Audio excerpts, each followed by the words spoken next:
This video is because of, and I suppose dedicated to, Blackbird. You know what you did. It may not be quite 10 hours, but I bet it's longer than you thought. Hi, Misha here, and I don't know if this was a serious video or a bit of a troll, but it'll be interesting. We'll call it avant-garde, experimental. I'm recording this in June of 2023, at the beginning. And I'm going to go over the AKs, the Kalashnikov type guns that I own. And talk about some that I no longer own. And why. And some that I just never wanted to own, maybe. But basically just an overview, my personal thoughts and commentary, and some stories, hanging out, talking AKs for pretty much an entire work day. May or may not put timestamps in. It'd be more fun without. Now, this was a bit of a marathon, just for fun, and also to kind of raise awareness of Patreon and supporting the channel. If you could at least subscribe.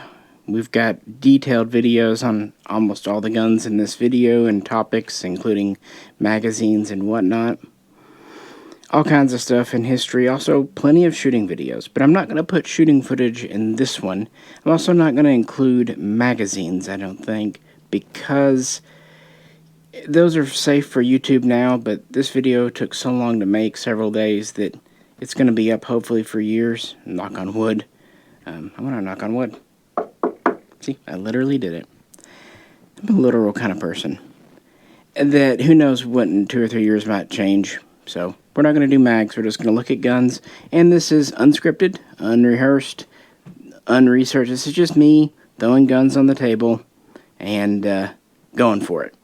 And because of me having to move around so much in this video, I'm not using my regular lapel mic. I'm actually using a new boom mic that I picked up mostly for doing Q&As with Fox and J-Ro. But we're going to see how it works kind of in this, because I can just attach it to the camera, set it down, get the next gun, pick it up, there we go. This is already going to be a whole weekend, probably even more endeavor. Attaching and unattaching and reattaching a mic would just add more comfort. So there we go. And this is generally my AK rack, although there are more. I didn't realize just how many until rather recently when I counted. Now I did sell off several during the COOF, but I also picked up several, usually because they came in on trade. But, you know, I like ARs, but AKs are kind of what we've always been known for around here.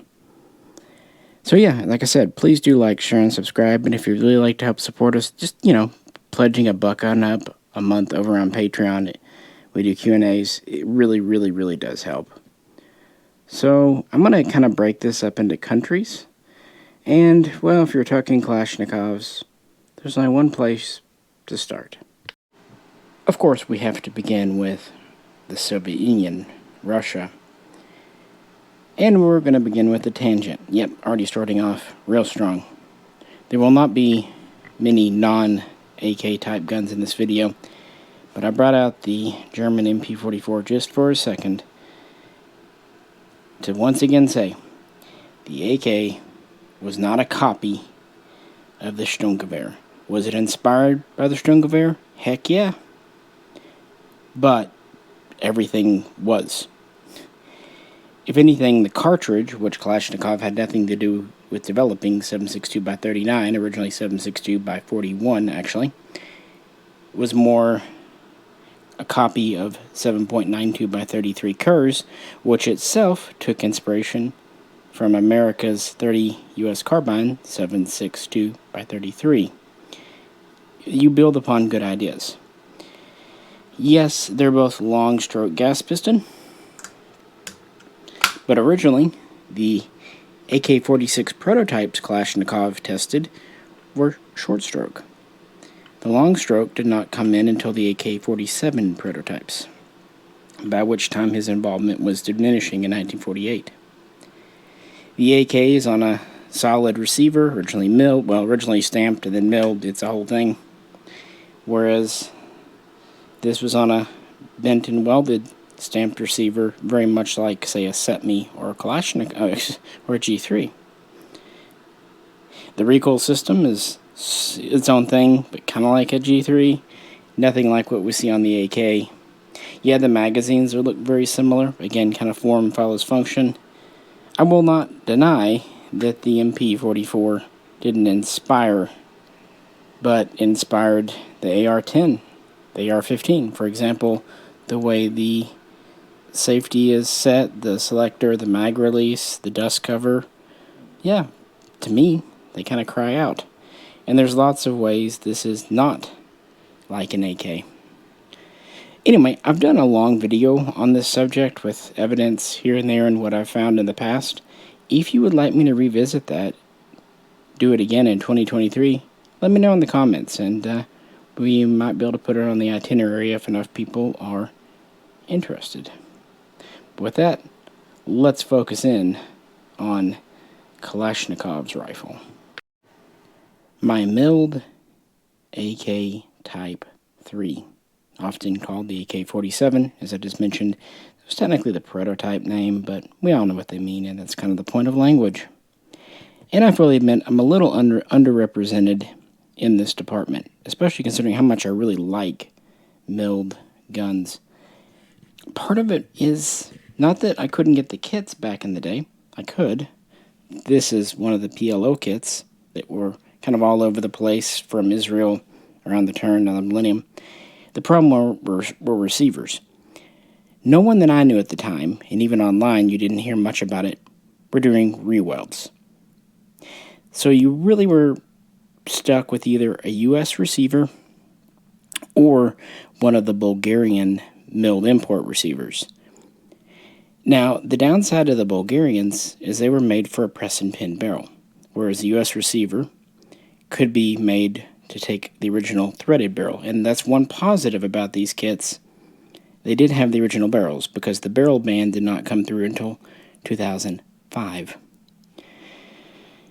On the other hand, sometimes these kits were rather well worn, and often serial numbers did not match up. Now, they did not just have Type 3 kits. They had Type 2 and even Type 1. Now, Type 1 were a little more expensive, but not by a whole lot. And they were usually in rougher shape and almost never matching completely. So, that on top of the fact that I did not know where to get a semi-automatic Type 1 receiver, people just didn't really gravitate towards them 20 some odd years ago. It's just what it is. Would I like to have a Type 1? Yeah, sure, of course. Am I going to pay $15,000 for one? Hell no. The difference between a Type 2 and a Type 3 is pretty minuscule. Frankly, it's just a different style of receiver, especially in the back. And actually, this gun is wearing transitional furniture. And that kind of leads me to another point. There wasn't a hard cutoff at Izhevsk. They started making the Type 1s, and they actually built more than you would think. Around 1948 for prototype testing, 1949 full production ramped up, 1950. They would switch over to the Type 2, the milled. They actually had to get special dispensation. And the reason they went to milled is they were familiar with this styling, and they had the tooling from making the SKS and, Mosin and other things. So they actually made the Type 1 for a couple of years. And late Type 1s had some later Type 2 features, and late Type 2s would have some T3, and some early T3s could have Type 2. So this one actually has some transitional features. The furniture, also it has the heavier top cover. Now, I've noticed in comments, sometimes people might be led to believe that the difference between a milled and a stamped receiver is literally that. But it's not. All the parts are different. In fact, very few parts interchange between the two. For example, milled guns have a heavier profile barrel. The lower handguard also fits in differently. The upper and the pistol grip are interchangeable. The buttstocks definitely are not. You have the two tang system, one screw on top, two tangs on the bottom, and the stock actually does not go into the receiver very far at all. So that's why it's kind of done this way. It also has, of course, the more downward slope to it. All in all, I am happy with this gun. One nice thing about not having a boatload of money in it, I'm not afraid to shoot it. Firing line, they make good receivers even to this very day. But it could be better. It would have been nice if it was a re-weld. On the other hand, I do have an authentic early pattern sling on it, and I've had this gun a long time. I don't foresee trading off and getting something else to replace it, only because today's prices on Russian guns, especially kit guns, I just don't think I'm going to pay. I just don't. You know, your mileage may vary, and if you are able to afford and have a Type 1 and love it, I salute you and envy you a little bit. But for me, I just can't pay that for a kit gun. And I think this is something you'll see kind of throughout this video. Of course, this is chambered for 7.62 by 39, as I mentioned in the last little clip, and takes the slab side magazines. Really wish I had the time to drag out mags. That would make a really great video. It would also make this longer than it already is going to be. It seems logical to group these by nation. So next, for the Soviet Union, we have my AKM here. Now, this is a late model AKM, which is exactly what I wanted. But in general, this was the next step after these. We don't know exactly when Type 3 production ended in Russia, but the AKM design work testing began in the mid-50s. They got serious around 57, and this was officially adopted in 59, although it would take a couple of years. Interestingly, the Izhevsk arsenal made the Type 3, but for the AKM, sometimes called the Type 4 by people, Tula would join in. And thanks to the stamped receiver, production numbers could go way up. In a lot of ways, this was a return to Kalashnikov's original idea of a lightweight, very easily man-portable gun that could be mass-produced, easy to maintain, or disregarded. And there are a lot of changes to the AKM to improve ergonomics and firing in automatic. We get away from the kind of swept down stock to the more straight in. Early ones could have had wood grips, but soon they would go to synthetic. The bulge on the handguard is often overlooked, but very important. Even though both guns do have a 16 1/4 inch, 415 inch barrel, or excuse me, yeah, that'd be something, millimeter barrel, this one is quite a bit lighter weight. And actually, they put lightning cuts in several areas, including the bolt carrier. And people don't realize later Russian AKMs from the 70s actually were made with quite a few cast parts. Gas block, front sight, rear trunnion, but never the front. They even used a cast bolt carrier, but never a cast bolt.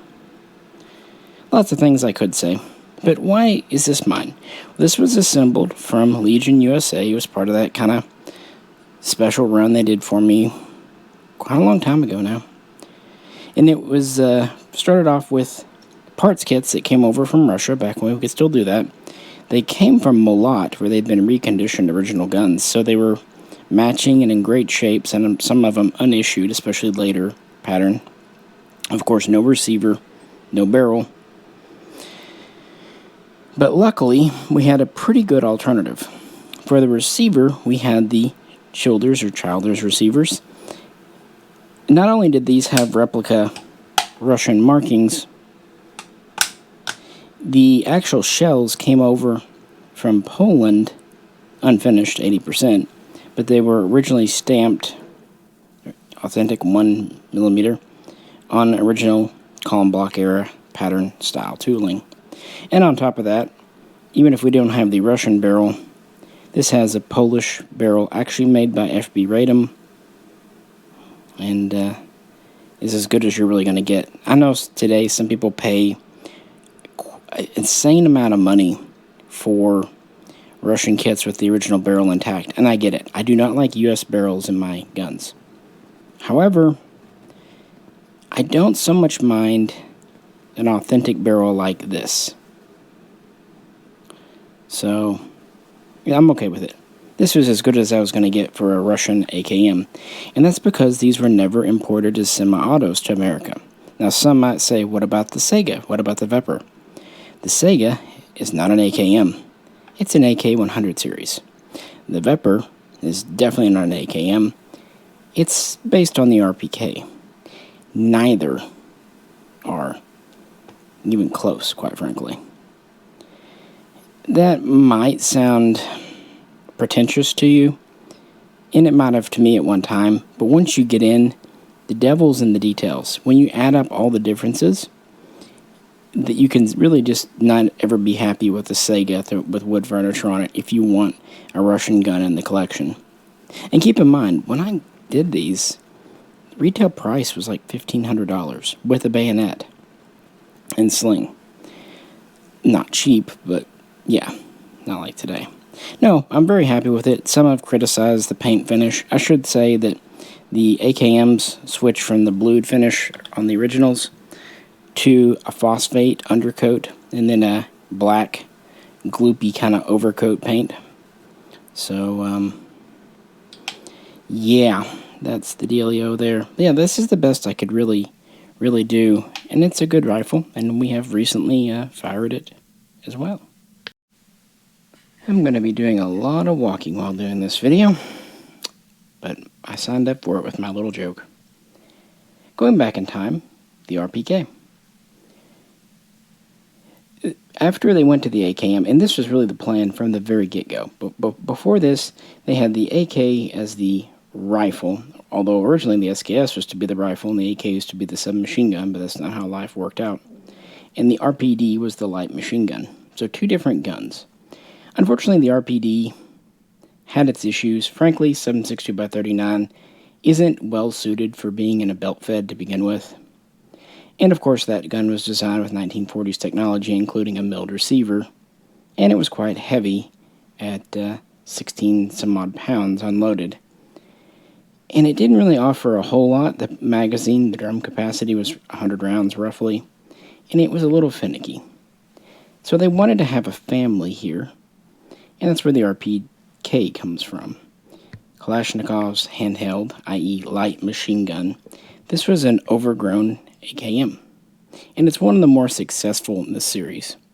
Other rifles turned light machine gun, say like the FAL, didn't work out so great.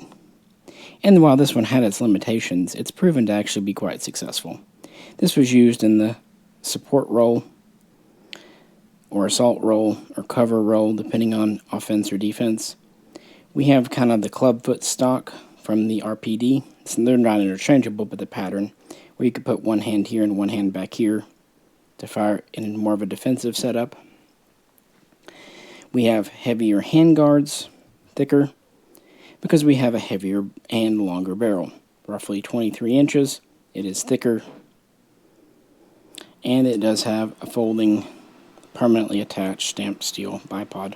Interestingly, the gas system is pretty much the same as on the AKM, just a little more beefed up in a few areas. And whereas both started off with all machined, all forged parts, when the AKM would transition to using more castings in the 70s and 80s, the RPK would keep on the old style. And these were exclusively produced in Russia by Molot. So mine here is interesting. It's a very early production, because that was really the first year they put them in mass production. They were officially adopted in 1959, but they wanted to get the AKM up and running first. And there are a few interesting things about early production RPKs. For example, a rib top cover. Soon they would go to a smooth, heavier duty stamped. Another reason, though, is the magwell dimple. Now, this build of mine is very similar to up here, a Legion USA build with a Molot kit. Unfortunately, we didn't have any real RPK barrels, so it does have a green mountain in it. It's one of the very few guns I own with a US barrel. At least it is chrome lined, though. The receiver is from Nodak Spud, except it has a magwell dimple. If I had used a late 60s or 70s kit, that would technically be incorrect. I mean, it would work, but it wouldn't, because in the mid to late 60s, they dropped this dimple here. But early on, they did have it. And the reason they dropped it, this is not a 1mm receiver. It's 1.5. Now, some people, especially when they're talking up Chinese guns, sometimes Yugoslavian too, like to say 1.6 milled. Guys, it's 1/10 of a millimeter. That's literally tolerance within spec. Spec for a stamped receiver is 0.9 mil to 1.1. Spec for an RPK is roughly 1.4 to 1.6, partially depending on exact location, partially just, the sheet steel used. Because, loose tolerances are what allow these to be produced by relatively unskilled labor on relatively untuned machines, say during wartime. So, a little modulation there of 1/10 of a millimeter on a stamped receiver, which is going to be riveted together anyway. Yeah, you can do that. Yeah, 1.5 is nominal. Yeah, it can fluctuate a little bit. I love RPKs. I always have. Unfortunately, just like with the AKM, we've never had a true Russian RPK imported into America as a semi-auto. Before you type, what about the Vepr? Not an RPK, not the original. Now, I actually originally bought 2 of these from Legion USA. The other one was kind of a cool, unique version called the RPK-S. It looked identical, except it had a folding wood stock. Cool gun, but it's one of the guns I sold during COVID. Didn't really regret it. I had, 2 of these and needed stuff for the store when you couldn't get anything. But it was a cool one to have. Really like RPKs. And these Green Mountain barrels aren't horrible. They probably just don't have the longevity because they're not cold hammer forged. But again, at least it is chrome lined. And these are very smooth guns. You can see another early feature here. It has a straight, non-cut carrier. Again, the thinner top cover. Just little things like that. Little oddities that make these so cool. Oh, and it does have the early wood pistol grip. And it does have the correct sling with a pad on it. And, yeah, that's N762x39. Either way. But Russia, well, they weren't content with that cartridge. 4 guns in, and we're only getting to my first actual factory-built import gun. And even though it's in the Russian section, it's actually not technically Russian. This is my Bulgarian Arsenal SLR 105A1.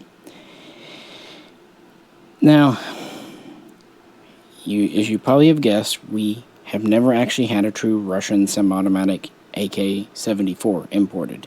What about the Saigas? Closer, but still no cigar. This, though, is. It's about the only true 74 pattern to ever get imported as a semi-auto. And I did put Russian furniture on it, including the correct lightning cut stock. They did these lightning cuts to easily tell 7.62 from 5.45 when they were in production. These also have ribbed butt plates for our pleasure. I think it also makes it easy to grab. Just, but yeah, if you're going to be shooting it, you're going to see this here. And they took steps to make sure that magazines wouldn't easily go into each gun unless you've maybe hammered them. And also, I put, an early-ish zigzag, as they call it, muzzle brake. And this does have the bayonet lug, but no accessory lug. Has the spot for it, just no lug. A lot of history with these. In fact, we recently did a video kind of all about them, so you can check that out for more. And as I said a little bit ago, anything you see here you'd like to hear more on, we've either probably done an in-depth video, or if the video is so old and it needs to be redone, let us know. We'll redo it. Yeah, basically they took the AKM Made a few updates, for example, going from 14 mil threads to 24, and of course the threads are on the front sight base instead of directly on the barrel. And they introduced this big but also very effective muzzle brake, which makes the overall length a little more. And there are a lot of little changes. Of course, the 90-degree gas port's pretty famous. But if you look at this one being later cast out, it looks kind of almost 90 degree in and of itself. That's kind of just part of the casting process. But that's the big deal, is the new cartridge. And as I've said many times, it's interesting that Russia seemed more interested in our 223 round in the early and mid-60s than we did. They got their hands on some and essentially combined a 223-esque bullet with a 7.62x39-esque cartridge casing. The earliest cartridges were being tested in the mid-late 60s, and then trials for a new gun, and this was officially adopted in 1974, although they really didn't get into the field until at least 1977, and truth be told, even by 79, when the Afghan war kicked off, Russia had these in somewhat limited numbers. Throughout the 80s, 7.62 guns would be replaced by these, but not all. Fun fact, too, when they were filming Red Dawn in 1981 and 1982, they really couldn't get any 5.45 or AK74 guns, so they took, mostly I think it was Egyptian guns, and they put a muzzle brake on them like this, sometimes putting faux folding stocks on them, or even Bakelite mags, because Bakelite mags are in both calibers, to kind of make them look like 74s. So by that time they knew it existed, but they really weren't available in the USA, not to Hollywood, probably to the IRS, because, well, the IRS gets everything. I think they've even got the CIA in their pocket. No, you know what I mean, though, espionage. Really neat guns. I bought my first 5.45 over 20 years ago. Really enjoy it. I honestly don't think it's better than 223. It's just different. Is it better than 7.60x39? That's a video topic in and of itself, but there's pros and cons. It is lighter, both as a cartridge and in recoil. It is, by extension, more accurate, at least effectively, and a little bit longer ranged, and it's definitely higher velocity. But, well, you know, you got a 22 caliber bullet versus a 30 caliber, so in certain situations, that might not be as desirable. And of course, Russia was the primary user of this. It never caught on. 7.60x39 kind of caught like wildfire around the world, but 5.45 stayed pretty limited, as I think you'll see throughout this video. But now, in my experience, the 105 is the best you're going to do if you want an authentic import, traditional fixed stock 74. The key word there is fixed stock. While the 105 came in pretty limited numbers, a few hundred, people argue is it 500, maybe 2,000. A little more common was there much later, about nearly a decade later, SLR 104 FR. Same basic gun up front, but they do have the accessory lug. But in the back, we have the very excellent full new stock. Now, we didn't look at the AKMS underfolder yet. We'll get to those in the video, don't you worry. I just don't happen to have a Russian one. And yes, these are Bulgarian. Why are they in the Russian section? Well, this one might be a little bit of a cheat. But this one, these were actually built with at least some, if not all, leftover parts from Russia. At least that's the rumor, and I'm sticking with it. Now, they do have some interesting features, like a double rivet trunnion. So once I put Russian furniture on it, I'm sure the barrels are Bulgarian made, new made, but for various political reasons, a lot of the parts they used for these, even 104 FRs, could have very well been left over from the end of communism period, and it's really hard to determine what was truly 100% made in Bulgaria, and what maybe came over from Russia partially unfinished and then was finished out in Bulgaria and given the Arsenal stamp. Who knows? Who cares? One thing we'll see really quick is the whole fact of these being on stamped receivers is kind of odd for Bulgaria. But no, this is a very good stock. It's lightweight, it's cheap, it locks very tight. It doesn't add length. It adds very little width when folded, especially when you count the scope rail. By the way, on these early guns, scope rails, while they were offered, going all the way back to some of the mill guns from different countries, they were not standardized till much later. It was a variant, usually for night fighting, sometimes kind of a DMR, but usually night fighting. Now, this is a special rear trunnion, and that's why I have both of these. You can't really switch. Totally different rear, even the receivers cut differently. And this is the original 4.5 millimeter hinge pin. It does have the reinforcing plate. Really nice guns, and when these came in around 2013, 2014, no one wanted them, of course. Now, people didn't start wanting 104 FRs until they ran out of stock. Don't believe me? Arsenal was so desperate to sell these, they dropped the retail price to $999.95 new. They did sell out then, but yeah. Of course, these, they retailed for like $450, but economy was a lot different in 2005. Also put so-called Russian plum furniture. When it comes to authentic military plum, only Russia did that. Other nations used them. A lot of parts kits built from rifle or made from rifles that came out of Bulgaria had this plum furniture, but we also found a number of them with Russian marked parts. So it was kind of a mixed match because Bulgaria switched over to the 74, but it took time. Their first 74 guns were Russian built.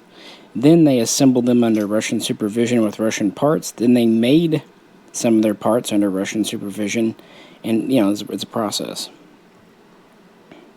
But yeah, when it comes to this, real plum, that kind of brownish purple, says the blind guy plum, is Russian. Now, yes, I know that today Bulgaria makes what would be considered the Barney dinosaur plum furniture. It's very matte, very consistent. That's modern commercial for commercial purposes because folks love them some plum. And now today folks love them some SLR 104 FRs because they're not really gettable. And there is a third member to this whole family. Arsenal gave us the 105 fixed stock, and then 9 years later, the 104 FR folder. But actually, right before it, we got the SLR 104 UR. This is one of the few guns I own two of. One SBR, one not. Like I said in the beginning, I'm not going to show SBRs in this video because of YouTube stuff. And if the 104 FR didn't sell too well, the 104 UR really did not. And that was a shame. Part of it was presentation. This needs the wood handguard and the metal stock. When Arsenal first sold these, they came with the modern black plastic. Now, this is, of course, a semi-automatic AK74U, the so-called Crankov. And because of the rules and stuff, they were imported, as I was saying, because of the rules, they were imported as carbines with 16-inch barrels. So you had this gun with black furniture and a long barrel. People just couldn't see a crink in this. But they just needed to use their mind's eye. Put the right stock on it, put the right handguard on it, cut down the barrel, and you have a factory-built semi-automatic crink from brand new parts. And what's even nice, this has 24mm threads on the sight base, ready to use when you chop the barrel down. Now, much was made about the twist rate. I think nowadays everyone knows that was bunk.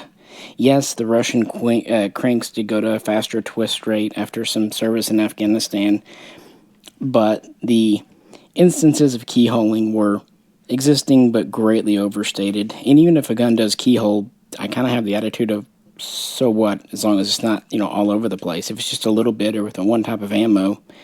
But it's really not a deal. Russia did it because they only were having issues with accuracy in the high, cold mountains of Afghanistan. So if you're, say, in Texas, probably just not going to matter. But the cranks are awesome. One of the kind of first PDW, but still rifle caliber guns. This is chambered for 5.45. Takes the same mags, but it has a shorter gas system. Compacted sights, hinged top cover. The folding stock was standard. Of course, these are quite famously used by Spetsnaz. And, yeah, this is Russian wood and stock on it. I really like these. And it was a shame that people didn't take to them more than they did. For years, we wanted a factory crank. And we finally got one, and I don't know, people just kind of slept on it. You see that a lot with imports, unfortunately. I never understood, too. People would pay $2,500 to have a kit built on a U.S. receiver, sometimes even with a U.S. barrel, instead of paying $1,200 for one of these from Bulgaria, only because they had to find a stock and wood handguard and cut the barrel down. Whoop-de-doo. It wasn't that big of a deal, especially back then. You could find the parts. But these made a nice little set. And these were kind of the original 74 designs in Russia, and by extension, Bulgaria. This is with the standard with the fixed stock, side folder for paratrooper, airborne, special forces, sometimes mechanized crew and like BMDs. And this was for really special forces. It was also used as a true PDW. For example, Hind pilots would often carry these in Afghanistan. Fun little fact people don't always realize, this charging handle, while it's the same pattern, is actually shorter. Just to make it a little more compact. There's a lot of neat little things with cranks that you might not always think of. But the 104 UR is just really cool, and it's a really fun SBR project. Now, they never imported them as pistols, so there you go. But since, even though these are Bulgarian, I've got them dressed up as Russian, and they did exact copies of Russian, and they even often used Russian parts. Hey, my video, my collection, my rules, that's how we're rolling with it. But that's the 1970s and 1980s. That's the Soviet Union period. Although, I feel like we're missing one, aren't we? I set the GoPro down on the workbench to switch out guns, and since there's a little bit of magnetics on the bottom, it actually attracted some metal shavings. Just thought I'd share. No, even though I thought about selling it during the COVID stuff, I just couldn't quite get rid of my Bulgarian/Russian RPK74, the original.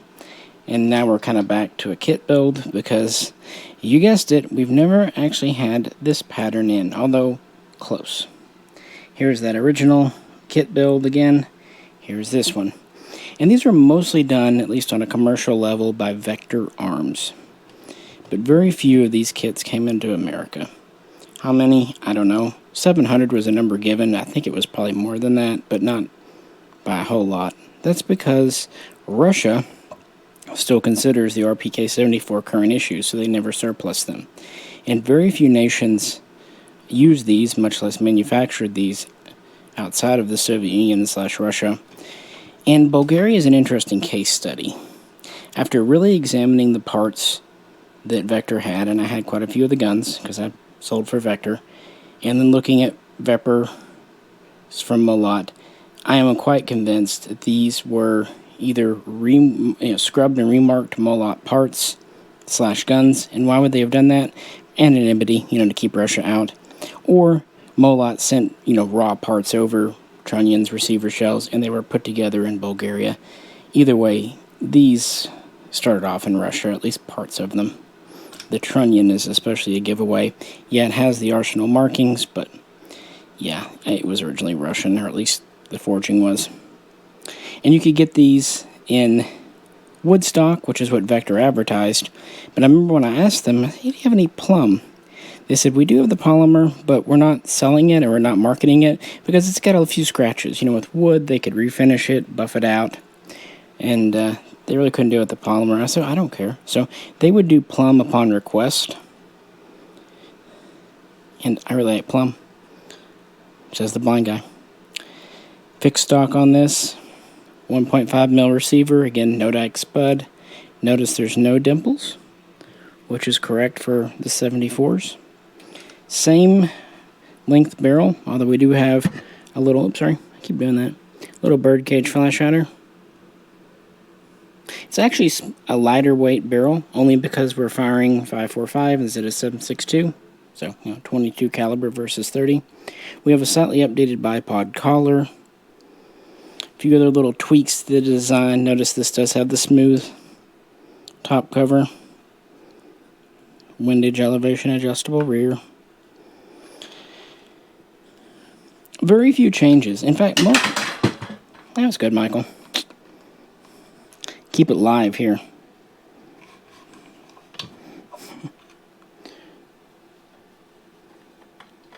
Light. I'll deal with that when I'm done here. Yeah. Need to get a new clamp. Either way, they didn't change a lot. They never really did at Molot. A 5.45 RPK with a 45 round stick mag. They never made drums for these, by the way. I think most of you probably know that, but I thought I'd reiterate. Of course, with these, 40 round box mags and 75 round drums were standard.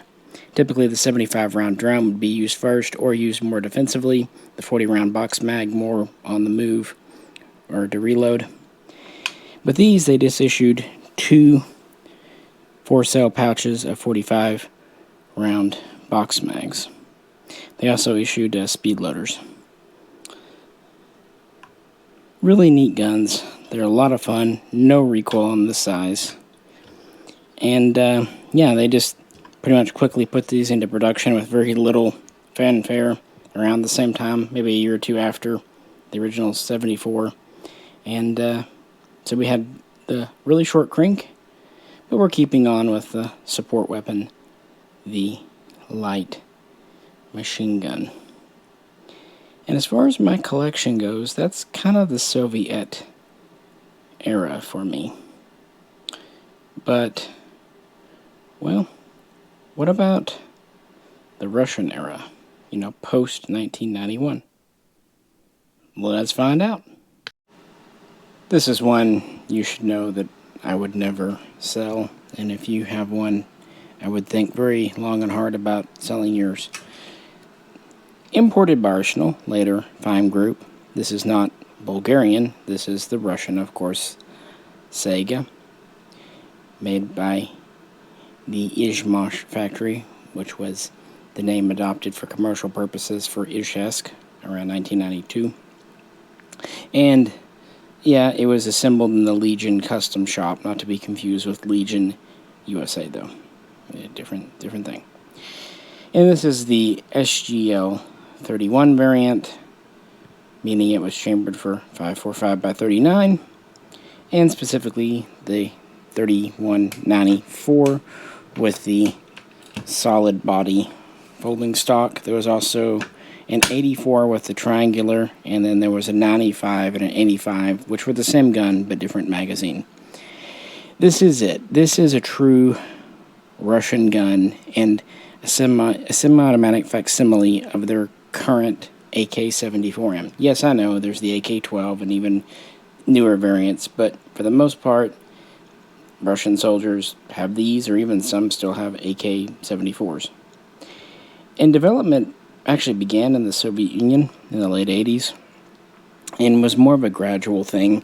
Finally, you know, most sources say 91, but it really wasn't until 94, 95 that all the features came together to form the AK74M, M for modernized. And in a lot of ways, this was just kind of consolidating, making a folding stock standard, making a side rail standard, and also making parts interoperability in a whole family. While the Russian military used 5.45, They also marketed these in 5.56 for export and 7.62x39 for both export and some domestic use. And they would do different barrel lengths. It was, each marsh's idea to kind of get into the market. And the Saiga name was adopted around 1995 to make their semi-automatic line. Now, for many years, we would get Saigas in America, but they were the hunting configuration, very sporterized. And a whole business grew up around converting them. But then in 2008, Arsenal announced the SGL series. Beginning with the SGL 10, it had the converted front end, but a fixed rear end, hunter style. But soon that gave way to the SGL 20, which is 7.60x39 with a fixed stock. Then we got the 31 and 5.45 with a fixed stock, and then finally this model. And when you know it, when these first came out in 2010, give or take, people often scoffed at them because they cost the princely sum of $950.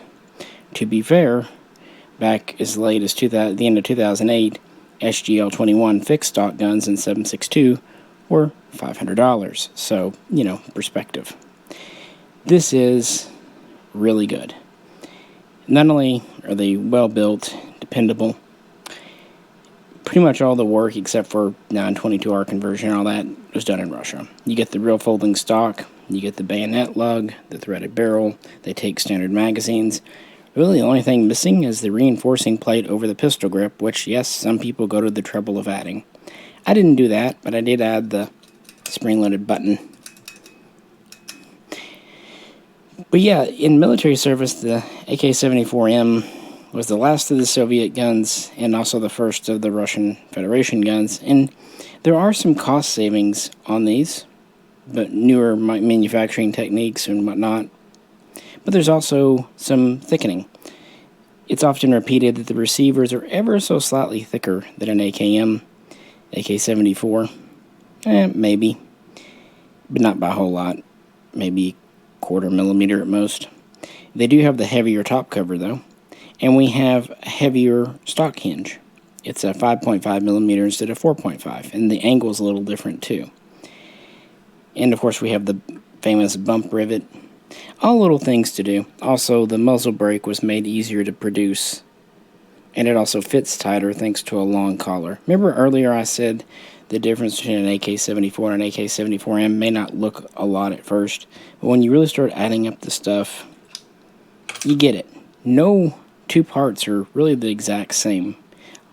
A lot of them might be considered cosmetic differences, but yeah. This was just a joy when these finally came in, but it's also, of course, one I shoot, not a safe coin, because these weren't built to be safe coins. They sold them for years until, 2014. Dark day then. But of course, we do have one other Russian to talk about. And you knew it was coming. The Molot Vepr FM RPK 7433. Pretty much the same story. These were imported by FIME officially. And really were the last guns we got from Russia. But before we get into that, this is very similar to the RPK74, or RPKS74, if we're being honest. There's a slightly reworked birdcage, slightly reworked bipod, and it uses the folding stock seen as far back as the RPK. I'm going to switch it down for 1 sec. RPKS. Its own pattern. But just like with the AK74M, the RPK74 standardized these features. Molot continues to make these, including subsequent versions, and they never cheapened them quite as much. Of course, still firing 5.45. They also imported a version firing 7.62. And these barely came in. Yeah, it's annoying how expensive these are, and always have been. It's also good we actually got them, because we barely didn't get them. Because of events in Crimea, in June of 2014, a number of Russian companies were put on a basically do not do business with list. sanctioned. It wasn't that so much guns were sanctioned. Actually, most of the companies sanctioned were either in energy, oil, or banking. But unfortunately, Izhmash was one of those companies, which was now known as Kalashnikov concern as of about 2013. So no more Saigas were allowed in after the summer of 2014. For a while, Molots were able to be imported, though. Totally different company, and Russian guns weren't banned as a general rule. Unfortunately, in 2016, they really got in bed with Kalashnikov concern, events in Syria, yada yada. So in 2017, in June, Molot was added to the sanction list. So the Vepr series could no longer come in after that summer. And Arsenal was just getting ready to release these when the news of the sanctions came down, which is why they've kind of always been goofy to get and expensive. They'd always have been more expensive than the others. But most of the Veprs we've received either had 16 or 20-inch barrels. Lots of cool variations. The Hunter, the Pioneer come to mind. But this is the military version. The other guns are great as sporting guns. But the reason that these are my two, this is what Russia uses. AK74M, RPK74M, and with just a few small things because they are semi-auto.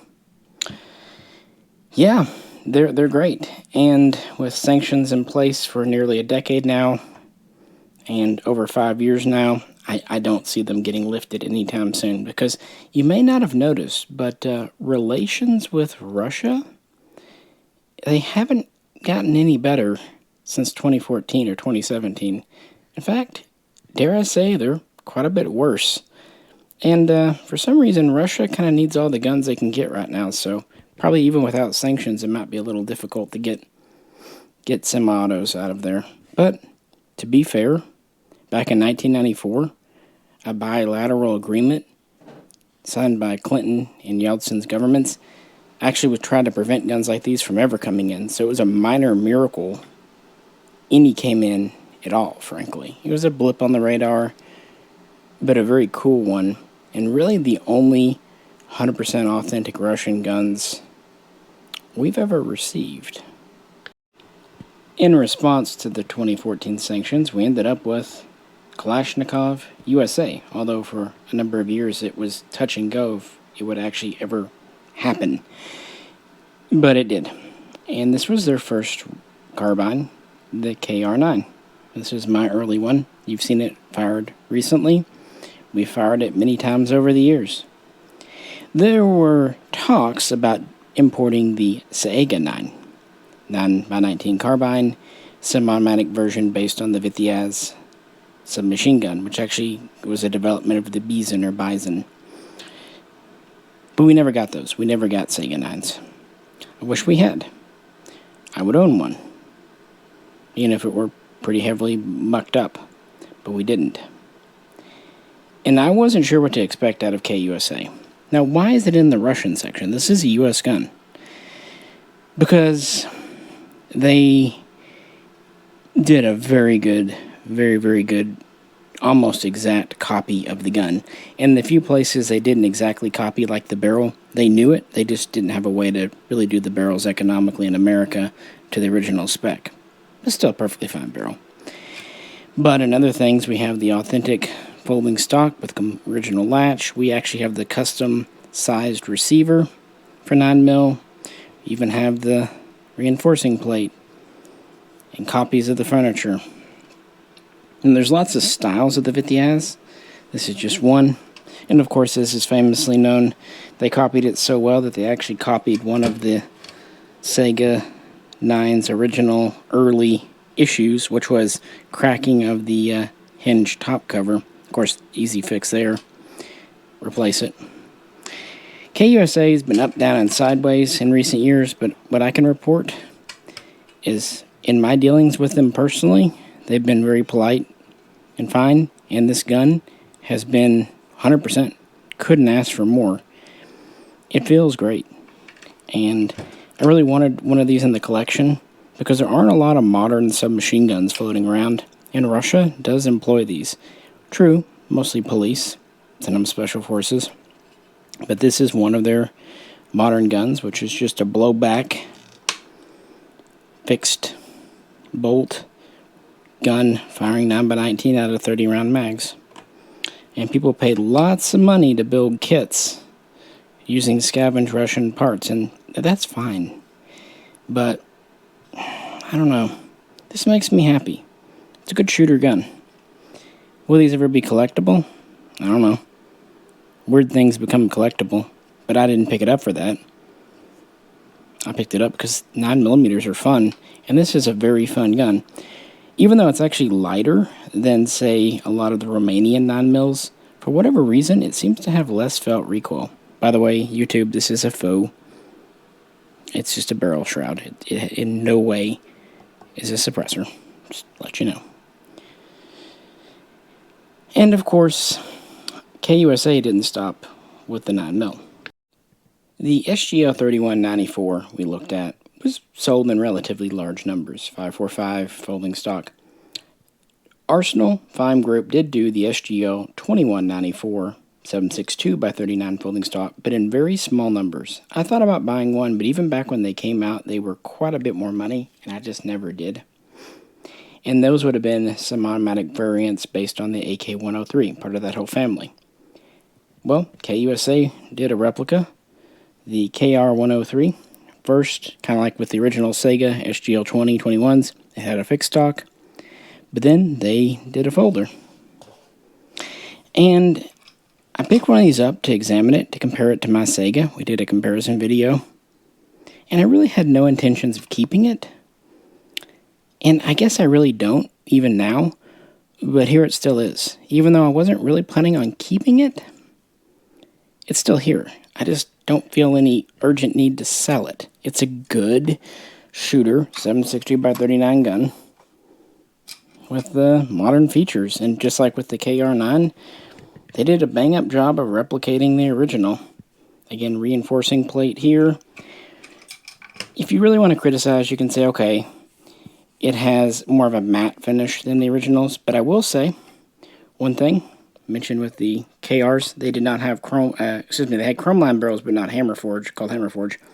Newer KUSA guns like this are coming with cold hammer forge chrome line barrels, so they even kind of addressed that because people wanted it.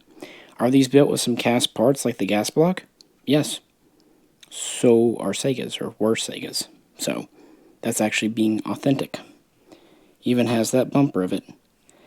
They even did a US-made version of the AK103 mag, which I have a pouch of, and they work very well. Much to my surprise, frankly. This gun really did surprise me. And as Fox pointed out in videos, it seems to be a very soft shooter, which is something we're seeing a lot with the KUSA guns. So we've seen the 16-inch. There was a gun that Arsenal or Fime never imported. The KP104. I know people have had mixed results with theirs. This is the one I received in. I ordered it. They didn't know it was me. It wasn't even bought directly from KUSA. Mine's worked great. The only issue I had that wasn't really an issue was the rear sight. I really wanted the 500 meter. They knowingly shipped these with 1,000 because they didn't really want to tool up and expend to make a special rear sight for one gun. I do understand. I still wanted one, so I grabbed one. And I did replace the top cover with a Russian original because I liked how it fit a little better. And of course, if you looked at our previous videos, there was that fiasco with the safety. I actually think I left the WBP safety on this and put the Arsenal or the KUSA one on that gun. Either way, they put the wrong safety in. It was a shotgun safety. But they sent out replacements to everyone who asked. So it happens. It shouldn't happen, but it does. And they didn't try to pass the buck. They admitted it, at least when I was talking to them, that they did it. Whoopsie. They even sent me, I think, a free mag for my trouble. Yeah. And it runs very well and is also soft shooting. And we've never had this configuration. We did get the SGL22, I believe it was. They did have the combo front sight. But then it continued on to have a 16-inch barrel. And it had a fixed stock. And it's not a simple thing to remove the fixed rear trunnion and put a folder in these guns. Not at all. What KUSA did, they actually did a 12.5-inch barrel, threaded 24mm, and they made it a pistol, with a pistol rear trunnion, intending to put an arm brace on it. Well, you know where we're at now with that. So I picked up a stock and put on an extended CNC Warrior thing. Luckily, I picked up a few of these back years ago. I have this habit of buying at least 2 of something. I don't know why, but it's paid off many times in my life. So I made it into a carbine. I would SBR it, but as much as I like this gun, and as fine as it is in 7.62 by 39, that makes it an AK104. If they ever release their 545 version, 12.5-inch barrel, the AK105, I would probably sell this to get that, to match my Russian. Now, I don't mind keeping the 16-inch 103 7.62 gun, because these are actually used more than you'd think. And technically, this was the last gun that Mikhail Kalashnikov officially worked on, so that's kind of cool. So even though these are pretty much 100% US-made guns, one thing, the price is fair. They are priced about what Saigas were before the sanctions. Yes, Saigas weren't always $500. By 2012, 2013, they had gone up to post-Sandy Hook. That's fine. And they've kind of won me over. Every gun we've shot of them has worked, and worked well, and been pleasant to shoot. Even Fox has won over, and he was pretty big KUSA hater before, but it's even won him over. Since we haven't been able to receive these as imports ever, these fill that role in my collection. All 3 of them. Yeah, we did have a few of these come in, but I'm not paying $4,000 for an original, so that'll work. But yeah, we never got a 9mm. We never got a folding stock 12-inch gun. By the way, the SGL 22s were 7.62 by 39 as well. So these will do, and they look the part perfectly. I'm impressed. I can't say otherwise, guys. By the way, this also has a cold hammer forged barrel. But yeah, they are carrying on the KUSA name in America, which is deeply hilarious, and probably the closest to Russian we're going to have going forward. But this is the Russian section, so let's end with a couple of Russian guns. These two are so intertwined in their development, we're going to do them together. On top, the Izhmash, later Kalashnikov Concern, Saiga 12, and the Molot Vepr 12, whose design actually started at Izhmash before being carried over to Molot. By the way, the RPK actually started at Izhevsk before production was transferred to Molot, which wasn't actually known as Molot, but that's what we're calling it. Molot was the name adopted in the 90s. But, hey, this is the longest video I've ever tried to make, so of course there's going to be rambling. What was nice about these, they didn't fall under 922R when they came in. And what's funny is they kind of came in as a result of the ATF. Prior to 2011, 2012, pistol grips were not allowed to be imported on shotguns. And people thought they were going to ban magazine-fed shotguns from import. And not only did they not ban them, the ATF came back and decided that a pistol grip, because it's used in so many competitions and shooting events, was a sporting feature. And so that allowed these to come in with it. Now, they still had to have a barrel over 18 inches, minimum length for a shotgun.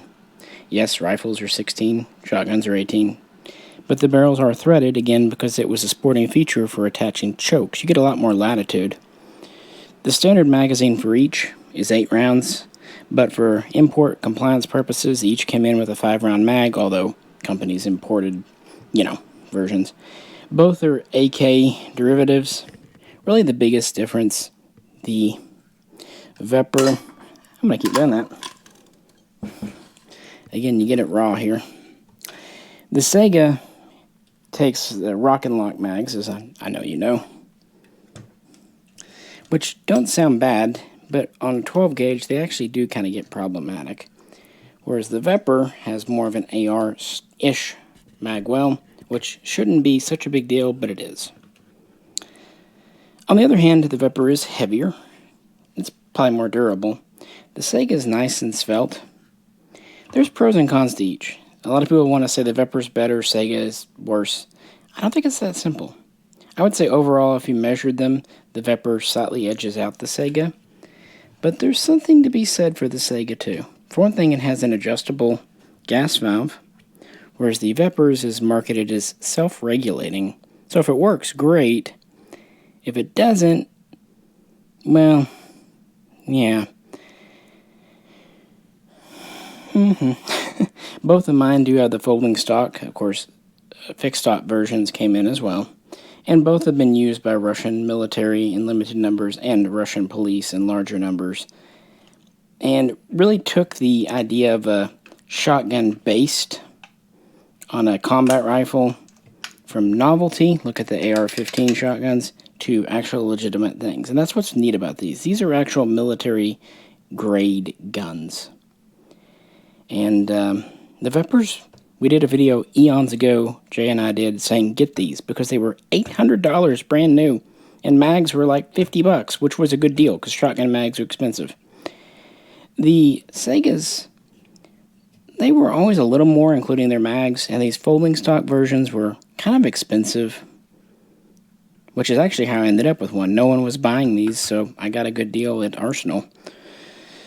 But yeah, these are authentic Russian guns. They have seen service use, and they were a boatload of fun. And recently, we just did a comparison video with these. We did one back at the end of 2022 on the Vepr 12, and we did one in March of 2023 looking at this gun and the Chinese copy known as the Lynx. So, no need to ask if we should recover those, because we've recently done that. And that's kind of the Russian guns in my collection. Of course, the more modern ones, because they're in current production, are going to be represented by semi-autos. If you go back to the original milled and the early stamped, you're going to have to do kit builds, because by the time the Cold War was over and we could actually import guns, those had not been built in ages. In fact, the Tula factory was no longer even in production. So that leaves kind of Kalashnikov concerned as the major rifle maker in Russia. Molot has a much smaller production capacity, and they really specialize in bigger guns and machine guns. But, yeah, both are sanctioned. And, I should point out, since we just talked about it, KUSA does do a copy of this gun, the KS-12. But since this is based on a Molot design, they don't do it. It's up to you. But that's my Russian end of the collections. So now let's rewind time. And which country to do next? How about Yugoslavia Zastava guns? And these are very popular in America today, thanks to Zastava USA's offerings. Previous to that, Century Arms, and previous to that, EAA imported a version, but it was pretty sporterized. And we're going to begin with my milled M70, or perhaps M70B. There's a lot of confusion with the actual naming system. Even Zastava itself doesn't seem to really have completely stuck with it. We'll get to that in a minute with one. Now, most of the AKs we're going to look at in this video were license produced, one way or the other. Not so Yugoslavia.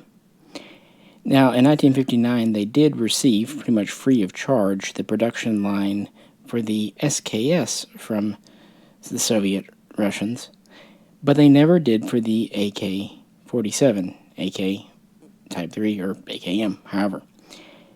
Now, Yugoslavia, Tito's government's position within the COM bloc was interesting because it wasn't really COM bloc. In fact, Yugoslavia was very proud at times of its position in the so-called Third World.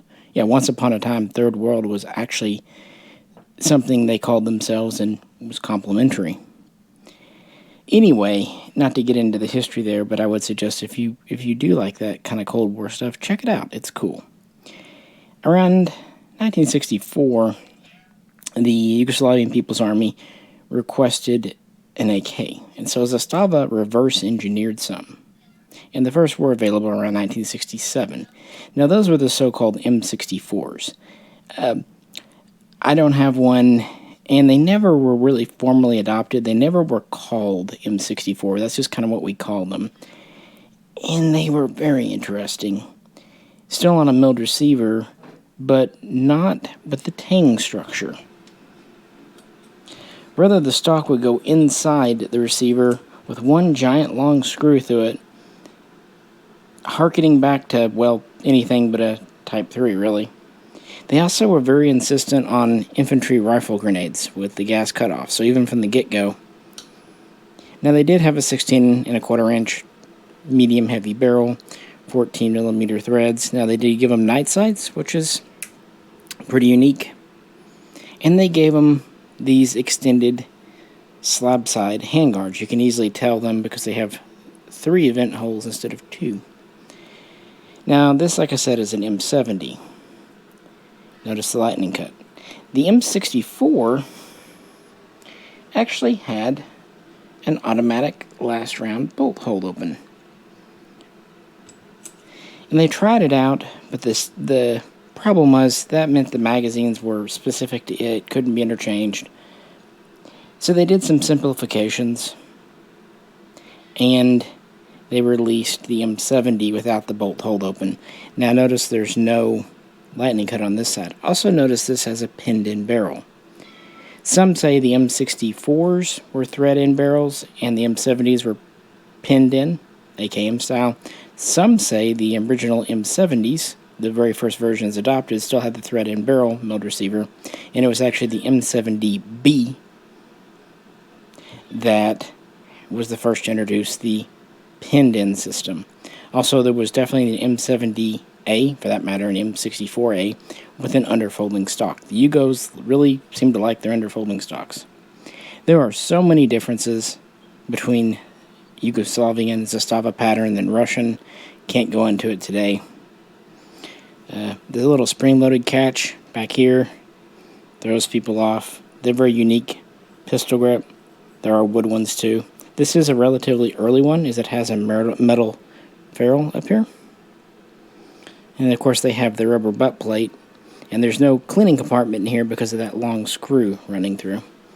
Now this gun is a re-weld, because these kits were a dime a dozen once upon a time, including with original barrels. So the front section's original Zastava, rear section repair. Now the finish the builder put on it, it's not really traditional blue. It actually feels really nice, but it's kind of a, not what I would have picked, but oh well, the price was right. And it is a neat example of the first version. These were adopted as the AP70, essentially assault rifle, automatic rifle, modeled 1970. And there were so many variations early on. M64, M70, whatever you want to call them. These were on variations of a milled receiver, really unique to itself, but inspired by, if anything, I would say the Type 2, maybe? It's more like the Type 2 than the Type 3. At the end of the day, Zastava, Yugoslavia, they started off doing their own thing, and they continued on with it. Now it's time to bring back out my OPAP. Remember how I said the military version was called the AP M70? Well, PAP was basically semi-automatic rifle, translating. And yeah, the first ones came in through EAA, but they really weren't anything. It was Century back in 2012 that started off with the Gen 1 PAPs. That led to the NPAPs and the OPAPs here, and these were very good bargain for a while, even though you had to suffer sometimes Century Arms QC. I picked this up for $500 brand new, and pretty neat. Now this is original wood, but they kind of scrubbed it, giving it more oil finish wood. I mean, instead of wood, that'd be interesting. A rubber butt plate. I did actually inlet the stock for a swivel, because the swivel up here won't fit because of this scope rail. That does get into some variants and stuff. This has the more standard Yugo pistol grip, standard handguards. I did replace the original neutered gas block, which was actually used on the M70B3 to some extent, with this grenade launcher one, which also gave me a bayonet lug. Still has the same exact pattern of barrel. Later guns would have the sugar scoop. They still had their flip-up night sights there. And this does have an authentic factory blued finish. But of course this is on a stamped receiver, not milled. This is the 1.5mm stamped receiver. Some people like to call these 1.6, but either way. It does have the spring-loaded button back here for the retaining pin. And this version was introduced to kind of cut cost and to some extent cut weight. Even though this is a lighter receiver than the milled, you have a bulged trunnion, you still have the heavier barrel, you have the longer handguards. Yugoslavian guns are beefy, but nothing about this is light. It still has the heavier, thicker top cover. Kind of a cool polished bolt carrier. And these dimples are correct. What a cool gun. One I really enjoy shooting. These early ones, this one and from this one too, the kit, while they had hammer forged barrels, they were not chrome lined. The truth is, no one knows 100% for sure why Yugoslavia resisted chroming their 7.62x39 bores, but the fact is, they did. Oh well. Neat guns, of course, today is Zastava USA has a variant of this, the Z-Pap, which does have a chrome line bore, finally. And pretty much looks like this. Maybe a little nicer wood. Doesn't have the grenade sights. But I wanted to make my OPAP into a pretty good clone of an M70B1. And that was the standard fixed stock version that really went into mass production and really served Yugoslavia for decades. The mill guns they did produce in quite large numbers. But once they went to the stamped receiver, a little bit lighter, a little bit faster to produce, things were better. Now these stacked rivets in the back here, especially on thinner receivers, could give problems because there's not much of a space between the spring-loaded pin back here and this top rivet. That's a failure point. Even here you've got all your stress kind of interestingly mounted. Most stamped receiver guns actually have the rivets at an angle. They probably should have done that. Pinned barrel, recessed in because of the heavy front trunnion. These really do feel good. And for a long time, even today, they're still among the cheaper Kalashnikov types you can get here as semi-autos. And again, these were produced without a license, as it were. And the Russians, the Soviets, didn't really say much about it. And they would end up selling these, especially after the Cold War. But Zastava was in it not just for the Yugoslavian military, but hey, if anyone wanted to buy them, they'd sell them. But now, let's talk folding. This is my NPAP DF. I've had it for coming up on 10 years, and it's actually my second one. I had one when they first came out, sold it to a friend who wanted it, picked this one up a year or two after that. And I actually like this version. This has the neutered style gas block still on it, no grenade sights, no bayonet lug. Still has a threaded barrel though, which is nice.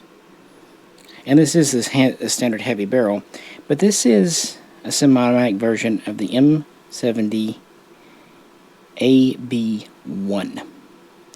Now the nomenclature A was typically for this AKMS pattern. It's not an exact copy, but it's pretty close. Stock we first saw in the AKMS in Russia. And then the AB1 was to have the first generation stamped receiver. This is a 1mm, not a 1.5. Some that like to portray these as extra thin will write it out as 0.9mm. Again, that's possible. It's within tolerances we've already talked about. But nominally, this is a 1mm receiver. Notice it doesn't have the bulged front trunnion. One nice thing about these DFs is the rivets are kind of arranged differently, and I think that prevented these from having as many stress issues as sometimes the original fixed stock NPAPs, but I don't know. They did these 1mm, but because they were so fixated on rifle grenades and just durability, they quickly went to the 1.5 stamped, and that's really what stuck. But they would keep actually making the M70 AB1 as well as some automatics based on it, especially in the folding version, because this is a lighter weight gun. Part of it's the receiver, part of it is the front trunnion being thinner. So when you pick it up, it's not light, it still feels solid, but it is noticeably lighter than this. Oh yeah. And for paratroopers and the alike, every little ounce counts, don't you know? And so I thought this would be a fun one to have. And it is a factory gun, not a parts kit. Both of these are.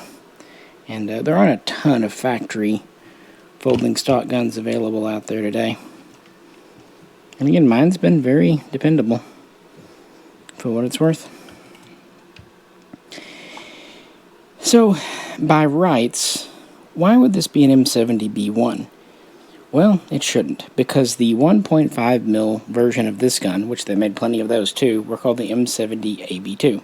Fun fact, when the assault weapons ban sunset at the end of 2004, the first full-featured gun, i.e. folding stock, I bought was an M70AB2 sporter built by none other than Century Arms. And the first one I got came in and I had to return it. Got a second one, it was great. Why did I have to return the first one? Was it because Century Arms screwed up, did something bad? No, it's because the UPS truck ran it over twice. The box looked like an accordion. Didn't have to even open it up to go, not taking that. It's like they drove over it and went, there was a bump. And so they drove back to see what the bump was. So that time, not Century's fault. So a little bit of a special place in my heart for the Yugo underfolders. Now those had US barrels and US receivers. The fun fact back then was the U.S. barrels weren't because of the 2005 barrel ban. It was actually because so many of the Yugo kits that were coming in had worn or dark bores because, again, not chrome lined, and a lot of them went through military service. So Century didn't want a bunch of complaining customers, so they just got new made barrels from Green Mountain. And the receivers originally, I think, were Nodex Spud. And I think later they went to, Elk, but it didn't matter. But it's one of Century's more successful lines because they were built with very dependable Yugo parts. They started off with the AB2, but later they would actually do quite a big series of M70 AB1s. It was the M70 ABT sporter. T was apparently for thin.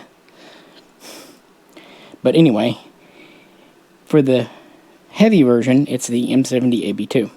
For the fixed stock, you would think it would be the M70 B2, but it's not. They kept the M70B1 name for whatever reason. Maybe they decided not to make very many fixed stocks with the thinner receiver, but the M70B1 name stuck. And so both served for many years. Both styles of underfolder and pretty much this style in the fixed stock range. And they had a big brother too, of course, don't you know? The M72. And Century Arms very quickly made these as well. US receiver, US barrel. And these are often called an RPK.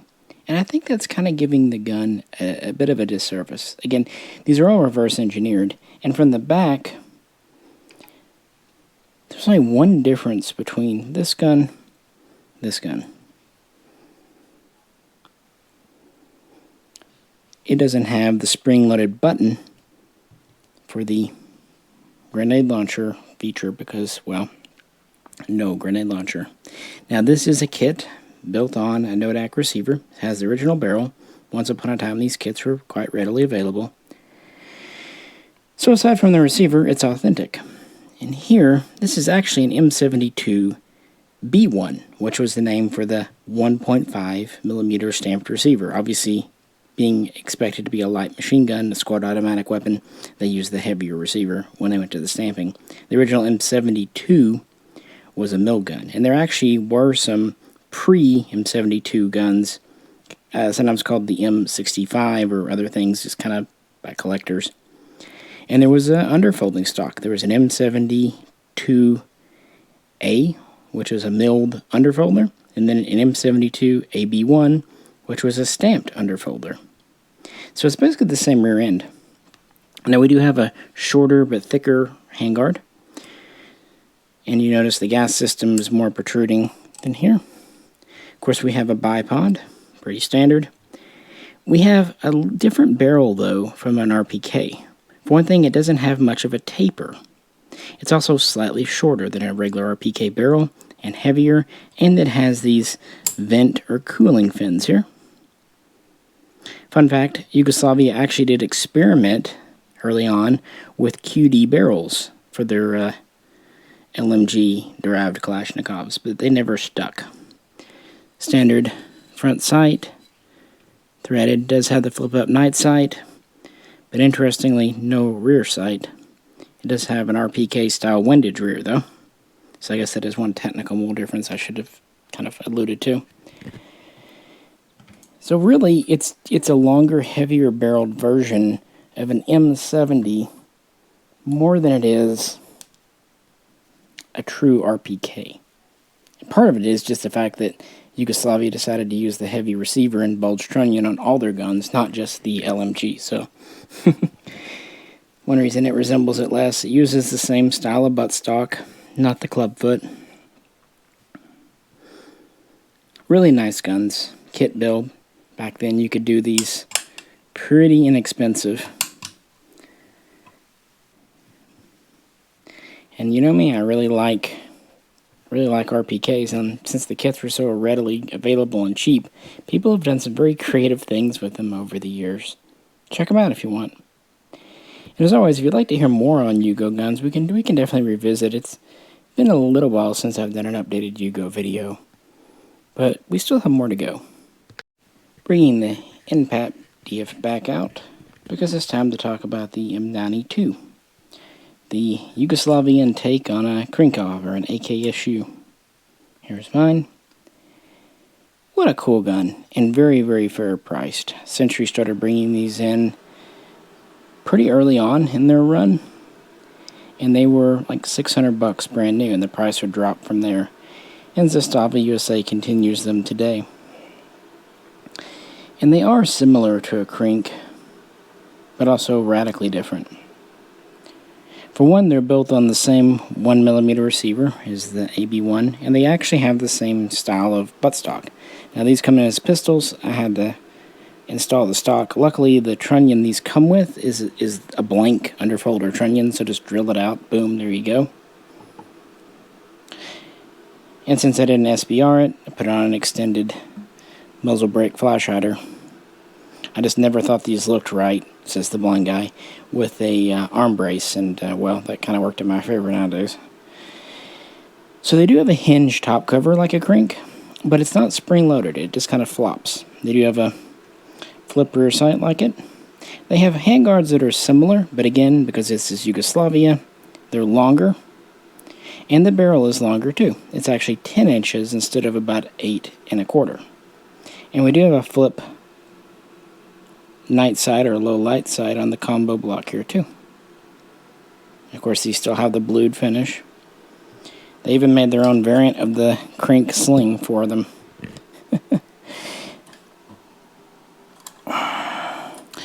But of course, the biggest difference, these continue to fire 7.62x39 instead of 5.45. Now, Russia did experiments in building 7.60x39 Crank types, but never really put them into mass production. Bulgaria made some too, but yeah, Yugoslavia.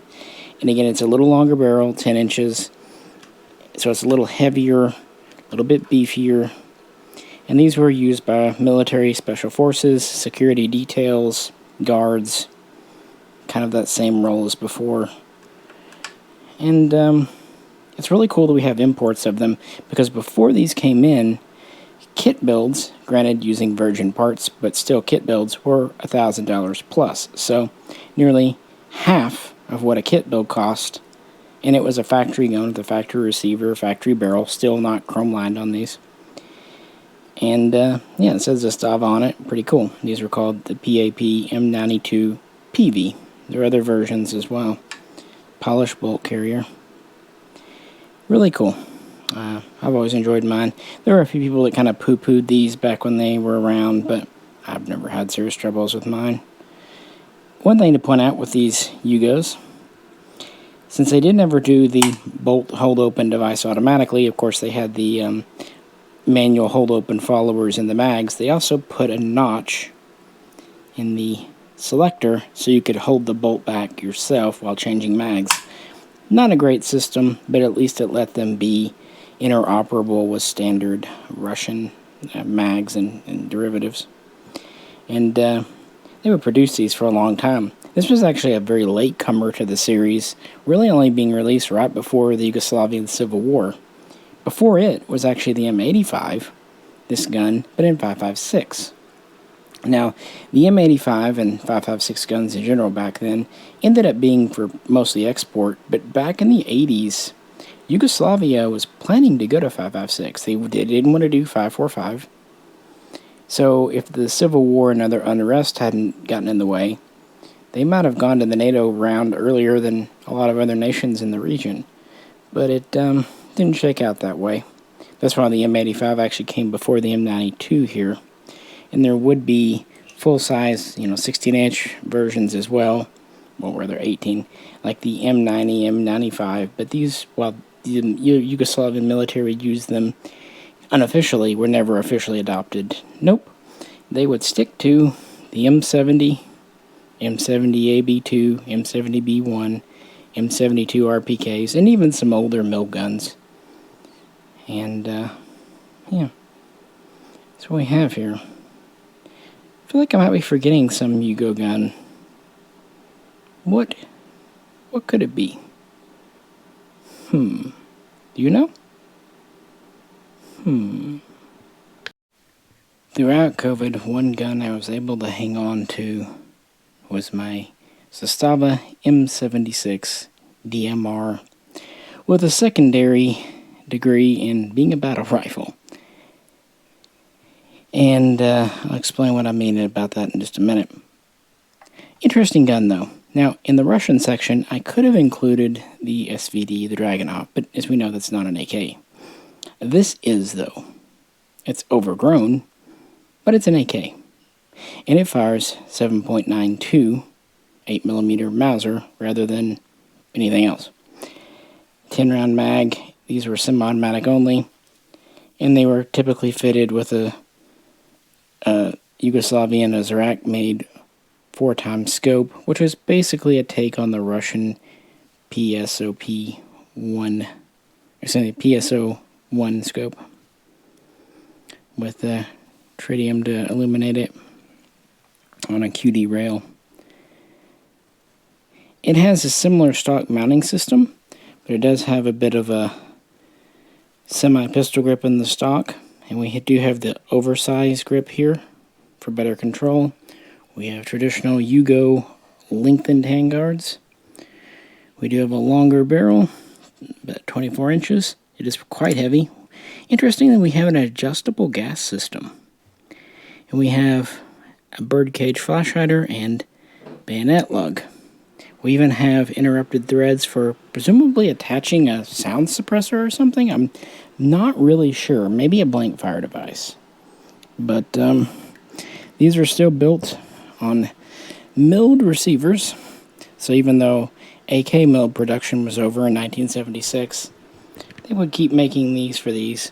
And over roughly a 25-year production run, they would build about 15,000. It's used as a DMR. They'd export some too. This too has the Yugo's love of the bolt hold open mag. Very much a Yugo gun. Very cool. Really like the Yugo blued finish. And I'm not really big on DMR's scoped guns. In fact, I don't own many guns with scopes on them. I can't imagine why. But, this being an AK, I just kind of had to. Now, Century, excuse me, Century did make these, but the quality was kind of hit or miss, if you know what I mean. U.S. receiver was a milled receiver, U.S. barrel. And they wanted quite a bit of money for them. At a time when the PSL was $500, they wanted $1,500, sometimes $1,000 on sale. It just didn't really seem worth it. But very few of these came in. Mitchell's imported fewer than 100 in the 80s. A couple of hundred more came in the 90s. PW Arms tried to bring over 2,000 and did, until they were recalled for being machine guns because they had the third trigger pin, even though they were never full auto. But anyway, cool gun. So, what do I mean about this being kind of the sole survivor? Well, this is my last Yugoslavian gun. And if you followed the channel, you've seen a lot of others on here. A couple of different versions of the M77, which is similar to this, but with a stamped receiver firing 7.62 NATO 308. You've seen the M91, which is actually this gun's replacement, but sabered for 7.62 by 54R, which, if it seems like that's going backwards, on an individual sense, it is, but logistically they think it makes sense. And there was, of course, the M90, the 223. We've even shown you the M85 and 223, 5.56. None of those I kept. The M91 I was actually very happy with for what it was. But for one thing, it was very similar to the PSL. And for another, the HD18s came and I had to make a choice. So the M91 went. The M90 was cool, but since it wasn't exactly a military gun, I let someone talk me out of it. If an M21 comes, that would be a keeper for me. M90, M85 are neat, but they're export guns. The M77 actually went to Fox. That was kind of always the plan because it's more of a modernized take. Me, I'll go traditional comm block here. So despite what you might think, I don't keep everything. In fact, I don't want to keep everything. That would make an unmanageably large collection, and it would kind of ruin the fun. It's nice to have to pick and choose a little bit, make sacrifices. It makes things more worthwhile, if that makes sense. And this was the one that I thought should stay when those others needed to find new homes. Plus, of course, the other ones in this video.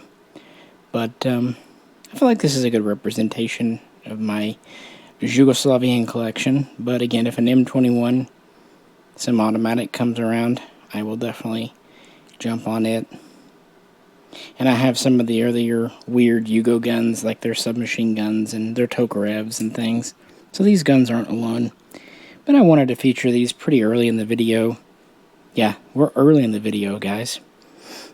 Because I know they're popular, Zastava guns. So if you'd like me to kind of examine them more closely, maybe take some out and shoot them again, yeah, let me know in the comments. Well, who's next? What do you think? Comment in the comments. Next up, let's talk about Germany. Well, East Germany, or the DDR if you prefer. Of course, after World War II, Germany was partitioned, Allies in the West and the Soviets in the East. And Western Germany would first briefly use the FAL as the G1, and then, of course, famously the G3. And years ago, we did a comparison video of those and East Germany's Kalashnikov variants. And this is going to be a pretty straightforward section because this is my only East German AK. And it's, of course, a kit build. We have a Morrissey receiver, US AKM type receiver. Nothing special, but a good receiver. And the barrel, it's not East German, unfortunately, but it is FB Radom. It's Polish. Something that, if I can't get the original, is kind of my next go-to. And this is actually my second build. My first was actually a scrubbed kit, back when Apex had those. And it was a nice build, but when these unscrubbed kits came through AOA, I had to grab one. And here it is, and I kind of left the wear and tear. Not a whole lot of it, but some, as you see. So, East Germany, of course, the Soviets didn't want them making guns. They pretty much had them using old MP44s and things for a while. But as rearmament and the Cold War kicked up, just like West Germany, East Germany ramped up production. First building the AK Type 3 is the MPI-K, MPIK.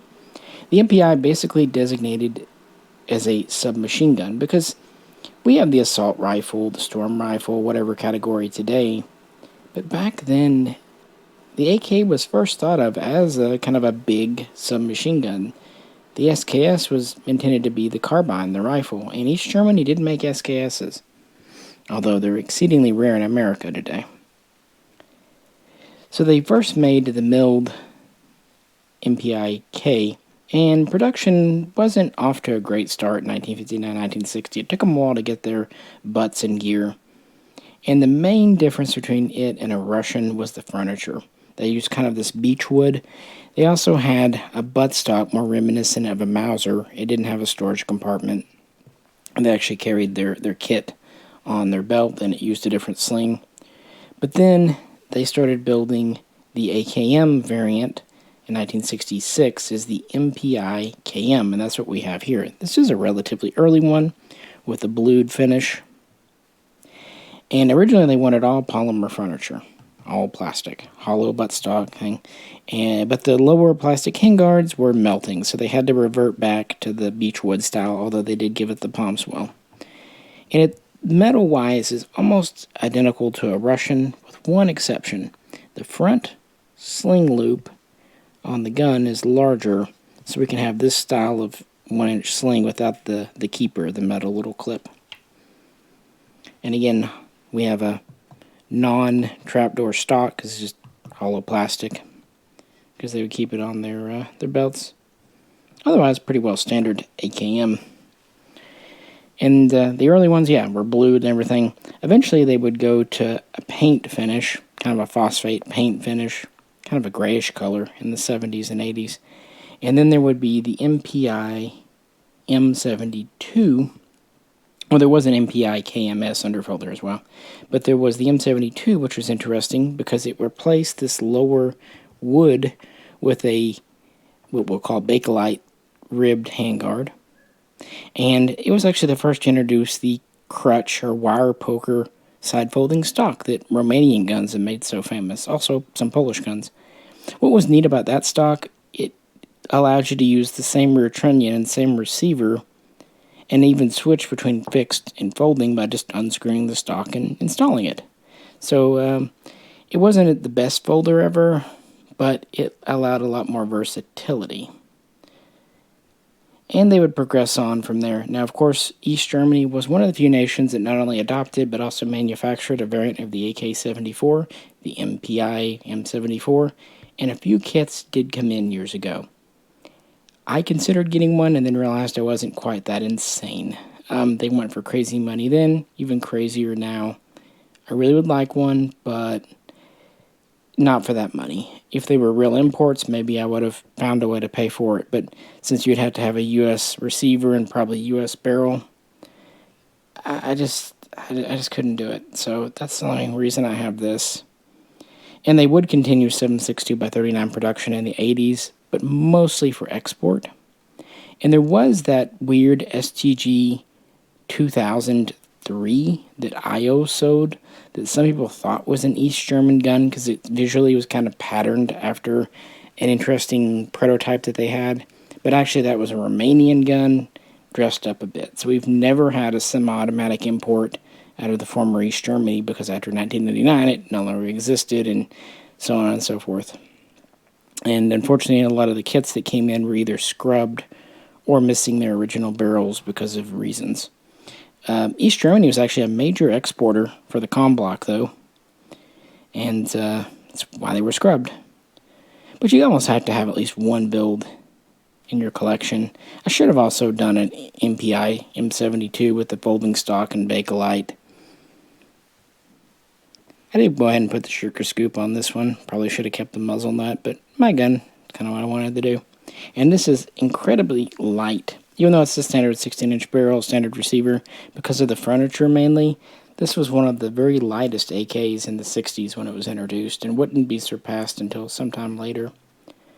But it's a cool gun, and even though it looks quite different from the Russian, it's really just in the furniture. It's just how it's dressed up. And of course the machining on the German parts is very, very well done, although I might argue that Poland did just as well. But yeah, the East German MPI series. Sorry, I just have the one to represent, but sometimes we all need a quickie, right? So let's move on. Let's do another quickie, in fact. The Egyptian Mahdi. These were built in Factory 54, a little outside of Cairo, Egypt. And this is, of course, a real import. And this is the closest to a Russian AKM we've ever really had. Kind of like how the Bulgarian SLR 105 and 104 FR as close as we get. Now, Mahdi made a big deal about, or Egypt made a big deal about, hey, you know, Russian tooling, everything, even shipping the earlier guns with certificates and everything. That's cool. It's genius marketing. But most of these AKs were a similar path. Egypt kind of oscillated back and forth between the West and the East because, you know, we're looking at the first gun in this video, but not the last, that's outside of Europe. And in the 60s, the Egyptians were getting close with the Soviet, the Komblok, so they set up the factory and sent Russian supervisors down, observers, helpers, and they built pretty much exact copies of mid-60 period AKMs, including a very gloopy paint over phosphate finish. I've always found the Mahdis to be a little charmingly sloppy in the way they're put together. Like my gas tube's got a little cant in it. It's not the tube itself, it's actually the way it's welded. The rivets are fine, but the paint's always kind of gloopy. And kind of the Egyptian pistol grip. Yeah,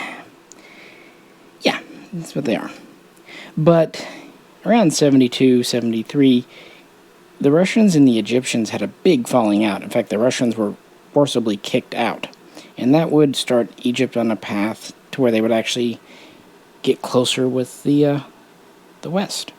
This also explains why Egypt kind of turned to East Germany, now that Russia was no longer available, for resupplying and parts and things like that, expertise. And that's where this style of stock comes from. This is, at least mechanically, like the German, but with a much more simplified strut and stamped end piece. But the mechanism here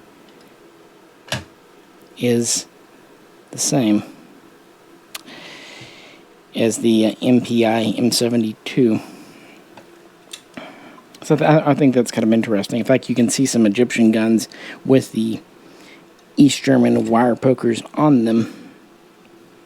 And this is what I was saying, you know, it's not the best. It's a little wiggly sometimes, and it does leave this kind of block hanging off the back.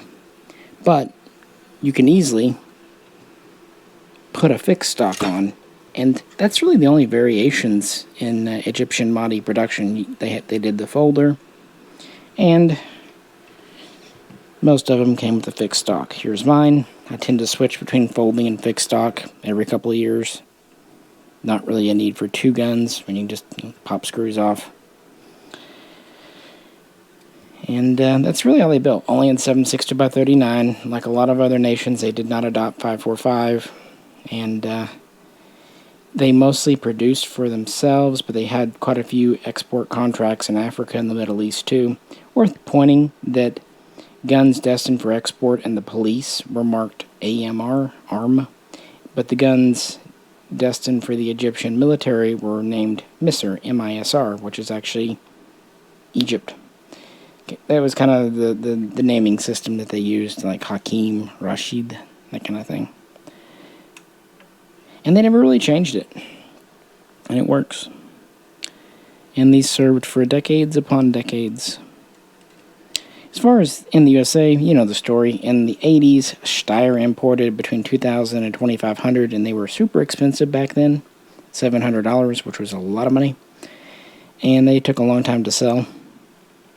Really, the Mahdi became much more common in America in the post-ban era, around 93, when Intrak and PAR started importing this version. These are nice because while they came with the thumbhole stock, the receiver is square back and you could easily put a right stock and grip on. And they even, at least the Intrak ones, still had threaded barrels. So the only really detraction is the bayonet lug is shaved off. Although, obviously, if that really, really bugs you, you can swap gas blocks and do that. And most all were 16-inch. But there were some called the RPM and the RML, I believe, that had 20-inch barrels. Some consider them RPKs. Some even shipped with a bipod on. But no, they were just a regular AKM. They just happened to have a 4-inch longer barrel. Still lightweight, but hey, who doesn't want to be 4 inches longer? And as far as I've been able to tell, these aren't based on any military configuration. It was just something they did for the U.S. market. Well, later on, Century Arms would take over importation, and they actually started naming theirs MISR, M-I-S-R. The first ones were standard guns, just like before. Then they did the MISR 10 after the 1998 executive order banning standard magwells. And then Century would start converting some. Those are the MISR SAs. All of those are good guns. The ones to avoid, I need to repeat this in every video, we mentioned this just so it's out there, are the MISR 90s. Those are a godforsaken mutt of an Egyptian receiver with a Chinese kit crammed onto it. And that doesn't work. And they were bad. And they were done by Century. Neat gun, and again, if you wanted an AKM that was an import, it was the way to go. Still is. Just don't expect a beauty queen. These are workhorse guns, and they are reliable. But they are kind of jangly. I don't know. It's hard to say. A lot like a Romanian gun in the way they shoot. A little bit rattly, a little bit... but it's the only one I have, but there's not really any variations that have been imported worth having aside from fixed or folding stock. And even in Egypt, pretty much just built this gun. Not really going into cranks or anything. I don't think they even built an underfolder. I could be wrong, but I've never heard of an Egyptian-built underfolder. But, yeah, let me know. There's also, people have said for years, the wood actually came from Finland. I have no idea if that's true or not. Cool story, bro, though. Anyway, that was 2 quickies in a row. Let's go a little more in depth. And you know, we just talked about the MISR 90. So, next up, China. And if you can't see right now why these two should not be combined, let me explain by going into detail about this history and how the Chinese gun is just, it's different from everything else. It's its own pattern, kind of like Yugoslavia. Let's talk Type 56s. If you're only going to get one Chinese gun and you're kind of a military historic collector like myself, this is the one to get. This is kind of the unique, immediately recognizable Chinese variant, thanks to this unique attached underfolding bayonet. Although it can be quick detached if you pull it off, but the mount is always going to be there. It also has unique enclosed hooded, front sight. But I'm sure you know it's very different. This is not an AKM or an AK Type 3. China, like a lot of nations, began with a production license and setup and assistance from Russia in, well, not surprisingly, 1956, hence the name. The earliest guns came from Russia, just for samples, and then China, at Factory 66, would assemble guns using Russian parts with the supervision and assistance from Russian engineers. Relations, though, between Russia and China were not good before this time, and they would get a little tense, and then they would thaw again in the very early 60s, but by the early mid-60s, 62, 64, again, Russia and China were on the outs, so technology exchange wasn't happening. I'm telling you this because the original Type 56 was an AK Type 3 copy, clone, whatever. But around 1960, they introduced this unique hooded front sight, about the same time they were doing full production. They would also go to a pinned-in barrel versus screw-in, just to save time and energy. And in 1967, they would introduce their stamped receiver, quite similar to Yugoslavia's in that it's 1.5 millimeter. Although it uses it's a unique front trunnion, but it's not the bulge style, I should say.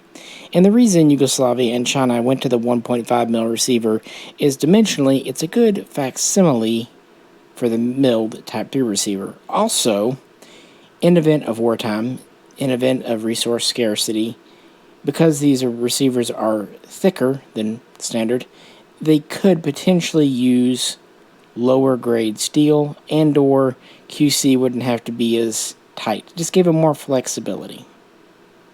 So why do I say this version is kind of the quintessential one versus a milled? Because obviously we know we have milleds. Well, it's because of this bayonet. Yes, there are milled guns with the underfolding bayonet. However, this bayonet wasn't really introduced until 1965, 1966. And like I said, in 67, this receiver came along. Now, true, it wasn't until 1970 the full transition was complete from milled to stamped. And these were being built at several factories by this point. 416, 386, not the computer, the factory, 256, 26. Several factories were building them. So there was definitely a transitional period where you would have a milled and a spiked bayonet. But this would kind of be the configuration by the 70s. Fun fact, when the new stamped guns came in, obviously China liked them because they often put these into their own military and transferred older milled guns to Vietnam. In the Vietnam War against America, more Chinese AKs were there than Russian. Fun fact too, though, relations between China and Vietnam broke down later on, and many Chinese guns were used against their original makers. This also would happen in the Iran-Iraq War in the 1980s. Both sides would have Type 56s shooting at each other. And the Afghans in the 1980s would have Chinese Type 56s, some from China, some provided by the USA. They got around, and China produced a lot of these. How many? No one knows for sure, but 15 million? And best we can tell, upwards of 1 million came in the USA. There were a few other changes, but really by the 70s, production was kind of pinned down, and a lot of original AK Type 3 features remained. The heavier barrel, the blued finish, the slab side wood, the smooth top cover, the bolt carrier in the white, at least for some guns. Typically, factory 416 would do blued carriers. In fact, some factories would go to the open front sight. There's lots of variations. And while this does have a tang system with the 2 screws on top with the stamps, it's actually a different style of tang from Russia. And the stock does have more of the downward sweep to it. I don't know, they're just really fascinating. And for years I kind of held off getting into Chinese guns because I knew it'd be a rabbit hole, and I just bided my time and waited for the right ones to come along. But I knew if I was only going to have one, it'd be this one. It just fit. So I got this one. Actually, I got a different spiker first locally, and then this one came from a friend locally. So I've had 2. I ended up keeping this one. No particular reason. The wood's a little more interesting. Also, it's a Polytech, a KFS marked version, whereas the previous one was B West. Nothing against the B West Noriko marked ones, but on the collecting market, people like the Polytech name, and I don't know. It's just what I kept. But yeah, this was the one to have. Notice it's a non-lightning cut carrier, 760 by 39. And while China did make their own unique pattern and magazine, they were still mostly, say 95+% interchangeable with European patterns.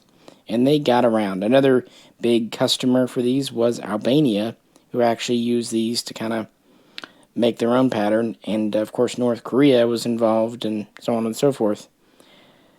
And production would continue at a fast clip up until the 21st century, but then would taper off because China would have replacement guns like the Type 81 and later the Type 95 and so on and so forth. But yeah, these appeared everywhere. And I really do like it. But I want to be honest, it's not my favorite. While I like these guns, the wood has always seemed a little easy to mar to me. And also the blued finish was just more prone to gathering rust, fingerprints, scratches. I think it was kind of meant to be more attractive looking than durable. I kind of like the bluing on the Yugos more of a matte blue, but it's also a little more durable. And of course you hear lots of things about Chinese guns, and they are very good. Cold, hammer forged, chrome line, barrel, heavy. Of course, people that want to make these seem even better always say they have a 1.6 mil receiver. We've been over this already. You know what I mean, though. I do like the kind of extended mag release that a lot of these have. And speaking of a lot, let's keep on with the story by looking at a different one. This gun is one of the more recent AKs in my collection. I picked it up last summer from a friend who was liquidating his Chinese. And I just couldn't make myself put it up for auction. He brought over 4 or 5 other Chinese AKs, and I sold those, but I ended up really wanting to keep this one because it's historic and interesting. This is a Clayco AKS, the first Chinese AK to ever come in, and one of the first semi-automatic AKs to be approved. So going back to 1980, the U.S. and China were growing closer, and U.S. granted China most favored nation status. Also that same year, Norinco was set up as an export company. And from there, in 1982, a company called Clayco was established. I think it was in September. The next year, they sent the first samples to the ATF for approval. And keep in mind, this is just right after Steyr had imported the first Modis.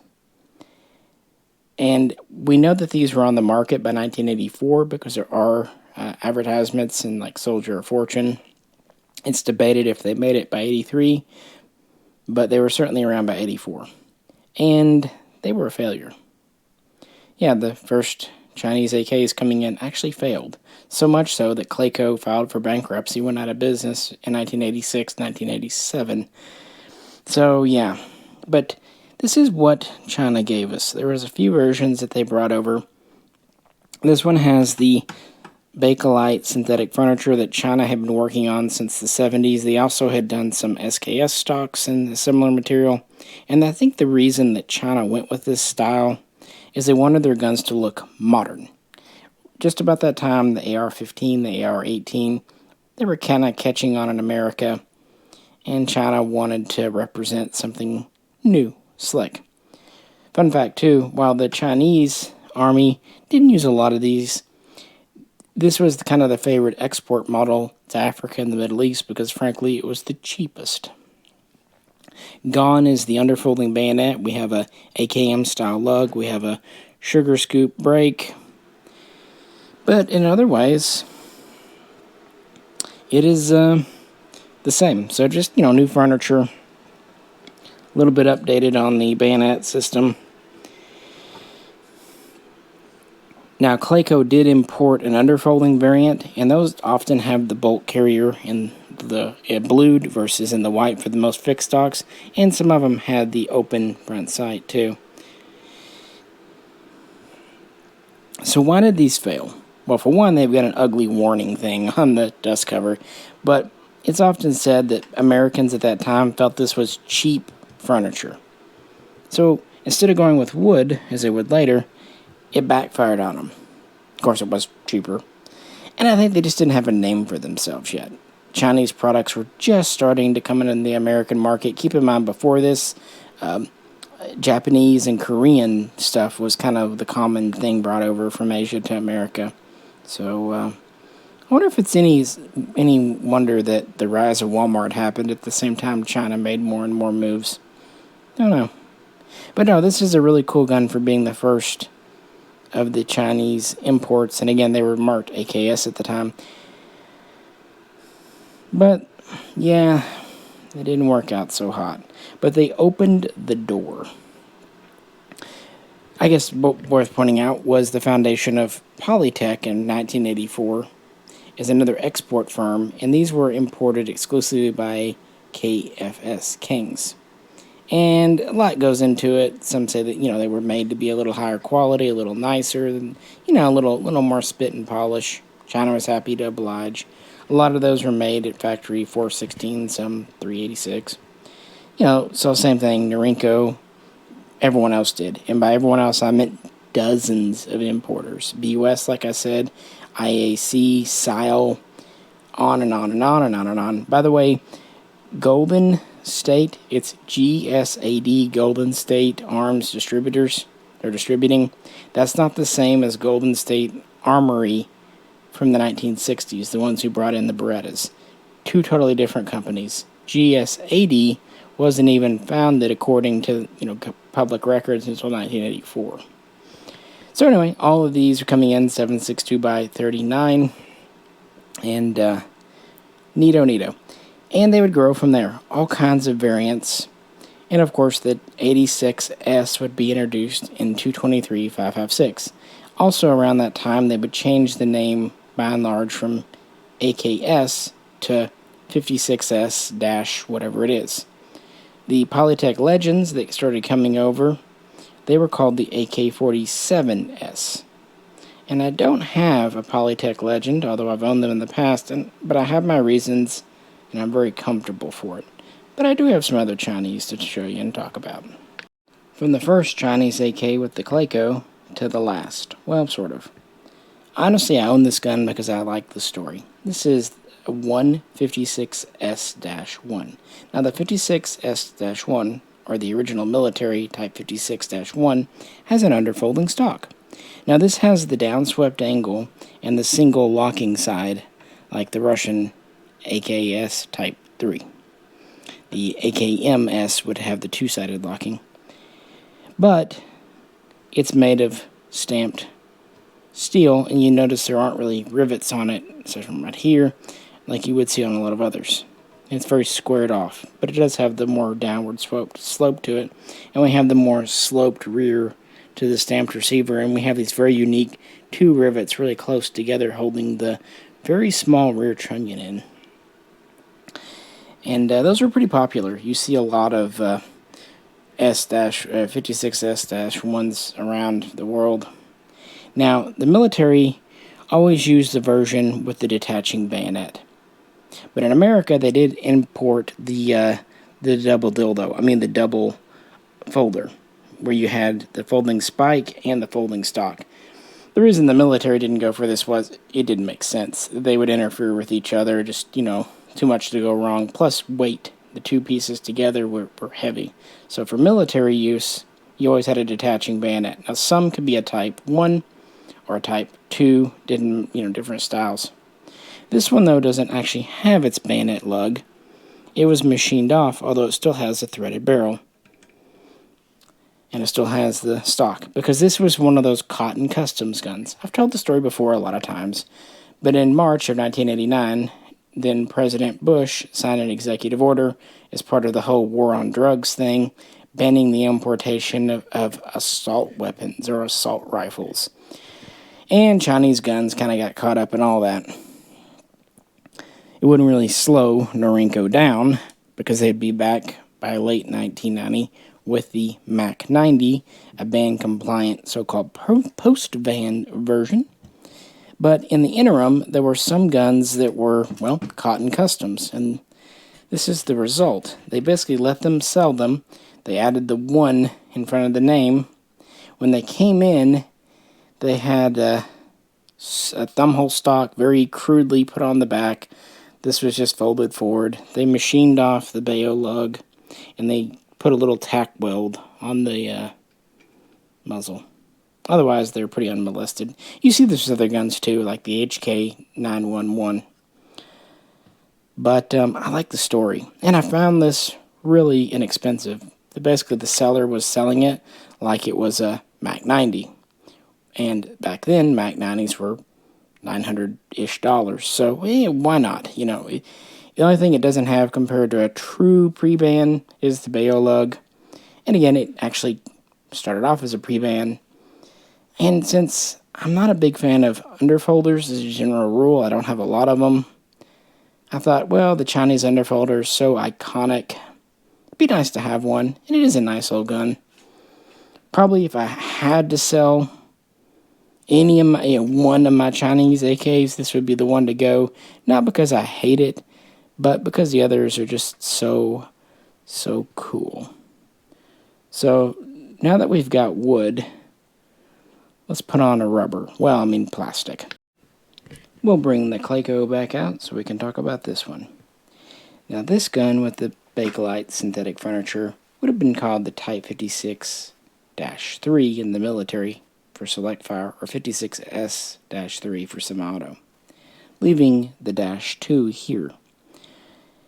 Work was underway for this version in the 1970s, but it took so long. A lot was going on in China that almost every project, military break, was delayed significantly. Fighter jets come to mind. So it really wasn't ready until late 70s, early 80s, by which time a whole new gun was ready to go, the Type 81. So while this pattern was developed for the Chinese army, they ended up really not using them much at all. Although militia, police, reservists would get some, this ended up being a very popular export, the military version, the Type 56-2. Sri Lanka bought some. Many would go to the Middle East.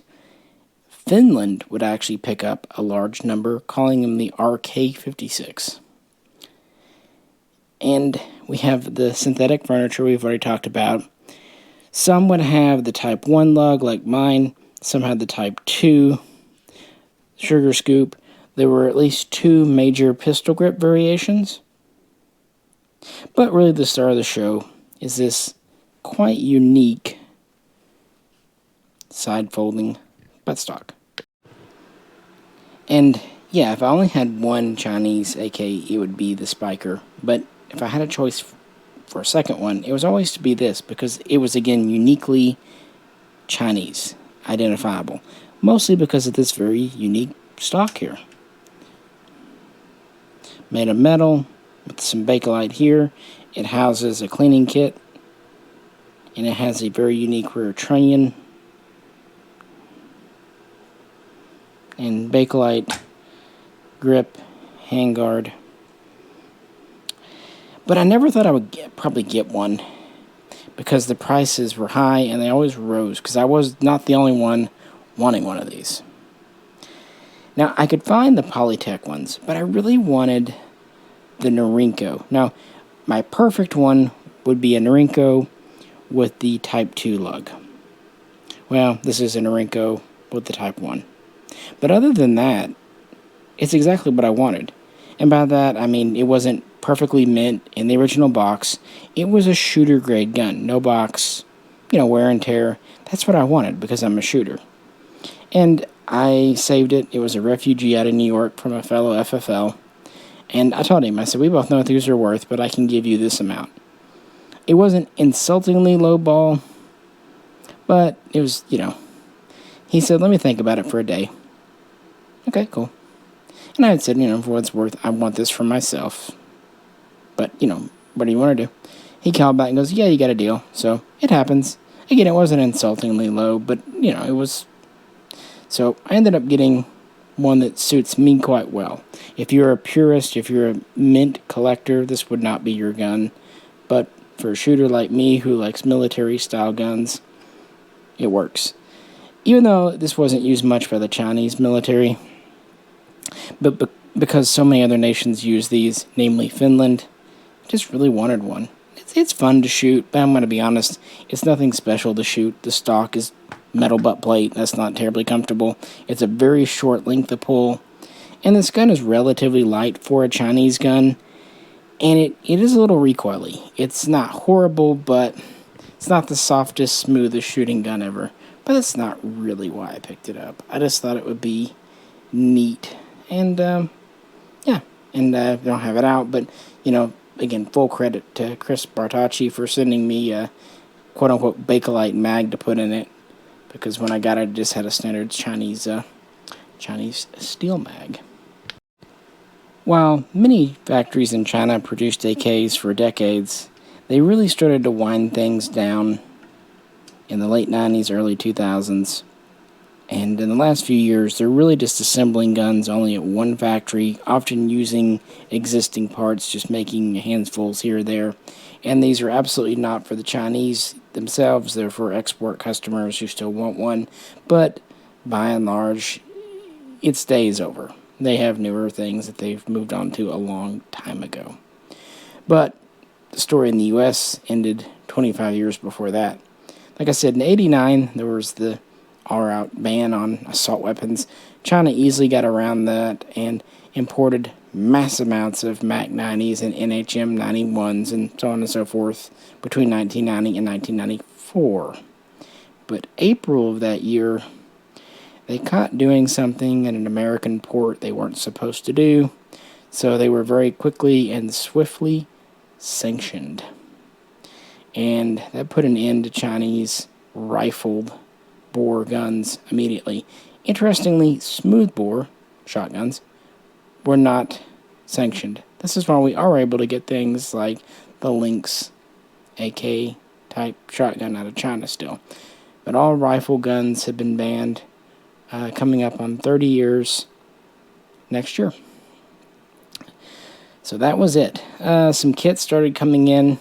I should point out that the reason sometimes the B-West name gets a little is while the initial import B-West were as good as any other Norinco, in the 90s they tried building guns using kits in America. Problem was AK receivers were a real new concept here, especially the Chinese unique 1.5mm pattern, and the first run of receivers that B-West did, they decided not to fully heat treat them, and this led to issues, so that kind of gave them a negative rep, and pretty well deserved, although, as the internet always does, maybe a little overblown. But what isn't overblown are those Misser 90s. They took guns that had been caught in customs, caught in transit during the 94, and they made them cut up the receiver, but it still had a perfectly good front end and all that. And the problem is putting them with a Egyptian receiver and front trunnion doesn't work because the channels, the journals for the barrel are different sizes. Yeah, China did their own thing, especially with specifications. The measurements for Chinese guns are ever so slightly different from European/Russian patterns. So you've got to modify, muddle, grind, and sleeve, and, you know, a good gunsmith could do it, absolutely. The monkeys working at Century, especially back then, would not exactly be qualified as good gunsmiths. So yeah, avoid. And of course, in more recent years, parts kits builds have been available for Chinese guns at several places like Atlantic, and that's fine, but I was fortunate enough to kind of be in an era when I could pick these up, and I just never saw a reason to go to the trouble of converting a MAC 90, kind of doing the math in my head, buying the gun, buying the parts, paying a gunsmith to do some barrel work. I could just be patient and wait for a pre-ban to come along. Both of these I picked up for far less than they were worth. This one I got from a friend, helping him out with some things. We cut a really good deal. In fact, he wanted less for it than I was wanting to pay him, but that's what friends are for. You do trades and work. And again, like I said, this one is a refugee out of New York from another fellow dealer. So even though I got it for a good price, he knew it, so no one was ripped off. It just took me years to find these. But I'm willing to wait. And speaking of, and still kind of in the pre-ban vein, waiting for these guns that I really wanted since the very beginning and others I never thought I would own. We all have whale guns, and for many years this was mine, and much to say about this gun in its military and civilian guise.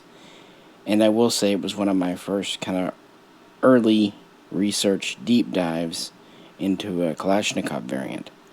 Of course, you know, by its very distinctive, kind of love it or hate it, or just find it bizarre silhouette, the finish of Valmet, not Valmet. I always crack some people who say Valmet. No, it is Valmet, or at least close enough in English. RK62, or rather the semi-automatic version, the M62S, and this is the first pattern. A lot I could say. I've done a lot of videos really diving in. So let me explain. I've always found Kalashnikovs interesting. As you know, I bought my first one in early 2001, I guess it was. Late 2000, somewhere in that. I guess early 2000. Yeah, 2001. That SAR-1 that went to Fox. Well, I've been looking at them online since the late 90s, kind of the rise of the internet, and Max's website, Modern Firearms RU, was a good resource because it covered a lot of the European guns that weren't all that well known in America. But even then, and even though we had Valmet.org, info on these was really hard to come by. They had not come in for years, but were still in military service with the FDF in Finland. And it also kind of comes to mind that due to recent events with NATO and all that in Finland, these are kind of once again relevant. Anyway, yeah, not really being able to find a lot of deep info on especially the semi-automatics that came into America made me dig and ask questions, and kind of put me in a position where I had data. And I like keeping data. If I come across an interesting piece of data, and I like to cross-reference and check, I keep notes. Why not? Because memories play tricks on us, especially as we get into our 40s. Anyone who's made it past 40 knows exactly what I mean. Anyone who hasn't made it there, it's something you get to look forward to, becoming a senile old man instead of a senile young man. So I really never thought I would own this gun because only 200 or so came in initially in this configuration. So let's back up and talk about the RK62 first. And this might not even look like an AK. Cosmetically, it's very, very different. But the bones are there, the internal mechanisms. If you watched any of my videos, we've gone over Finn guns, actually quite recently, looking at the M39. I love Finn Mosins. I had a soft spot for the Lottie pistol. And I actually did quite a bit of research in undergrad and grad school on the winter and continuation wars, and really found the Finnish ethic and sensibilities and sense of humor and just spirit very inspiring. And frankly, so did the Russians. After World War II, Finland was kind of in a neutral position. They technically lost, or at least came to a not-so-great treaty in 1944 with Russia, but they were left independent. They weren't folded into the comm bloc, but they kind of straddled the line, much like Sweden. And in the 50s, they needed new guns. And after looking around, they thought, who's our most likely next enemy going to be? Well, the previous three, Russia. So they looked at what to do. And much like with the Mosin, they thought it'd be good to be using the same cartridge as Russia, because in the winter and continuation wars, a lot of the guns and ammo they used were captured from Russia. And they, of course, took the Mosin and reworked it into various guns, making it more accurate and more dependable. And they did the same here. They acquired some milled AK Type 3s, designating them in the military as the RK, which is basically their version of assault rifle. AK54. But these were just kind of getting service, and they were used for years for training. Then they had competitions beginning in 1958 to replace the M39. And the two main competitors in Finland were Valmet and Saiga, or Sako if you prefer. And there were some external competitors too. SIG put in a version of the SG510 chambered for 7.62x39. That kind of comes to mind. And HK did a version of theirs called the HK32 in that caliber. But yeah, ultimately, they brought it down to Valmet and Mishaco. And they preferred the Valmet design, which was a take on the milled AK3. And it originally looked more like it. It had wood furniture and different style of sights.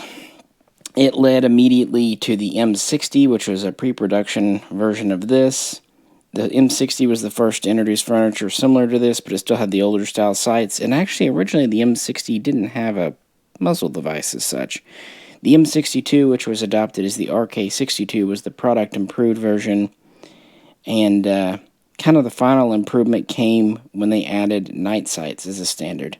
So it took a while to get these ready to go, and full production wasn't begun until 1965. Not only at Valmet, who designed it, but also Saiga. And Saiga really only made them for the FDF because they were producing them for Finland under license from Valmet. But Valmet had the ability to export versions and variants, but the 62 was only chambered for 7.62x39. And they would produce hundreds of thousands for the FDF, with the run at Valmet ending around 1985. So here in America, the semi-automatic M62S, which was also originally designed by Valmet for Finnish use too, was the first AK pattern to be approved by the ATF and imported. It's hard to nail down exactly when the first came in, but at least the pre-approval models seem to be Gun Control Act of 1968, around that time. Most of the ones you see were spotted in the early 70s, but from what I've been able to piece together, there are a few of them were around in the late 60s. And you had a few different importers over the years. Inner Arms, of course, with the relationship with Finland. You had Odin, you had Valmet Incorporated, and a couple have come up without an import mark, which is interesting. And there are tons of variations. They're really finding their ways. Military-style rifles like this were not popular in America in the 60s and 70s. I think this looks awesome, says the blind guy. We have the 3-prong flash rider with puka-style bayonet lug. This is actually pinned onto the barrel. Then we have a combination front sight gas block with flip-up night sight. Again, night sights weren't original, but they came very soon. Then we have an exposed gas tube and partially exposed barrel. Then we have this cheese grater handguard, which is made out of a interesting early plastic or Bakelite material with a metal heat shield. Very standard AK charging handle, quite standard AK selector, phosphate finish. But of course the rear sight is unique, mounted to the top cover, and it's still a tangent style, and it does flip over, which is kind of neat for use as either a battle sight or a night sight. And it does have relatively small protectors in the back. We have a unique pistol grip, the bicycle grip, the Michelin Man grip. It's hollow, but it's metal here. And this is all kind of welded together, as is the stock. This is a metal tube welded to the milled receiver, and it does have a storage compartment in the back, and this does not fold. There were rumors for years about side-folding RK62s or even M62Ss imported here. I've traced those down over and over and over. I don't think they're true. I think they're actually mixing variants up, because everyone that ever told me, yeah, I had a folding M62S in America, hey, do you have pictures? Or you still have the gun? No and no. I think they're mixing those up with later variants we will talk about. Notice the unique lightning cuts. This is an interesting gun because it's pretty much all metal and polymer synthetics, no wood. Again, the early versions had wood, but I guess because of the cold and everything. Yeah. Other interesting fact, this is a hammer forged barrel, but it is not chrome lined. For whatever reason, much like Yugoslavia, they just didn't. Notice it does not have a Galil style selector here. And early imports like these still have some features like the trip on the carrier. Later, things like that would go away. But anyway, back to the M62S that came in. The reason these are so hard to get, total between 1,000 and 1,200 M62Ss came into America between, late 60s, early 70s. But the majority, 800 to 1,000, were the wood-stocked version. Back here, and then with the wood pistol grip. The front looked the same, although some actually have the later style handguard. I have seen those. I have verified that the later 62Ss came with the later pattern handguard, which tells me they probably came in the 70s. Or maybe someone swapped them out in America, you never know. But I do know people that actually do have them today. So, okay, only the first 200 or so came in military style. They didn't sell well, so they put wood furniture on them to gussy them up a bit. Fun fact, they had a wood stock, but no sling swivel in the rear. You could do something, but yeah. Another thing that really hurt them, 7.62x39 was a totally unknown cartridge in America at that time. In fact, only a few rounds imported from Europe were available, and they were $1 a round in $1970. So, yeah, inflation's not kind to that. So between the caliber and the gun, heck, even magazines, even though this takes standard AK mags, that wasn't a common thing. We think of so much AK stuff as common today, but it wasn't, because this was the first. And finally, these weren't cheap. Yeah, Valmets are crazy expensive today. They were still pretty dang expensive. Adjusting for inflation, they were near $2,000 brand new in a store in the 70s. So we could understand why they switched up going away from the first 200 like this. But I wanted this style because this is a semi-automatic version of an RK62, which is actually still in service today. Back around 2015, the FDF reported that they had around 350,000 Kalashnikov rifles, and a good bulk of them were the RK62, although there is the RK62M, which is simply a modernized version where they put some newer furniture on it. But I never thought I would own this.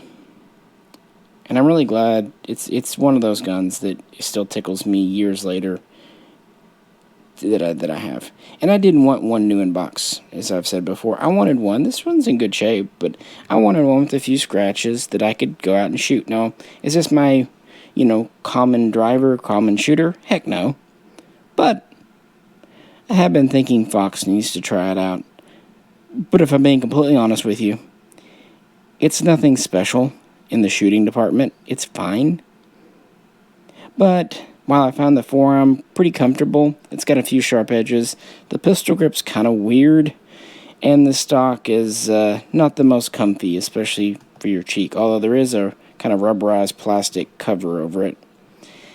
I think sometimes the internet does kind of glorify these a little much. The quality's good, but very much a military rifle. But the history, the fact that this is what Finland went with, this was actually supposed to stay in service through 2035, especially the modernized version. But with Finland's accession to NATO this year, you would think they would start to adopt 5.56 by 45 to 23, and thus would go something else. Now, if you're wondering, well, they made Valmets in 223. What about those? Well, yeah, let's talk about the second generation now. For years, this was the only one I owned. But then, a couple of years back, this one came in on trade. Meet the Valmet M78S. And if you don't know by now, yes, I have a thing for RPK patterns, light machine gun patterns. Even though this was never really used by the FDF, and even though this one's actually chambered for 308 as it's marked, 7.62 NATO. So this does represent the second, or really third generation that Valmet tried out. So after the first one, mill gun 760x39, they wanted to up production rates, lower cost, also lower weight, and export. Thus, the M71 comes in.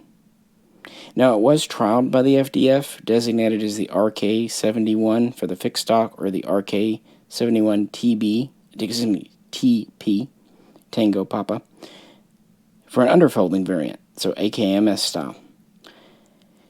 And it was the first to feature a 1mm, maybe a 1.2, because these weren't licensed guns. These were reverse engineered from Russian, maybe Polish examples they were able to obtain. But anyway, a stamped receiver. And the M71 is really interesting because it looks a lot like a standard AK. Like this gun, it had the front sight all the way in the front. It had the rear sight at the edge of the gas tube.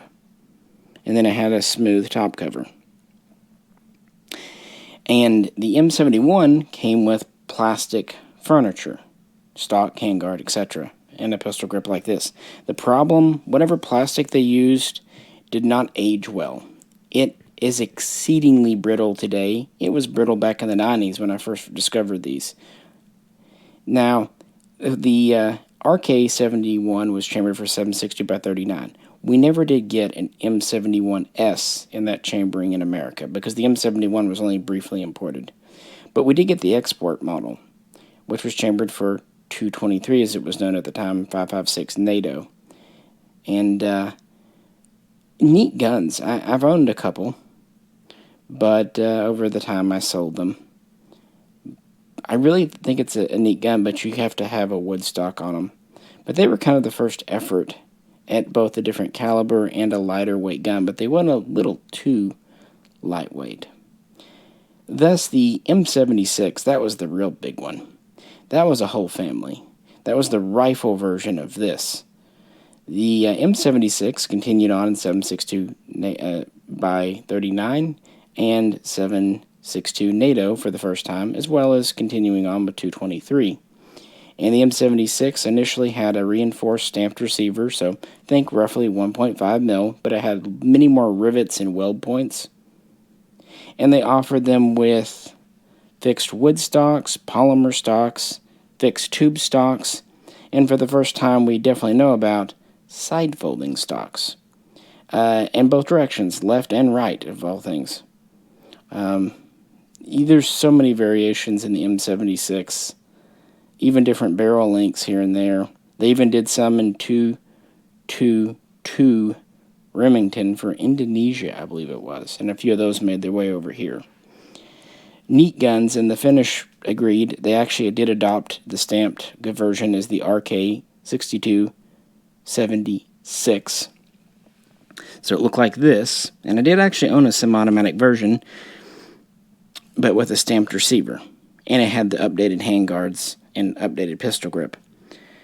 Actually, fun fact, like I said, about 200 of these came in. Well, the 76 version in X39 with the tube stock is even rarer. They say about 150 came in. And I did own one. But I'll explain in just a minute why not now. But this gun was an outgrowth of that. Back in around 74, there were trials versions of a light machine gun based on the Kalashnikov in Finland, because their previous light machine gun wasn't really living up to snuff. Anyone who knows the 62 light machine gun knows what I mean. Now, the 74 trials didn't directly lead to this gun, but it inspired Valmet to develop this, and it was actually trialed by the FDF, who really liked it. Now, typically the 7.62x39 version has a stamped receiver. We had either polymer or wood handguards. We had a clubfoot, wood stock, updated pistol grip. Like I said, it has the 71 style sight arrangement, has the standard tri-lug flash-hider.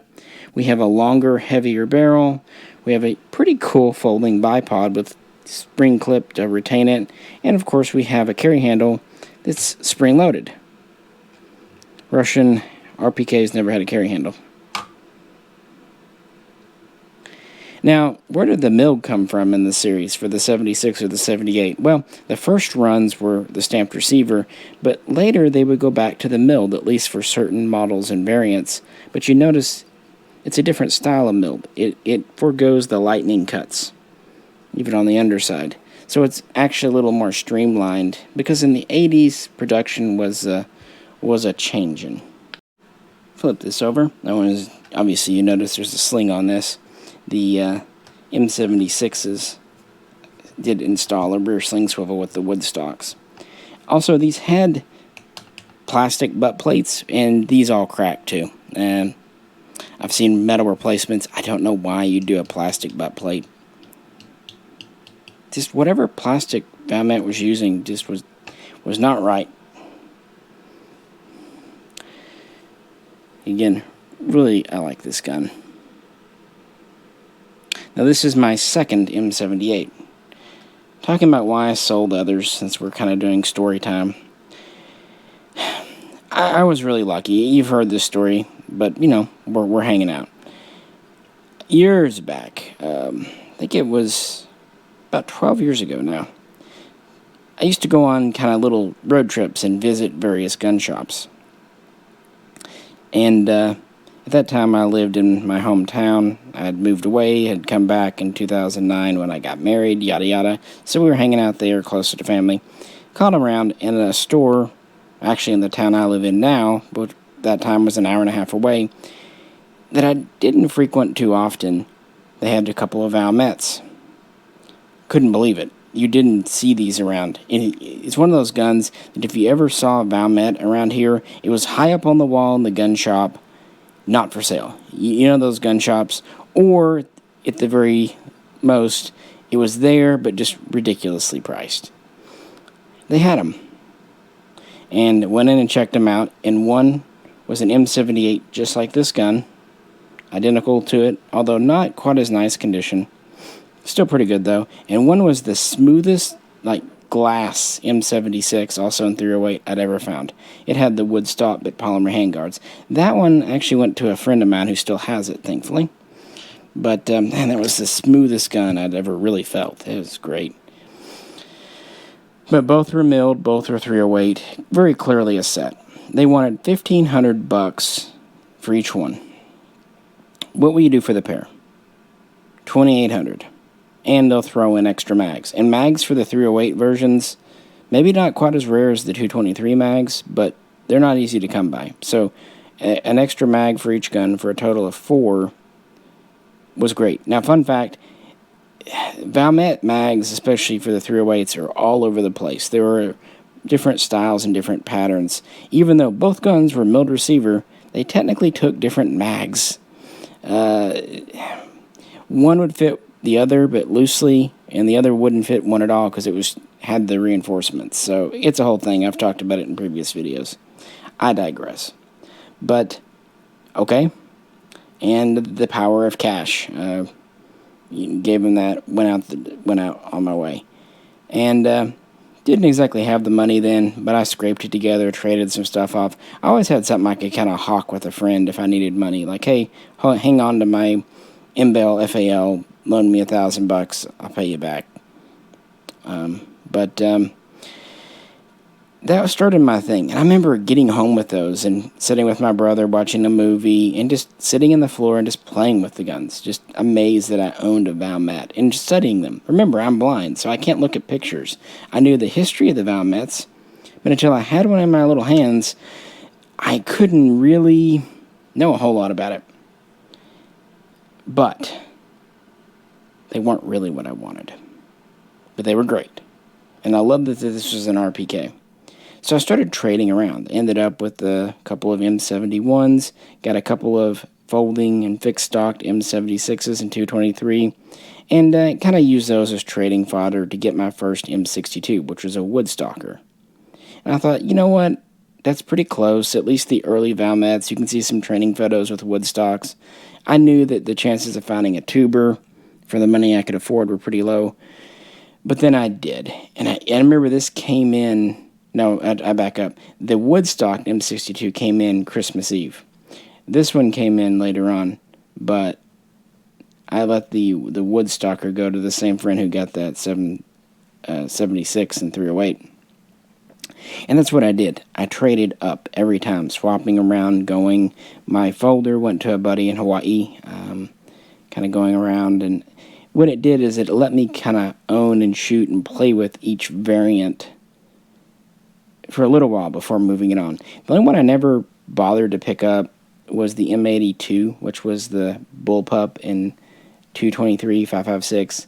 They had issues. They, again, had a lot of that brittle polymer, brittle plastic. So, and since it's a bullpup, stocks are more important. It's an issue. Plus, while the FDF trialed out a version in 760x39 that Airborne did, they rejected it. It just didn't do. So really the only Valmet they really adopted was the M62 as the RK62, and the M76 as the RK62-76. Although, like I said, they did test out the M78, and not only did the soldiers like it, they actually liked it in 308, 7.62 NATO. And that probably brings me at this time to discuss why Finland wasn't switching to 223 or 5.45. They studied both, but they felt in the cold and in their deep forests that using a 30 caliber round was better. You know, deflection off branches, thick foliage. They just didn't know that a small diameter would be effective enough. So when they started doing 308s at Valmet, some soldiers said, hey, that's even better than X39. They really liked it because of the ability to punch through the forest. And also, if you go to the north of Finland, you know, it's pretty wide open in certain areas.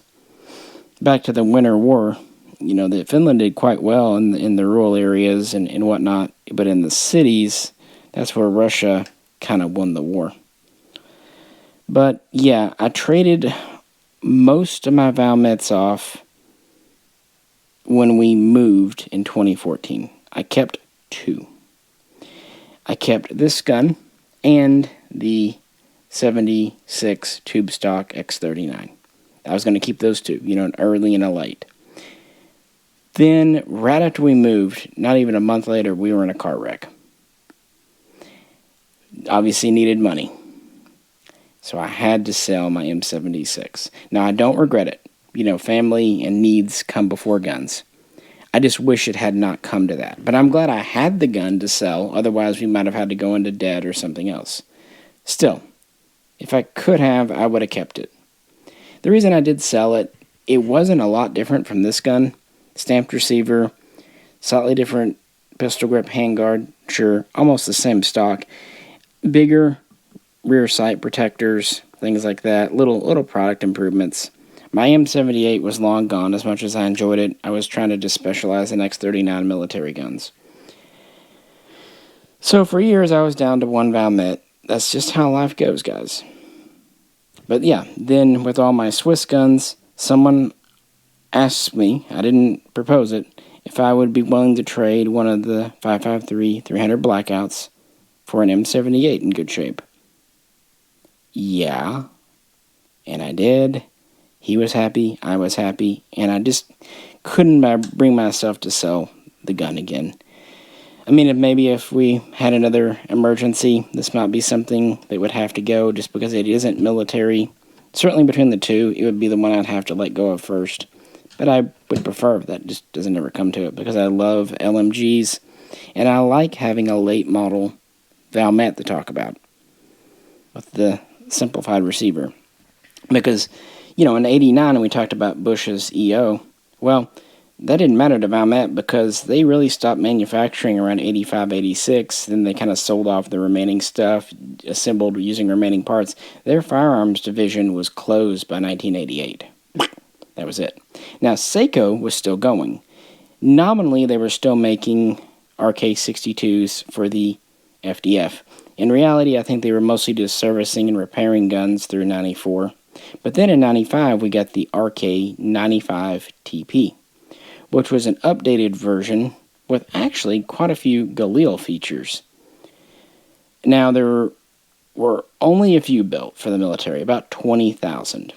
And then by 1998, Saiga 2 would wrap up and fold its firearms production line, at least its military division. Of course, as we know, Saiga, now owned by Beretta, still makes guns, but they're more sniper and sporting guns. They're kind of out of the assault rifle game. So they made 20,000 95s for the military, mostly to be used by frontline special forces. And all it really was an updated 62. I mean, folding stock, ability to launch grenades, ability to mount night sights, etc., etc. Some of those features were carried over to the RK62M, the modernized version, too.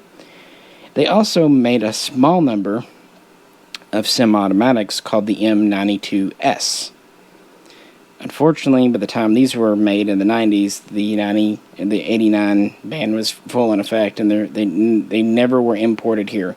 There's only a handful in the USA, and those were kind of special imports for very special people, like Larry Vickers.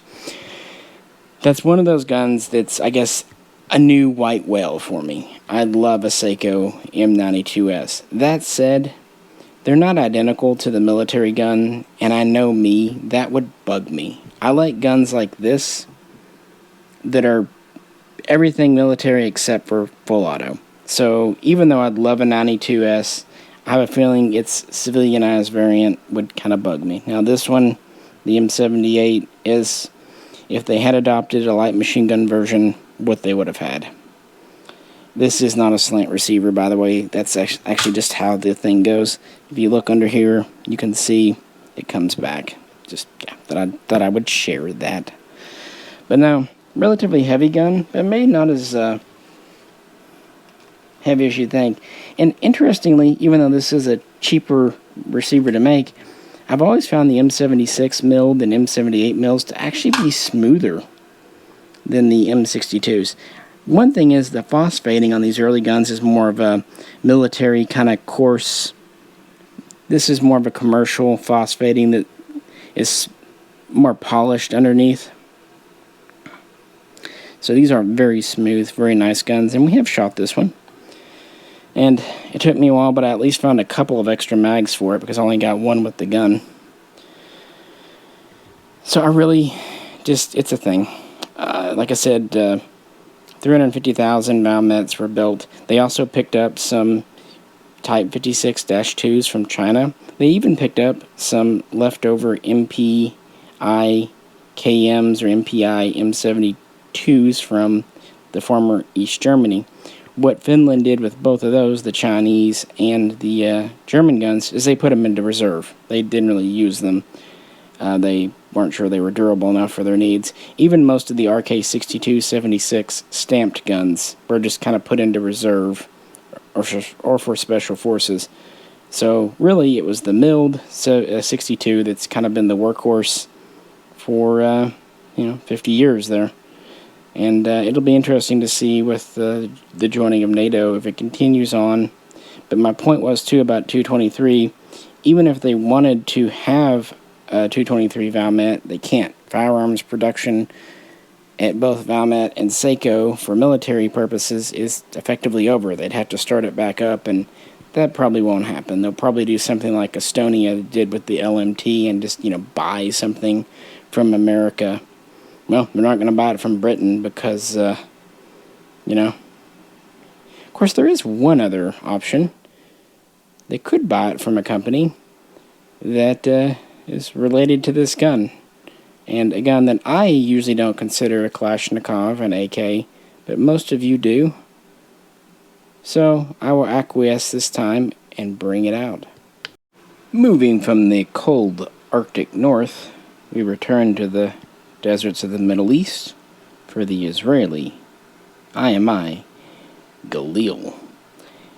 Okay, the reason I don't really consider this an AK is because I think it's better than that. I think it's got enough unique features and it's different enough, we can say it has an AK operating system, but in so many other ways, it's its own thing. So when I say this isn't really an AK, that's far from an insult to IMI. It's actually a compliment. The Valmet, well, it doesn't look like a Russian AK, but under the hood, it's the same, and it uses the same mags, and it uses the same cartridge, of course. So, okay, it's an AK, just with a unique look. Well, the Galil takes that, says, hold my beer, and goes like 3 steps further. And the Valmet was not a direct copy, clone, or licensed gun that formed the Galil. Now, far from it. So, interesting history. And we're also returning to a kit build here. This was done by Hillbilly. It is a re-weld, though, using an original receiver section. Notice the lightning cut here, very similar to the Valmet style.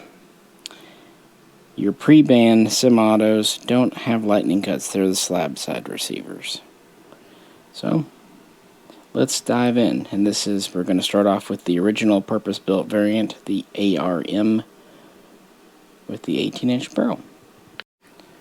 Our story begins in 1967 with the 6 Days War. At that time, Israel had adopted the FAL, both light and heavy barrel versions, as well as, of course, designing and producing the Uzi. Well, they discovered that, the FAL had plenty of good things. It was also heavy. They didn't have a folding stock variant. It was harder to get in and out of vehicles, harder to march with, and of course in the sand and dust in the environment of war, it wasn't always as reliable. The Uzi was more reliable, although it too could jam because the desert can jam anything. Just ask Paul Atreides. What they found, they had captured a bunch of AKs from their opponents. Now, these would probably not have been Egyptian Mahdi's because of the timing. They probably didn't have time to make it. It could have been early Mahdi's, but more likely they were Russian or similar, hence all those PLO kits. But they were mostly AKMs, although some older AK Top 3s were captured as well. And so these were often reissued to Israeli Special Forces and others who decided that, hey, this AK thing works pretty great in the desert. Hey, don't at me, I know forgotten weapons in range testing. I'm just telling you what Israeli battlefield testing revealed during this war.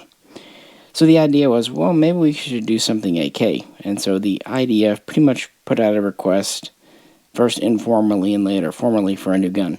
So they started off not with the Valmet, but actually taking AKs and modifying them. They put on a custom folding stock. They also made a thumb selector. Apparently that was important to them. And they started fitting bipods to AKMs. So those were kind of the first major alterations, more just for testing and trials. Then they cottoned on to the Valmet, and from it, they really took the receiver system, the sighting system, and the the dust, I can't talk apparently, the gas tube, you know what I mean. So when you look at it, that's really what these share, are the sights, the gas tube, and the receiver. Note on this side, the lightning cut is different. That's because this was a dovetail for a scope mount. Not all military versions had these. And so you kind of see the genesis. Now, there were rumors that the early Galil receivers were made in Finland. I've never been able to substantiate that. But what I can say is the reason they ended up going with the milled receiver is they felt at the time it was the best way to handle 5.56. They did not want to do 760 by 39 or even continue on with 7.62 NATO. By the late 60s, the IDF command had decided they wanted to go to that newfangled 223 Remington cartridge that was becoming quite well known around the world because of Vietnam. The only problem at that time, 1967, 68, the only guns commercially available were the Colt M16, soon to be the M16A1, sold around, the HK33, which we've actually recently looked at, pretty cool gun, the Stoner, which never really went too much of anywhere, or the AR-18, which was just starting to really go into full production. Other guns that you would think of, like Beretta's AR-70, FN's CAL, the predecessor to the FNC, even SIG's SG-540, they weren't out yet. They wouldn't actually be out for a few more years. So they decided we're going to make an AK derivative of our own, and since we wanted to fire the higher velocity, higher pressure, higher strain cartridge, we need a stronger receiver, and they decided to go to a lightning cut milled receiver. They could have also maybe gone with the stamped 1.5 mil, but I do agree with their decision not to just rely on a 1mm receiver, especially with the technology of the day. So that's kind of how it all came to be. And why did I pick the ARM? Well, this is often represented as the light machine gun version. That's incorrect. This was meant to be the infantry version. 18-inch barrel, folding light bipod, bayonet lug. Because this was to replace the FAL light and heavy barrel. That's also why they issued them with both 35 and 50 round extended mags. We have the metal side folding stock. We made the selector a standard feature. And while the sights at first look like Valmet sights, there's one difference. In the rear, we have a flip aperture. I think it's 300 and 500 meters instead of the sliding tangent on the Valmet. We also have a flip-up night sight. But yeah, the ARM was actually the standard issue for the IDF, not the AR. Actually, the AR variant was really not done much. I've even read some sources that claim the AR kind of came around in at least the USA because the ARM wasn't doing so well. So Magnum Research, the importer, basically just took off the bipod, went to standard handguards, and sold it. There were a few export customers, especially in South America, that bought the AR configuration. But yeah, it was mostly for export. I've only found a few instances of ARs actually make it into the IDF. The ARM was the standard. These were selected for future adoption in 71.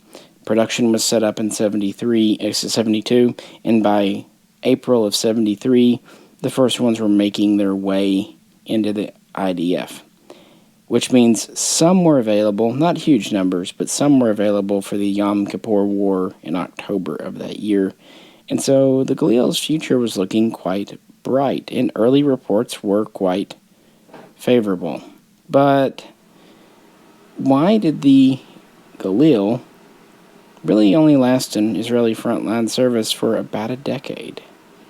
Well, thanks, Uncle Sam. Well, you see, a few things were changing in the 70s. The U.S. and Israel were becoming much more closely aligned. Kind of like we were talking about with Egypt, Israel's position shifted over time. Go to the 60s, and the U.S. wasn't always so fond of them, but it changed. Also, the Vietnam War was ending, and so more M16s were available. This all led to Uncle Sugar starting to supply M16s at very low cost to Israel beginning around 1975. Later, they would start to acquire CAR-15s from Colt for their special forces as well. They were producing the Galil ARM infantry gun, and it was the standard frontline gun in 1982 for the Lebanon War, but that was kind of its high water mark.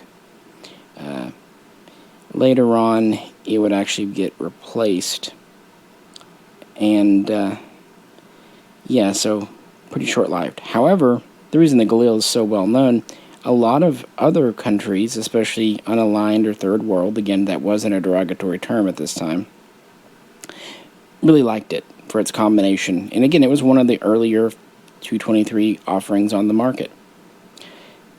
Over 24 nations would select these. Again, a lot in South America, like Colombia, who actually started producing their own in the 80s. We'll go back to that, though. And it would make its way around the world. Now, as far as mine here, why do I have a re-weld kit build? Well, for one reason, I wanted the ARM variant with the bipod. And most of your pre-bands you find are the AR. Worse, instead of having the 18-inch barrel, they have the sporterized 16-inch. For military purposes, they never really did a 16-inch gun.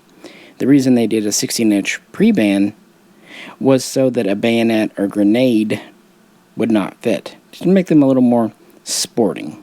The early Magnum researchers were 18, but most of your action arms are 16, even if they have a bipod. I didn't like that. Also, I didn't like the cost. So, this seemed like a really good idea. Take a parts kit with the original receiver, have someone qualified like Jeff re-weld it, go from there. It also gives you not only the scope rail, which the pre-bans did have, but it also gives you the right side lightning cut, which they didn't, and it gives you the Hebrew markings.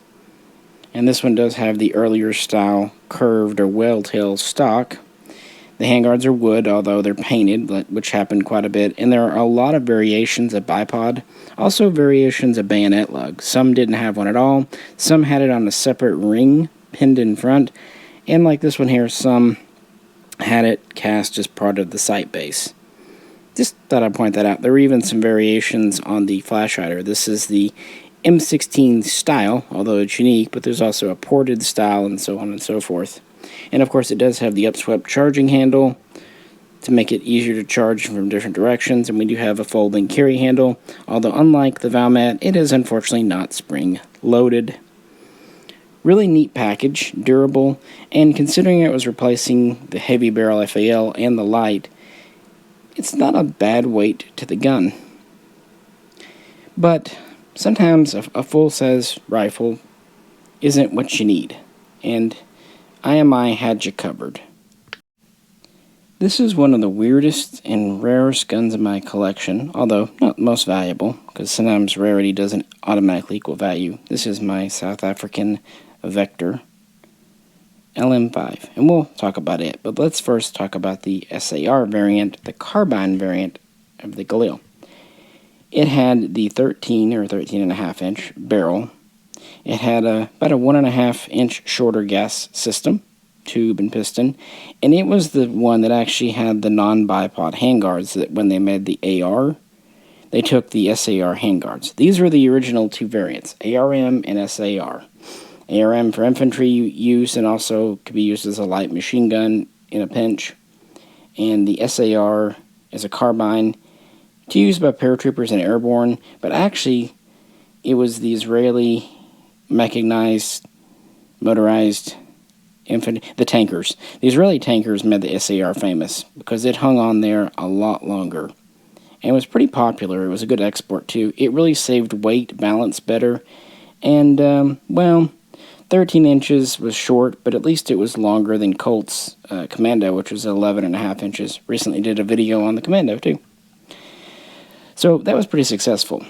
Going back, though, when you get to the late 80s, Israel has a huge hodgepodge of guns in their inventory. They got the ARM, the SAR, plenty of M16A1s from America, CAR-15s, Special Forces, even quite a few AK47s hanging on, and whatnot. So they decided to kind of standardize on the M16 rifle and carbine variants in the 1990s, fully retiring old AKs, and really retiring the ARM for the most part, but the SAR, the short version, stayed on with tankers for a long time. I think 2003 was the official retirement, but some have reported they stayed in tanks for a bit longer. The M16 had pros and cons compared to the Galil. The big pro was, well, they had to pay to manufacture a Galil. Milled receiver, all that stuff, cost money. The M16 was essentially free. They paid some nominal things, but it was foreign aid, blah, blah, blah, doesn't matter.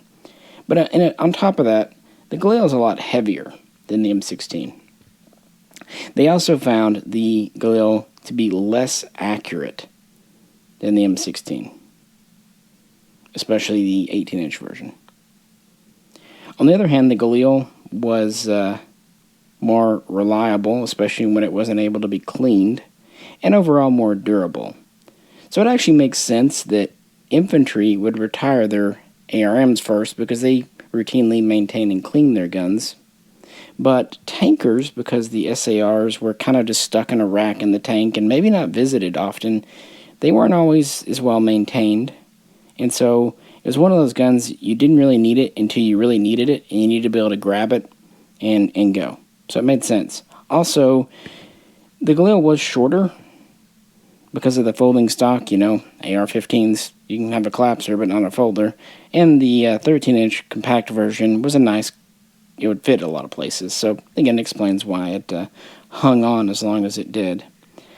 But yeah, the Galil ended up being more of an export success than a domestic success, which is ironic because Israel Galil, that made this, made it for his country, was very proud of it, and it was a success for IMI, but just maybe not in the way they intended. And that's actually how we get to the LM5, or rather the R5. South Africa was one of the most important users of the gun. They had adopted the FAL like many others, but in 1963 there was a voluntary embargo placed on them by the UN because of apartheid and all that, and this became a mandatory embargo around 1967. Now, some countries and companies were willing to work around it, but most weren't, and they were running out of supplies and support for their FALs. So they looked for a new gun, and they began testing a variant of the Galil around 1980, adopting the full-sized ARM version as the R4 in 1982. They would adopt the carbine SAR version as the R5 around 1984. They would actually do a further compact version as the R6 around 1990, but I digress. And the South African versions were very similar to the Israeli. They did go to larger ringed front sights for better aiming. They actually updated the gas tubes a little bit for easier assembly, disassembly, to make the connection point a little stronger. And on the R4, they went to a longer handguard. R5 is pretty well standard. Lightning cuts on the receiver. And they went to a new pattern of buttstock. There were actually two styles. There was a style with a rubber butt plate, and then there's just a solid body style like this one here. And these stocks are actually longer to better suit African soldiers' increased height. So it is actually true that black is bigger, at least in terms of height. Fun fact though, kind of like with the Valmets, the rubber that they used on the butt plates and also is kind of a firing pin buffer, and even the buffer in the back of the receiver, degraded. Not just through use or maybe UV exposure. No, there were reports from South Africa of citizens buying the semi-automatic LM4 and LM5s direct, still sealed in the bag from the factory, just, old, factory, like new old stock, and the rubber being completely deteriorated. So either the rubber itself wasn't made properly, again, produced under embargo maybe, or maybe the preservative, the oil, the grease they put them in, interacted with the rubber in a bad way.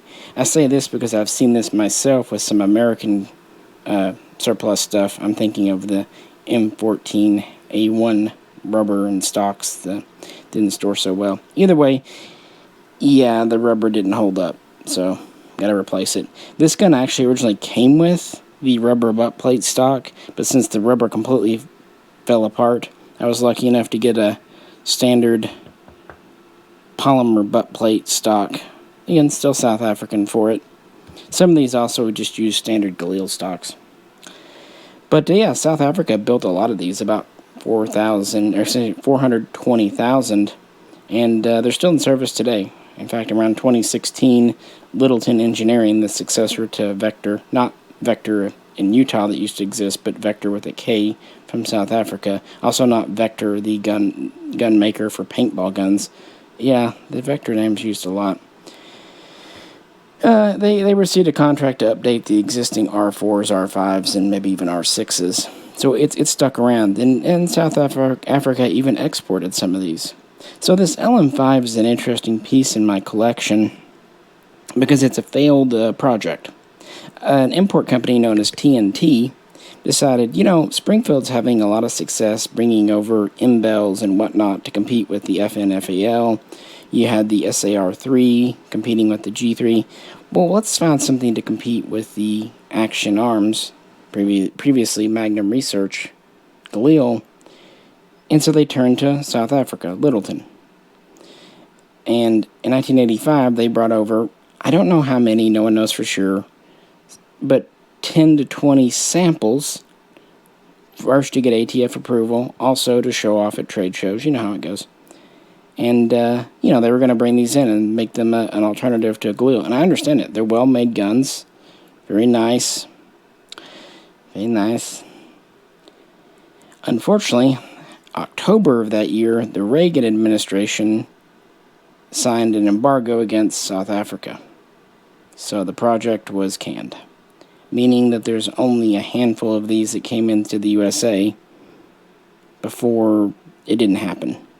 And I got this one thanks to a friend, and still greatly appreciative. It's actually a gun that I sold off to a different friend years ago. Regretted it for a long time, and then he finally let me get it back off of him, so it's probably not going anywhere. Also, fun fact, in America, we consider the receiver the firearm, but in South Africa, they consider the barrel the firearm. So actually, the serial number in South Africa is on the bottom of the gas block, which is part of the barrel. But for import over here, they had to apply a serial number to the receiver. So it was at least brought over correctly. Also, of course, they had to take the 13-inch barrel and put on an extension.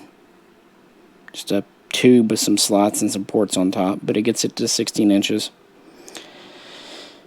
I don't know if any LM4s came over. I thought I had one tracked down once, but it didn't happen. I've read a couple of reports of them. I'd like to get one, but I don't know how real they are because of so many kit builds and stuff, but oh well. By the way, the LM1 was a semi-automatic FAL built in South Africa. But yeah, since my ARM is a parts kit build, this kind of fills that pre-ban import niche in my collection, and in some ways is more distinctive than a Israeli gun. Also, fun fact, while we had ARMs and ARs brought over by Magnum Research and Action Arms and later Springfield, we never had any SARs. Not this style with the short barrel and shorter gas system. And an SAR isn't just a shortened barrel. It does have a completely shorter piston and this, and even I think the gas block is a little different. By the way, SARs, some had bayonet lugs, some didn't. It just depends on the production run. In fact, early ones had wood handguards. Later they would go to synthetic. I'm talking more Israeli than anything else, but yeah, still has the left side selector. So that was the pre-ban era, and this kind of represents my pre-ban Galil in the old collection. Pretty cool, and a gun I'm happy to shoot on occasion. I really like the paint finish on this, paint over phosphate. So, yeah. And you would think the Galil story would end there, kind of a relic of the 20th century, the Cold War. But you'd be wrong. And honestly, it's probably thanks more to Endemol in Colombia than IMI in Israel. Well, maybe. Enter the ACE. And again, we'll put both on the table since, why not? And you've seen these quite a few times. So who really made the ACE? IMI or Endemol? Well, Endemol started production using Israeli parts in the 1980s and then slowly transitioned over to making more and more parts in-house in the 90s. Around 2006, though, they had already perfected making the gun themselves and decided to kind of revamp it. There are, according to them, I think it was like 93 major parts components to the Galil, and they reworked as many as 47. Some they would switch from metal to plastic to polymer. Others they would just update, improve, strengthen, or modernize. The idea was to make a lighter, not sure how well that worked out, but anyway, lighter gun, compatible with modern accessories, more modular, and they said more reliable. Now, the original ACE Galil was pretty reliable, but I could see that. There's a few areas, especially magazines, that I think they did improve reliability.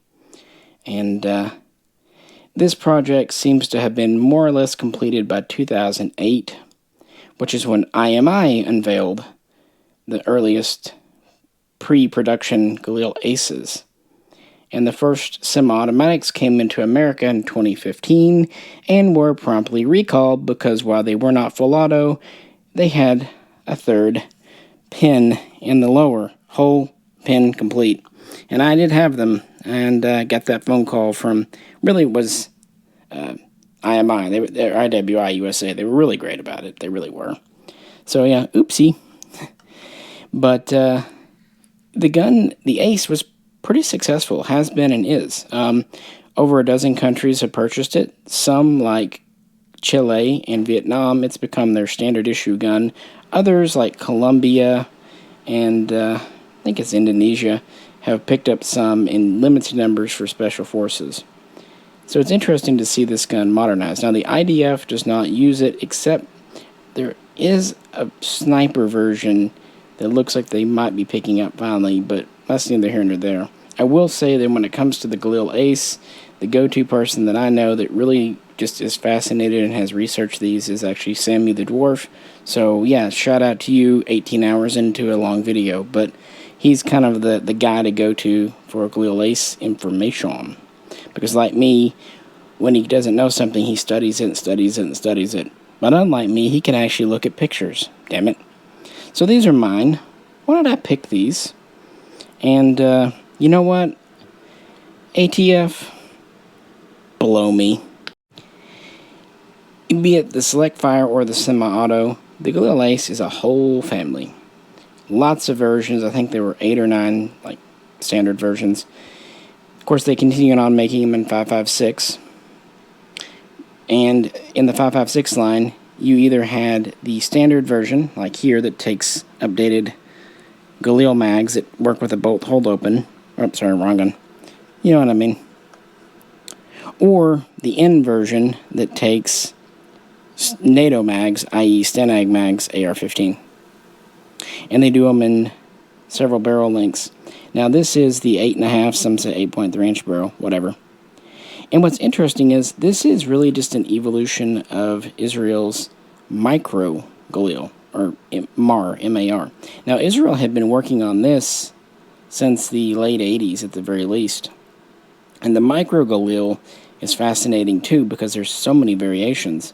For example, the earliest guns had a 7.8 inch barrel, then they went to 8.3, then some had 11 inch. Most were in 223, 5.56, but there's at least some in 308. I know, it's crazy, but I've got a friend that has one, 7.62 NATO.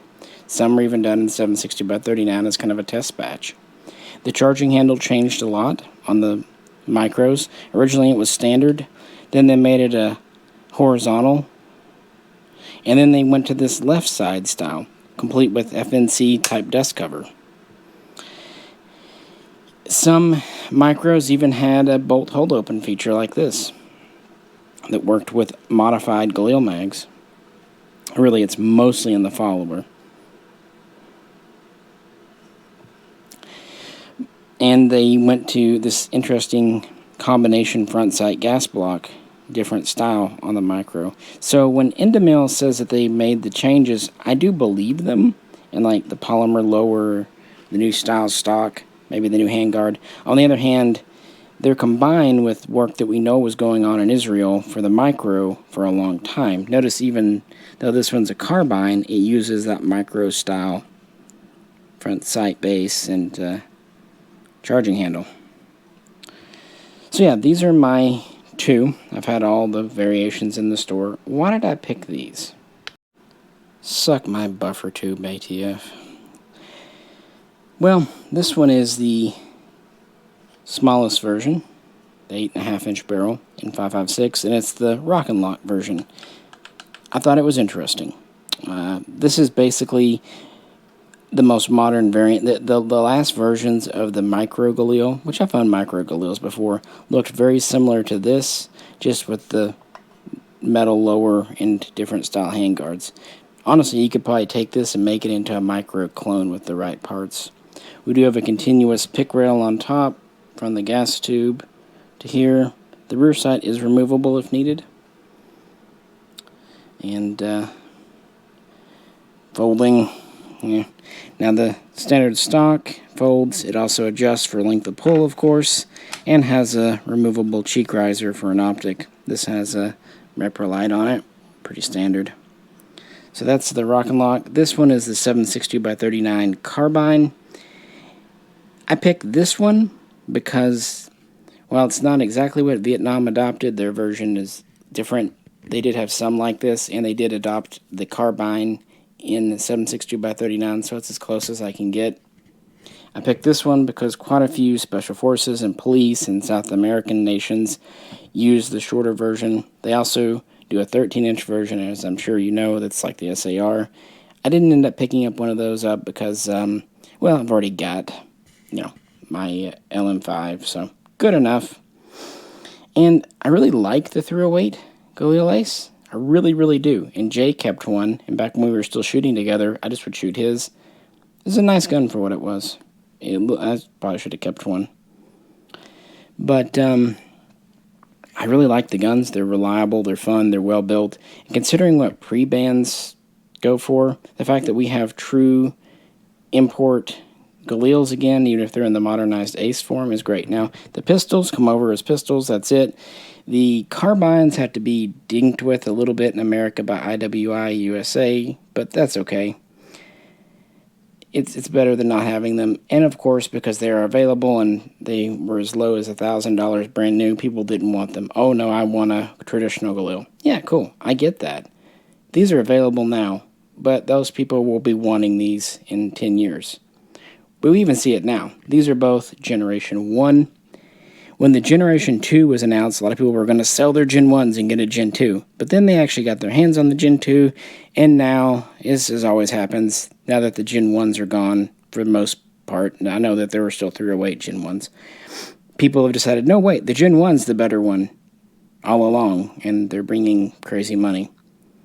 The main difference is you still have the original sights on the Gen 1, the original Galil-inspired buttstock hinge and all that, and this style of handguard, which I've always liked. Some people kind of call it ugly, but I think the sliding panels covering up rails where you have an effect, I think it's a really slick system. I really do.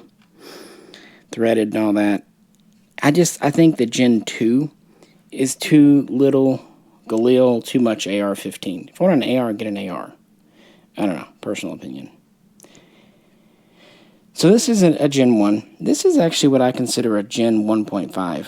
Why do I say that? Well, if you look at the bolt carrier, it does have a lightning cut, but it's different.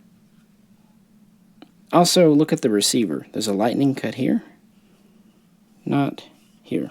It's more of a slab side receiver. Little production changes they made to probably speed up production. We see this time and time again. I've even seen some that have non-checkered charging handles.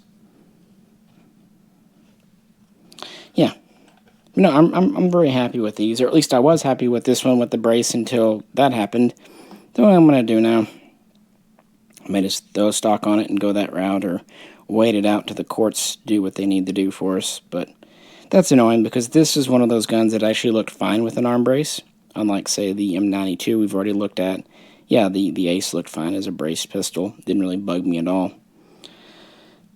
It's a lot of fun. I really enjoy shooting the Rock and Lock version. A little more unique. I will say the Galil mags made of steel are great when they're brand new, but because of their weight and everything, they are prone to denting more, and if they dent too much, then the feeding reliability isn't as great. So, thing. Of course, this one in 7.62x39 just takes standard AK mags for the most part, and so that's super easy. And I've always liked how these shoot, but I've always thought they had a little more felt recoil than they ought to, considering their size and weight. Some people think I'm crazy. Some people actually do agree with me on that. So what do you think? Do you think the ACE 39 has light, normal, or heavy recoil? I'm not going to say it's super over-gassed heavy, just, when I shoot it against other mill guns, it's like, it feels like 20% punchier than I thought it would. I don't know. I'm probably just crazy. But yeah, this is the current generation. They've been adopted by several nations and have really kept the Galil name going. So credit to Endemil, Colombia, and IWI, which was what IMI became around 2000 in Israel, because it's a good gun, and it's nice to see a modernized Kalashnikov's type system in a world full of bullpups and polymers and all of that. So what do you think? Do you think these are AKs, or do you think it's different enough that it's not really fair to consider it so, which is still where I'm at? Let me know, and we'll move right along. The Czech SA VZ, or VZ for Canadian friends, 58. We can debate if the Galil is or isn't a Kalashnikov, but there's no debate here. This is not. But for years, these were very obscure in America. And since they were from Czechoslovakia, built at the Brno factory, construct the Brno, they were often kind of lumped in as Kalashnikovs because externally they look like it. But internally, they have nothing in common. And while they did end up firing the 7.62 by 39 M43 cartridge, originally, they weren't even intended to fire that. So, I'm going to put this in the video because Czechoslovakia was unique in that of the Warsaw Pact bloc nations, it was the only one not to adopt the AK or a variant of it and go completely its own way, which is a recurring theme. Yugoslavia would take original Soviet designs and then modify them.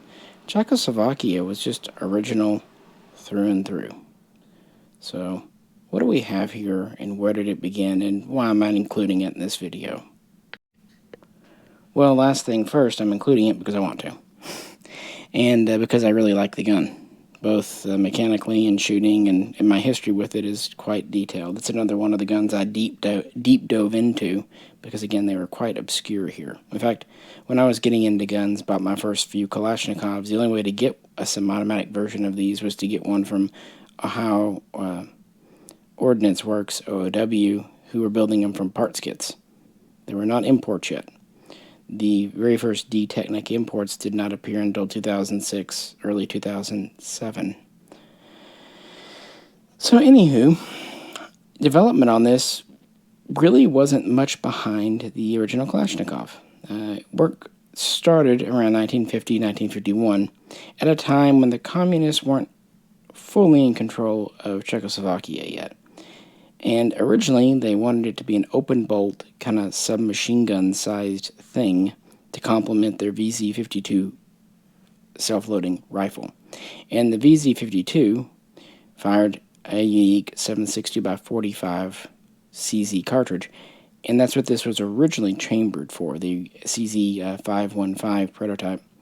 Well, the open bolt didn't work out, so the next major prototype, around 1954 when it was tested, was the CZ522. Closed bolt, hammer fired, and they were still utilizing primarily 7.62 by 45.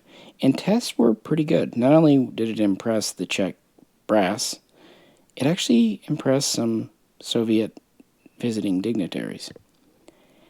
But, monkey wrench.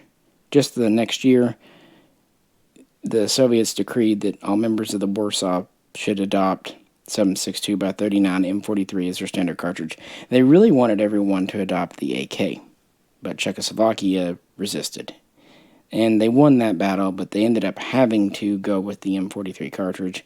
The problem was it actually took the Russians well over a year to get specifications and productions. So it wasn't until mid-1956 the cartridge appeared in Czechoslovakia. And during that interim, the communists really consolidated everything, and different firearms manufacturers that had been competing with each other for different designs were all consolidated into Constructa Brno, today what would evolve into CZ. And so this became the default gun. Before that, there were several trials. So by 56, we had the SA56 prototype, and that would lead to the immediate successor or predecessor to this called the SA58 prototype, which was adopted in 1958 as the VZ58. And the biggest change was they went from a hammer firing system to a striker. Yeah, like a Glock. It's a striker gun. And this whole thing was interesting because it had pretty severe size and weight restrictions based on what the Czech military wanted. Yet uniquely, it's on a milled receiver. It just has a lot of lightning cuts. It had a 15.4-inch barrel, so shorter than a Kalashnikov. But unfortunately, that meant for the U.S., if we use original barrels, we have to either register it as an SBR, which is patently absurd for half an inch, or we had to permanently affix some kind of muzzle device. The earliest semi-automatic imports just had a small cap tack welded on, pinned on. These have the brake on them, which I'm going to admit, shooting these, because the gun is so light, not much over 6.5 pounds unloaded, a muzzle brake is not a bad thing. They're not horrible to shoot, but not the best either because of their lightweight and size. Very compact, under 3 feet with the stock out. The fixed stock version was known as the VZ58P, and the folding version was the VZ58V. And there was one other version. Notice how this one has a side rail. That wasn't this style of side rail, but there was the VZ58PI, which did have a side rail intended to mount a night vision optic or other optic device. So those are the 3 variants or versions, with of course the VZ58P, the standard. The folder here was meant for paratroopers. I'm sorry, my button's a little stiff. Don't you hate stiff buttons? Actually, it's better than it is. And when this is folded up, this thing is tiny. Of course, originally they had very nice kind of beechwood style furniture, but soon they would go to the famous beaver barf, which is kind of a polymer wood chip slurry. It's actually very strong, and there's lots of cool variations in this type of furniture. You can find a lot of unique things. And of course, the military guns had this interesting kind of ceramic enamel finish. This one up here is more of a phosphate because it's a build. This one's factory. Nice chrome-lined barrels. Again, they had to switch over from X45 to X39 with these. But yeah, they were put into full production in 1959, and they ran for 25 years, with the last military guns coming out around 1984. And during that interval, they built well over 900,000. And while many were for Czechoslovakian use, Czechs were a pretty good exporter. Some would appear in all kinds of places. Cuba was a pretty famous user. Grenada would have some, along with the VZ52 and 5257. Some non-communist nations like India would end up some, and some would even end up in the Vietnam War. They're small size and whatnot, pretty good trigger for what they are. And again, the system is just very different. This is a short stroke gas piston, not a long like an AK, and this doesn't have a rotating bolt. It's actually a moving wedge system, and these can be topped off by stripper clips because of their very wide open thing. They don't even use AK mags.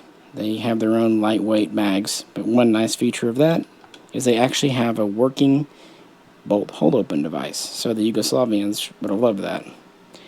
This is also why later CZ guns, like say the Brin 2 in 7.62x39, don't take standard AK mags. That's because the standard AK mag was never a standard mag in Czechoslovakia / the Czech Republic.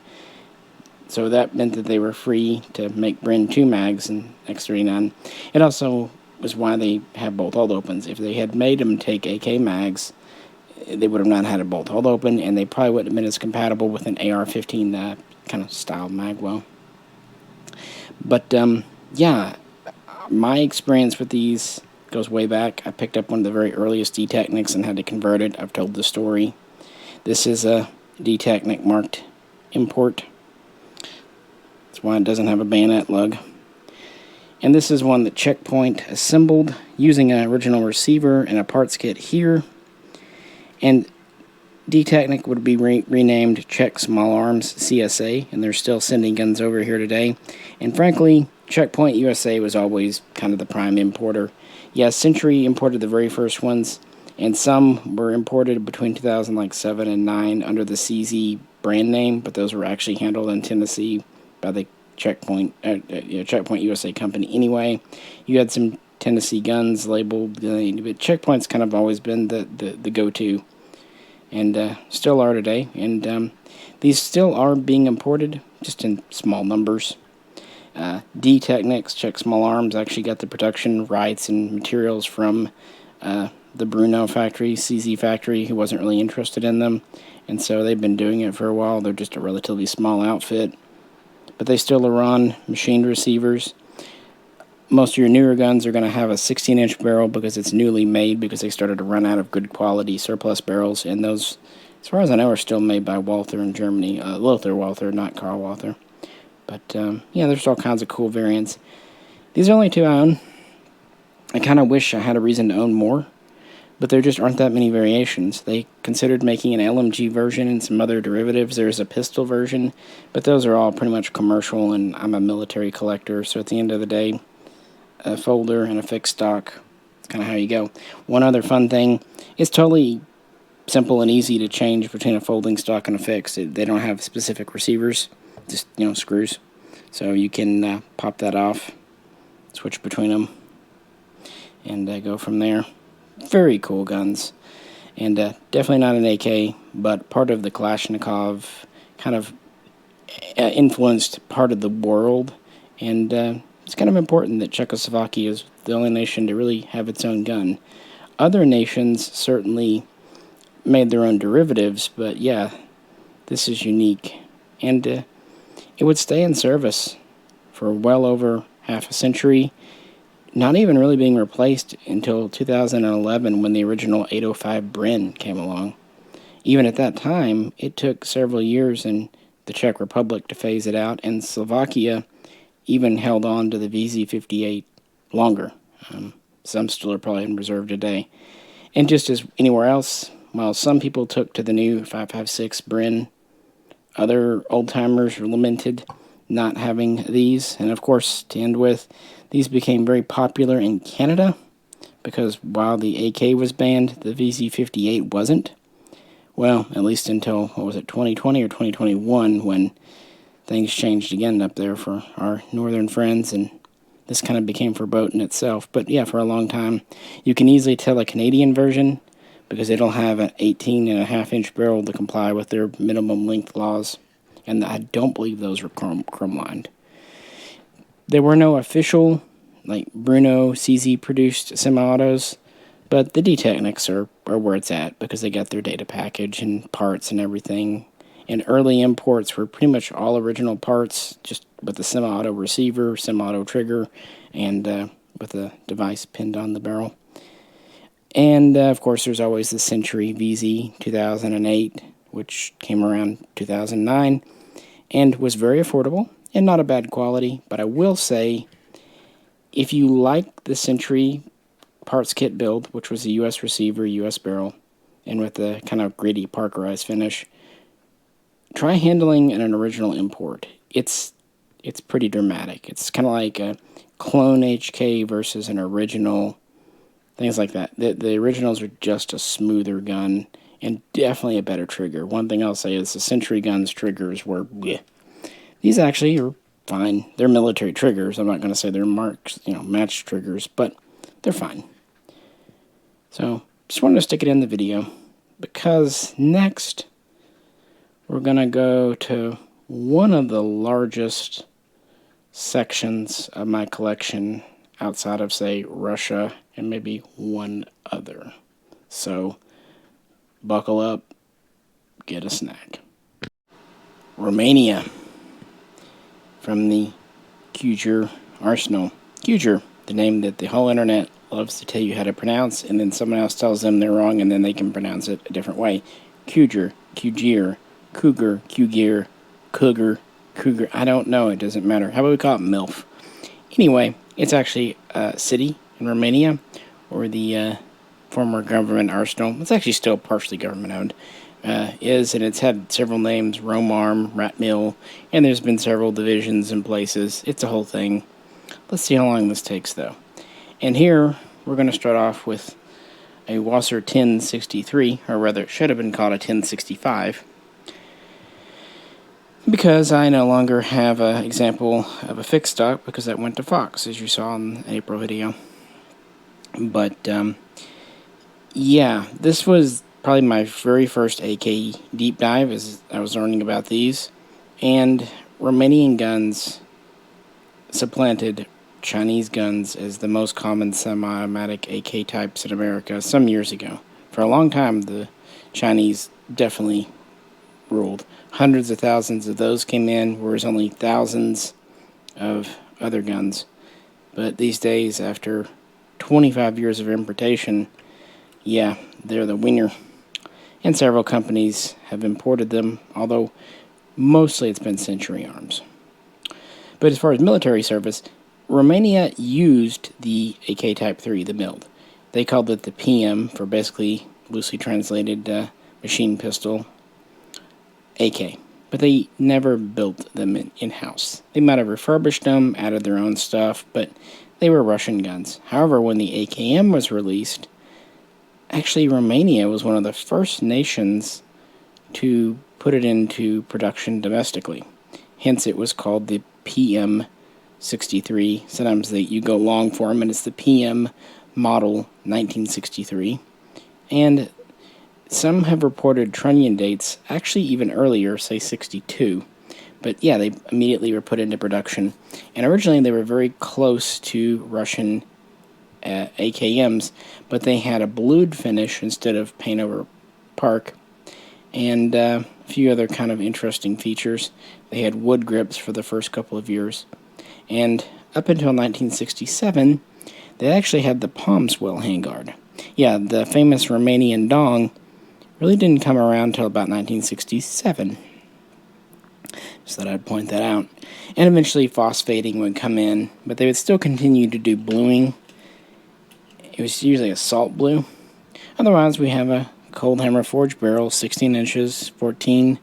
Very standard guns, and that was really cool. And what was neat about the Wasser 1063s is they were basically Romanian factory kit builds. You know, in 2005 we had the barrel ban.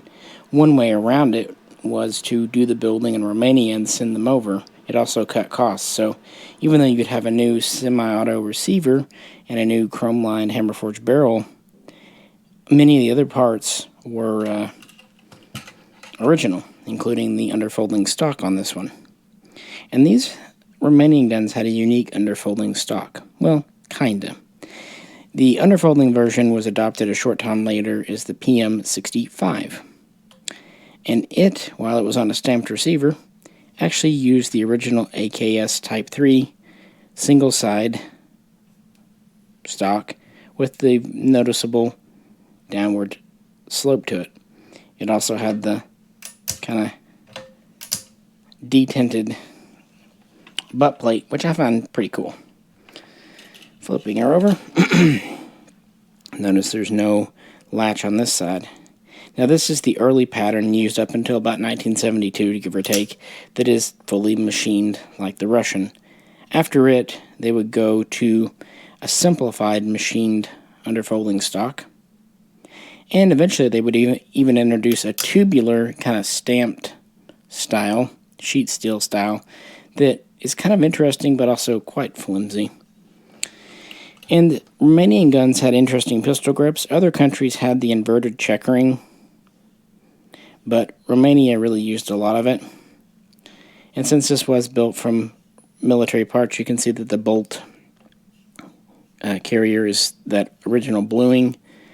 I don't know, the PM65s were quite popular with mountain troops. Quite a few mountains in Romania. Sam's Dracula lives in them. Bayonet lug. I remember when these first came out, these Wasser underfolders, we were a little hesitant to buy them because we thought $450 was too much money, plus because they were built from some surplus parts. Sometimes the parts had some little bit of wear. And also the first batch that came in were non-serial matching. When they started to show up with matching serials was when me and a few friends decided to go ahead and get one. That said, we went down to the gun shop and actually opened up the box and picked ours that we wanted. And I picked this one because it had the early style stock. But it came with a standard handguard. Back then, getting the dong for this was quite difficult because it's actually a reverse dong to work with this stock. See, you need it so it easily clears, and it does, it easily clears. Of course, a standard dong would fit on when you go to fold your stock or unfold it. You might run into problems. It's got some carving on it. I just left it because it's a surplus thing. And yeah, these were really cool. And we mostly saw the 1063s from about 2007 up till about 2012, 2013. And before that and after that, the situation was different. But yeah, the fixed stock was the 63. The underfolder was the 65. And these guns were the new, cheap, but still good quality AK, despite what some people would tell you. Yeah, there was a lot of stuff, you know. People have to kind of always poo-poo what's available and inexpensive. For example, a lot of people had problems with the fact that these have non-dimpled mag wells. Purely a cosmetic thing because they had to be cut out from single stack. Because in 1998, then President Clinton signed an executive order essentially making standard capacity mag wells verboten. 10 rounds or less, please. Well, I guess it's better than 2 shots from Biden, right? Either way. So they had to modify them. It's no big deal. It really, really isn't. To me anyway, because it's a factory gun. And these were so affordable and fun. And above all, reliable. Even Century really couldn't screw them up. And yeah, it's a gun that I'm happy to have. These days, the Wasser 10 UF comes around in small batches. Typically, they don't have the bayonet lug. No big deal. And they're usually built from all new matching parts versus surplus like this one. But, yeah, those are the two standards for a number of years until the 1980s. And now to my trusty old SAR-2. This is chambered in 545 by 39 and actually was only the third gun to ever be imported into America for that cartridge. The first was the Chinese Type 88 or 88S, I guess I should say, but only about 50 of those came in. So does that really count? And then you did have those East German SSG 82, the bolt actions that were purportedly used on the Berlin Wall, and those fired 5.45. Heck, you couldn't even really get the ammo in America until 1995, when it started to come in small dribs and drabs. 96, it got a little better. And the very first Romanian 545 guns appeared in 97. And the early Romy guns, I should say, there were no pre-ban Romanian, not even close. The very first ones came in about mid to 1997. And we had lots of importers back then. You had Intrac, you had Century would get into it eventually.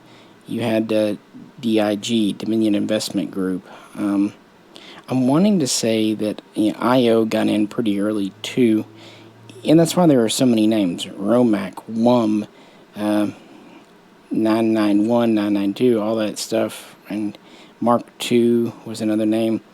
It really wasn't until Century kind of took the reins in 1999 we started to kind of standardize with the SAR-1 being the 7.62 by 39, the SAR-2 being the 5.45, and I think for the first time we had the SAR-3, which was a 223 5.56 variant. So Century really took over by 2000, all the other importers kind of dropped away, and you usually think of early generation imports as the best, and sometimes that's true, but some of the early Romy imports were slant cut receivers, they had restrictor bars in them. It got a little weird. Some were non-matching, some yeah. These, well, they came in during the assault weapons ban, so they could only deneuter them so much. One nice thing about the SAR series is they did have dimples in the receiver and the standard magwell. I think the reason they were able to come in until 2003 was because the import permit and all that was already, the paperwork was already done. Typically what the government does, this happened with the barrel ban too, is if a permit's already done and granted, they're not going to invalidate it. It's just when it comes up for renewal, then it's over with. So I think it was just kind of a good timing. But of course, once the assault weapons ban was lifted in 2004, me and a lot of other people quickly got about further debanning our guns, and I made mine into quite a good representation of Romania's PA86. That was their assault rifle in 5.45, but it wasn't a copy of the AK74. It was actually an AKM updated for the 5.45. It also had a burst mode, which was pretty unique. It even had different threads up here. These are 22 millimeter, not 24. Lots of things. We've covered it in lots of videos. We still have the dong. This is a traditional forward-facing dong. Bakelite upper.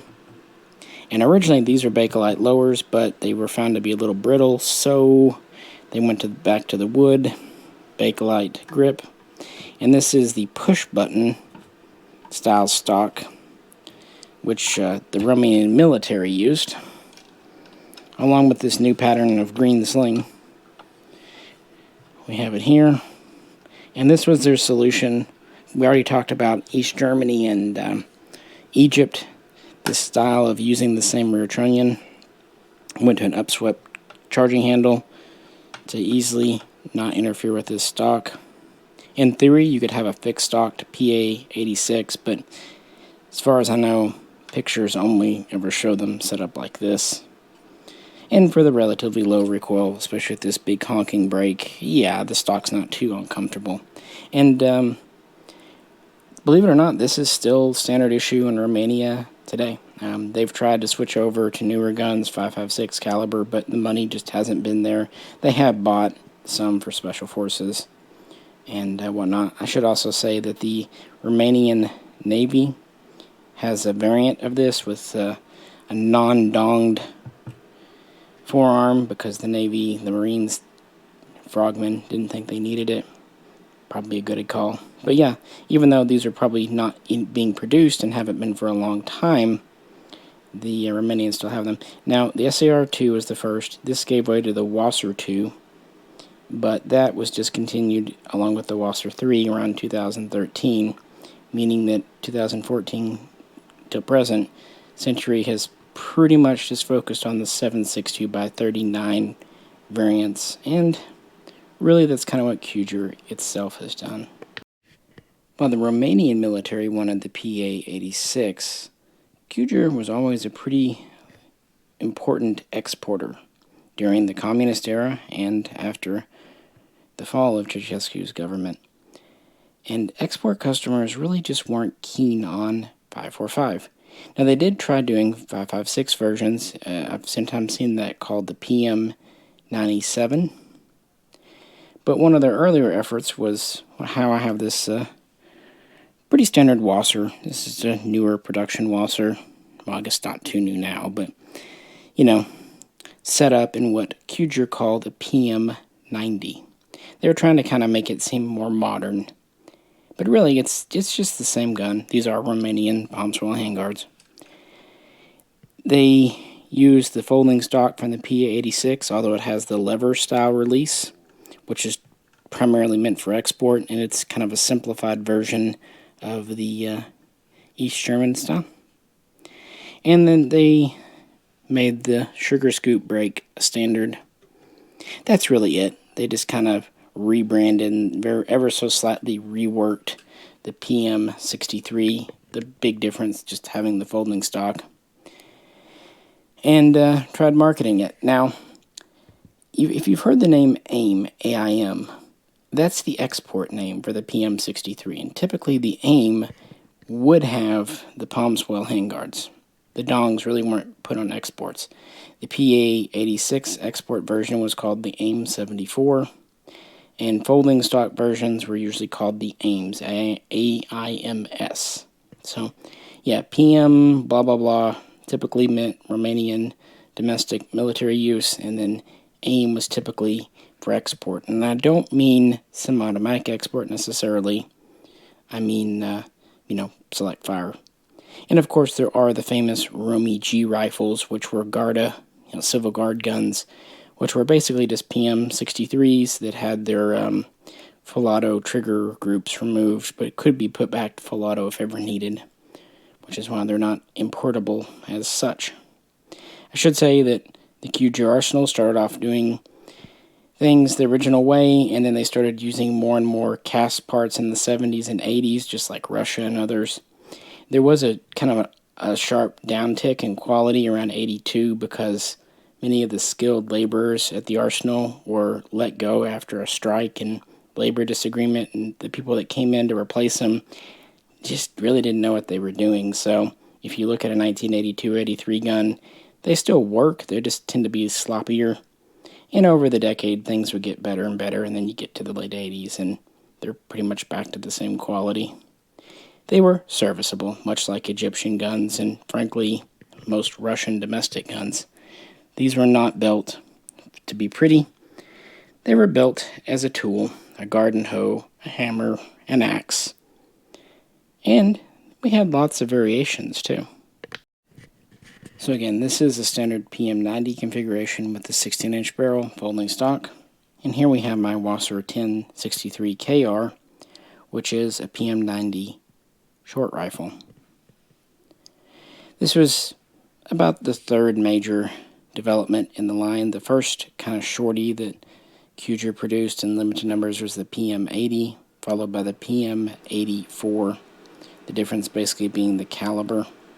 Sometimes people call that the commando. Now, they could have a very interesting, and I had them, should have kept one, didn't, hey, we all make mistakes, left side folding stock.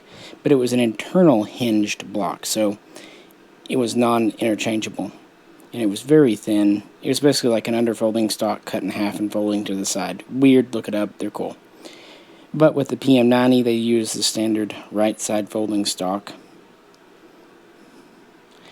And cut the barrel down to about 12.5 inches. I went to a combination front sight gas block and a shortened gas system. How short? Well, there are at least 3 lengths that I'm aware of. So it varies. We'll just say shorter gas piston. Everything else back here is the same except the rear sight is recalibrated. A lot of people like to put dongs on these, but from the pictures I've uncovered, i.e. people told me about, actually a lot of them have the slab handguards, and this actually came in a PM90 short kit as slabs, so that's what I put on here. Now this came in as a carbine, so it has an extended brake welded on from the factory, but under here would be threads, and a few different muzzle devices were used. The 5.45 guns often had a bird cage because of the extra flash. The 7.62x39s usually just had the sugar scoop, or for some reason often just had a muzzle nut. And this configuration you're probably familiar with thanks to the Draco pistol, which hit the market a long time ago and still coming in today. The 1063 KR, though, is a weird variant that was only sold for about a year. So that's why I hung on to this one. It's really just a pretty standard Wasser rear, just with a shortened front.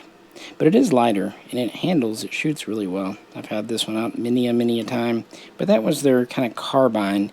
They never really did an ultra-short version like an AKSU, like the Yugo 10-inch guns or the Bulgarian Russian 8 inches.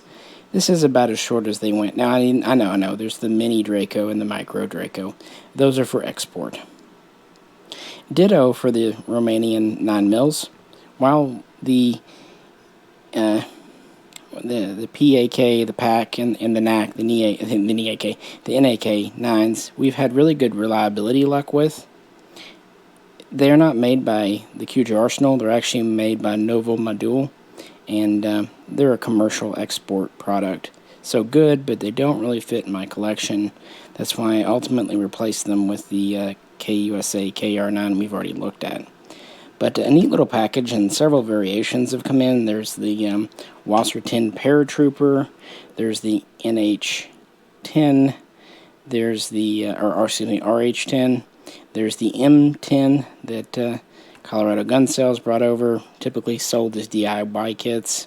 And again, there were some virgin kits that came in for these as well. So it's a pretty popular configuration. But it is short. What if you need big? Like, a lot bigger. Well, Kuger's got you covered. While many nations bought the RPK from Russia, very few manufactured it. No, one was not China. The Type 87 was not an RPK. Not even close. We can debate about the Zastava M72. But yeah, the Chinese really, no, it's not.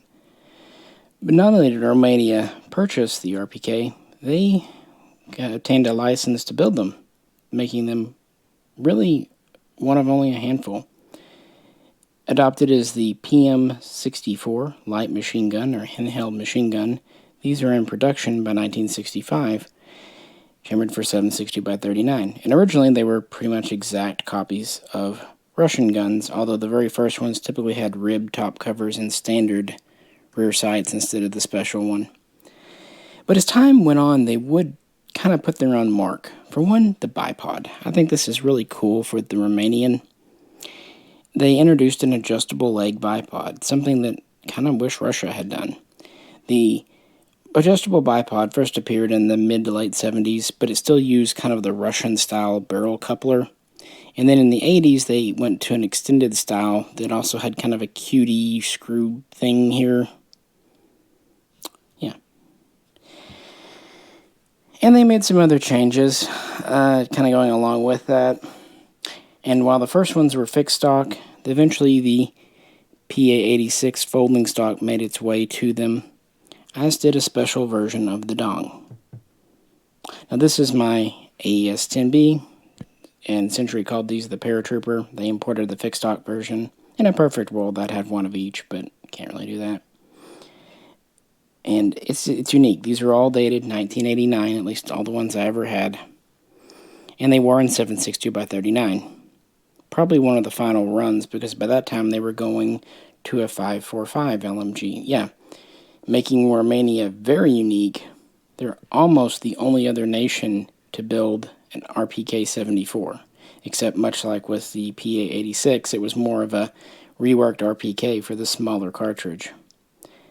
Unfortunately, no semi-automatic versions have ever come in, and in fact, no one can really agree the proper designation. Some say PM86 LMG, some say PM91, some say PM93.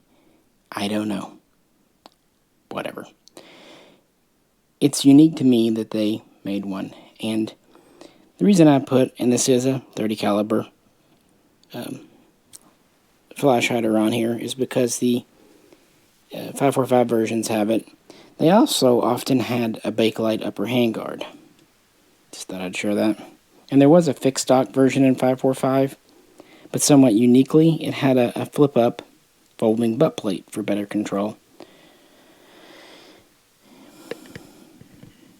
And these two are in service, and of course, Romania would export them. This has the 23-inch cold hammer forged chrome lined barrel. Of course, it does have the 1.5mm receiver with bulge trunnion. And like a Wasser, these came in as single stack and were cut out. But actually that works, because in the mid-70s, like Russia had done a little earlier, Romania removed the magbull dimples from the RPK receiver. So it's actually correct for an RPK to have a slab side like this. So, yeah, has the heavy top cover. These are really cool. I've said that before. I'll say it again for years and years. Notice this has the push-button style folding stock. This is very, very, very similar to the one on the PA86, but it actually is reworked slightly to work with the different RPK receiver. And to my mind, it seems ever so slightly thicker back here. It's a little bit more beefed up.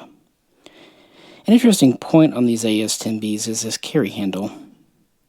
A lot of people think that the RPK, like Russian and otherwise, had these. No, this is a unique Romanian feature, and you really don't see it on the original PM64. It appears around the same time as the PA86. It's not the best thing. It's heavy duty enough, but it's only held on by a little C-clip. And it kind of folds up kitty corner. And it's a little weird to use. In fact, I was walking through the yard years ago with a different one of these AES-10Bs, and it just came off. Like, didn't break. Like, the C-clip just popped off, and this slid out of my hands. And probably in one of the quickest reaction times in my life, because I was actually walking over rough concrete, I dove down and grabbed the gun, because while it wouldn't have broken, it would have scuffed the shit out of it. So I've never trusted these carry handles since. It's not so much that the handle's bad, but the way it's secured is far from ideal. You can tell it's kind of thrown on as an afterthought. On the other hand, like I said, I really like how they did this bipod. The Romanians, much like how the Russians had the 45-round mag for their 545 LMG, the Romanians had a 40-round mag. The regular PA-86 used a 30-round steel mag. They didn't do Bakelite. Well, their LMG version had a 40-round steel mag. I do not have any of those. Maybe one day they'll come into America. But I did end up with a pouch. Yeah, it came in a big batch of pouches. I think we bought for like $1 each, like a big box of them from somewhere. It might have been Cope's. And there was one Romanian 545 LMG pouch in there. So I hung on to it. Maybe one day I'll get the mags to go in it.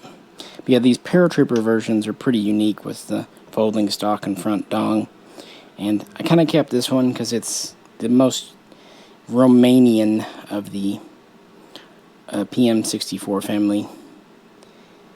It really is interesting that in the 60s they started off just directly copying Russian designs, but by the 80s they were really doing their own thing and making their own friends and new customers, including again us in America. Even though today the Wasser isn't mentioned as much because of distribution problems with Century and other guns having kind of come around, between the very late 90s, back when its main competition was the Madi, through the 2010s, this was the gun. For 20 years, Romanian guns were it. And of course, they also were lucky in that this was the post-assault weapons ban era when the AK reached the height of its popularity. And the Wasser was there to fill that need, scratch that itch, fulfill that high. And so that's why they're everywhere. And they are great guns. They're good starter guns, too. And yeah, if you buy one brand new, it's still going to come in pre-scratched and pre-scuffed for you, which is perfect. You have no excuse not to get out to the range and shoot it, because it's already got scratches. So what do you got to lose? And my attitude is, what's the point of owning a gun if you don't shoot it? What do you think? And, well, you said you wanted bigger. This is quite a bit bigger, but it's still firing 7.62 by 39. But if you need more, well, Kuger still has you covered. We end with one of the largest AKs pretty much around, Romania's PSL, sometimes called the Model 1974. PSL actually literally stands for Scoped Semi-Automatic Rifle, which is ironic because in its native form, again, it's not allowed to be imported because it does have the third pin in the trigger. Most people think of the third pin or the device mounted on it as an auto-sear. It's not really. It effectively works as a rate reducer, but what it functionally is an out-of-battery safety that retards the hammer until the bolt is fully forward and fully locked to the breech. So, in practical terms, it's just kind of what the ATF decided makes or breaks it being a full auto. In reality, more goes into it, but with every gun, they have to kind of pick this one thing to make it or not. And unfortunately, as much as this is a modified AK, they still consider it an AK-type gun. It has a rotating bolt, long stroke piston, but of course it fires 7.62 by 54 rimmed. The only good news is because of its feature set, it could be imported as is as long as that receiver issue was dealt with. So basically, to bring these over, all Kuger has had to do is just build them on this receiver. Some have come in as former military rifles rebuilt, and some have been brand new guns. So why? Why didn't Romania just adopt the SVD, the Dragunov? Well, While relations with Russia were good in the early 60s, in 1968 they broke down in a major way. This was the time of Brezhnev and Ceausescu. They just didn't get along. So technology exchange, new things, new ideas, patents, blueprints, tooling from Russia slowed down if it didn't completely stop. So when they needed a new marksman rifle, they turned to their PM64 line, like with the 1.5 receiver, and they drew it out, quite literally, making it larger for the larger cartridge. And along with that, they drew out the barrel to 24 inches. Sorry, guys. Adding a muzzle brake, and having a Dragunov-inspired stock, and a Russian-inspired optic. The LPS was a 4-power optic. Originally it was battery-powered, but soon they would go to tritium, and it was a pretty close copy of a Russian PSO scope from the day and time. And of course there's lots of variations. 10-round mag. These do have a last round hold open, and most of the parts are pretty standard. So work began around 1970, and these were adopted in 74, although the final product really wasn't ready till 75. They actually worked with Zeiss to get the production right on the optics. They were built out of Bucharest. And yes, this did directly inspire Zastava, Yugoslavia, to do their M76. They were nearly concurrent with each other, kind of trading ideas and experiences, but Romania, Huger was a little bit ahead by a little bit of time. But the same concept of, we don't need a special Dragunov, which did cost more to build, and while it was more accurate, was a little more finicky. Thanks to the fact that the PSO was built in the Kalashnikov system, it was about as durable and forgiving as a marksman, not a sniper, certainly, but a marksman rifle could be. Now, Russia considered the Dragunov a sniper rifle. You can debate that, but they did. This is definitely not. It doesn't achieve anything like that in terms of accuracy, but it's still fine, and it still gives good range projection out to 800 meters. And pretty much any conscript in any squad can have one, and they were cheap enough to mass produce, again, using a lot of the same parts. And they're still being made today. And Romania used a lot and exported a lot, and it was definitely a successful alternative to what Russia had. And they're pretty standard, although one kind of cool variation.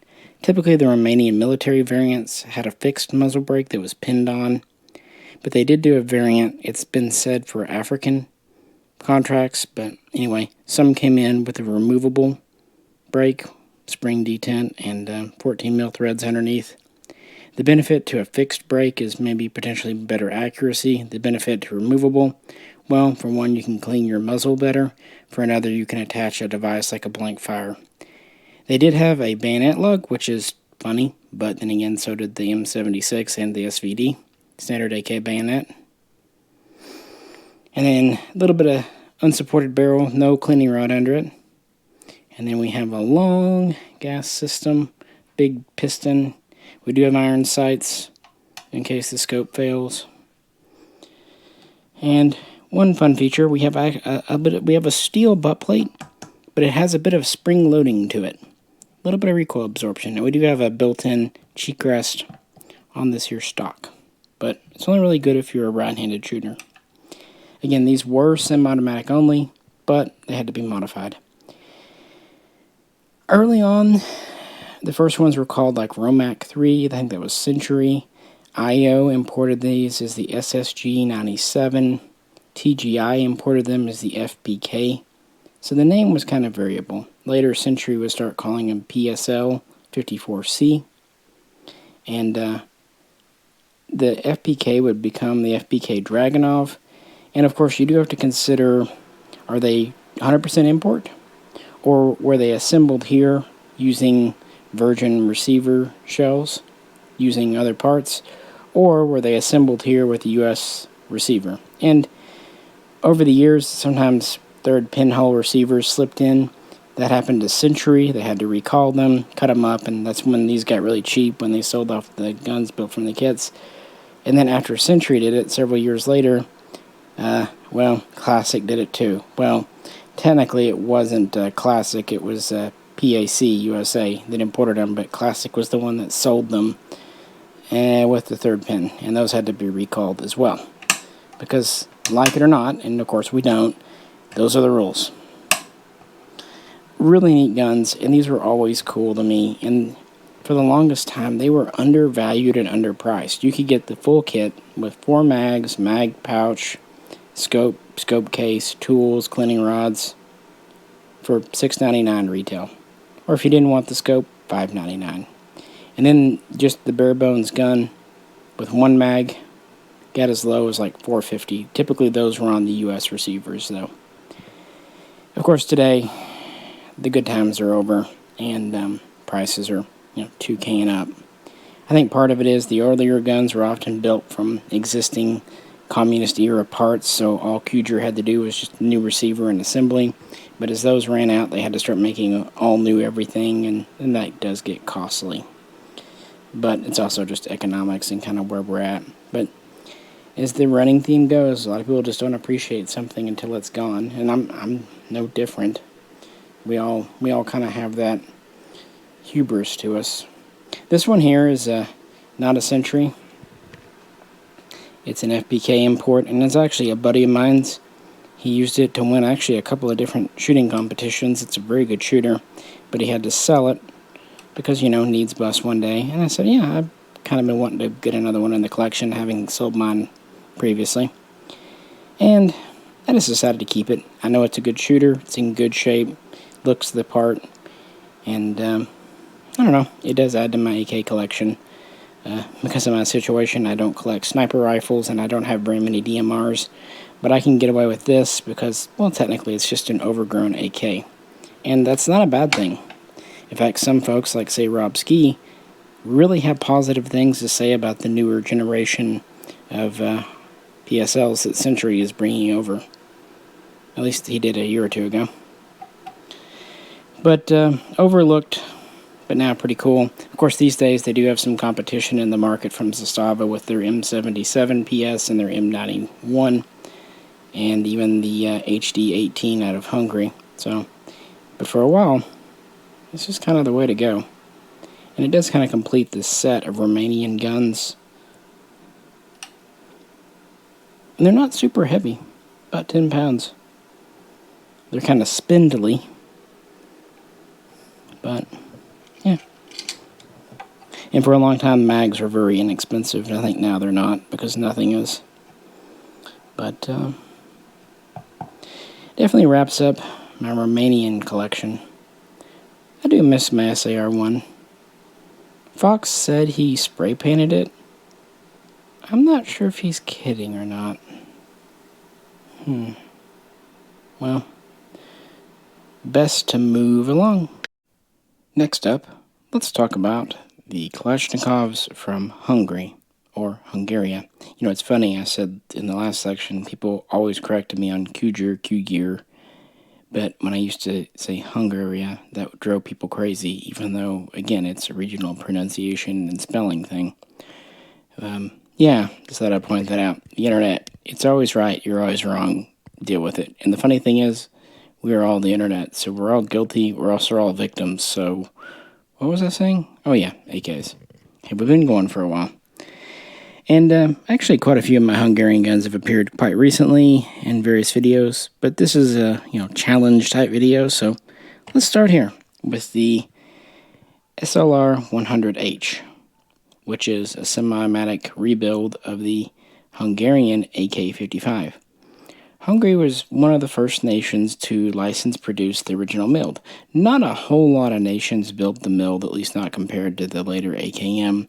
Obviously, China would come a year later, and there'd be more after that. But, one of the first was Hungary. Although, adopted in 55, production really didn't get going until 57, and the big bulk of it was in 1960. So, 1/6 half dozen another. And they did basically just copy Russian designs, except they had their own type of wood, kind of nice beech wood furniture. These came out of the FEG factory, although the machined receivers actually came from Danuvia, a subcontractor, and the wood came from a kind of furniture subcontractor. So FEG would make the chrome-lined, cold hammer forged medium profile barrels and then do final assembly. Now this is not a pre-ban, this is not an import as such, because there are no authentic 100% AK Type 3 imports. We've talked about why. By the time the guns were coming over in the 80s and whatnot, no one was doing them anymore. It was an outdated design. Now yes, the Chinese Polytech Legend. But even it is a facsimile. I know, shocker that China would copy things.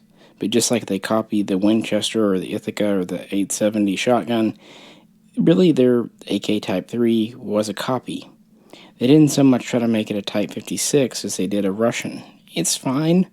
It's a good receiver, good barrel, but if you look at a Legend, it has a few telltale signs that it's a modern production. For example, 3 rivets instead of 5 in the trigger guard, a stamped mag catch instead of machined.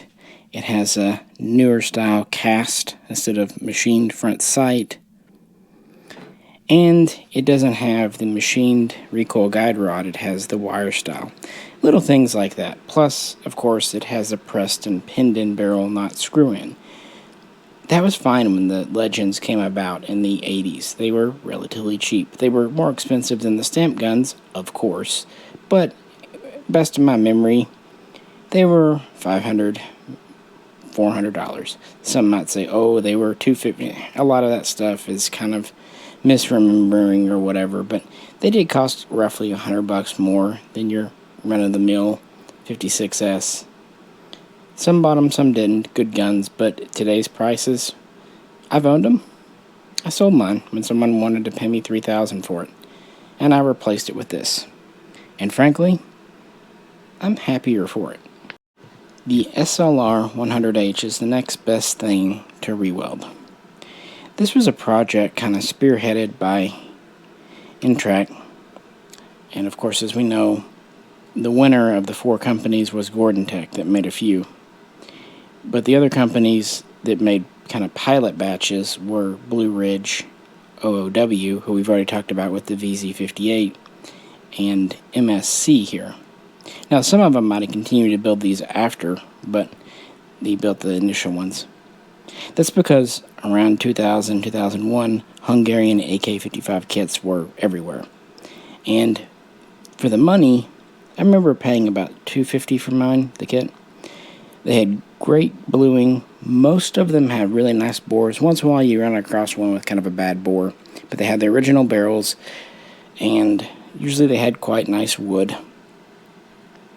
But what to do? Now you could build them on a firing line receiver. As I've said throughout the video, re-welding really wasn't a common thing at that time, although you could re-weld them. People have. But what most of us did, and this is what this whole series was about, at the same time we had Bulgarian milled receivers, virgin, coming in. Why not use them? They made it up very well. The only kind of wrinkle, since these were newer receivers, and this is just a little uneven hole there, they were meant for the newer press and pin barrel. So you had a couple options. You could either weld that up and cut threads, or you can just modify the barrel to be press and pin, which is what most of them did. Even Blue Ridge, who is sometimes credited with doing thread-in SLR 100Hs, what they did is they made it kind of a faux version. They just welded up and ground flush the hole there. So, cool. Maybe one day I'll do it to this one too. Now, the original guns all had a nice, attractive blued finish. This one has a phosphate finish. Normally that would bug me, except some AK-55s that were refurbished around 1970 were given more of a phosphate or paint finish. So we'll just say it's one of those. It's a bit of a stretch, but I really like the gun. And I know it's stupid, but one reason I picked this over others, most of the other SLR 100H builds use the Bulgarian mag catch because these came pre-installed on the receivers. MSC didn't. They actually put the original Hungarian machined mag catch in. It is a tiny detail, but I really like it. Because the the Bulgarian one, because it's a stamped one with a bend in the middle, is just, it's very representative, and every time you go to switch mags, you know it. This gun to me feels so much like an AK Type 3. It's all correct, and even though this is a newer milled receiver, it's from a Comblock war factory. It's authentic enough, and everything else is period correct. We have the right furniture, machined front sight. We have the proper 5 rivets in total on the trigger guard. Not many serial numbers on these, that's just how Hungary made them, but what serials are there, minus of course the Bulgarian receiver, do match. This is a great representative, and I swear, some people will tell me I'm wrong, that's fine, that this is a smoother and softer shooter than the Chinese Polytech Legend. I've shot them back to back, and this gun is just a smoother, nicer shooter. It also feels slightly heavier, and I think that's just because it's all machined parts, whereas the Polytechs have a few cast and few wire parts intervened. It's probably just a few ounces, but something about it, just smooth shooting. So yeah, Hungary made a very respectable copy of the AK as the AK-55, and while its production ended by 1961-62, it would stay in service into the 70s, and many were actually given away or sold to other nations throughout the era. Again, very well respected guns. But, like most of the early pattern guns, rather expensive and time-consuming to produce. And of course, since we're telling stories, we have to bring back out a gun that's appeared many times in recent years. This is my SA85M converted into an AKM63. The AKM63 being the unique Hungarian take on the, well, AKM. Now the truth is, much like the East German, the bones are the same as a Russian.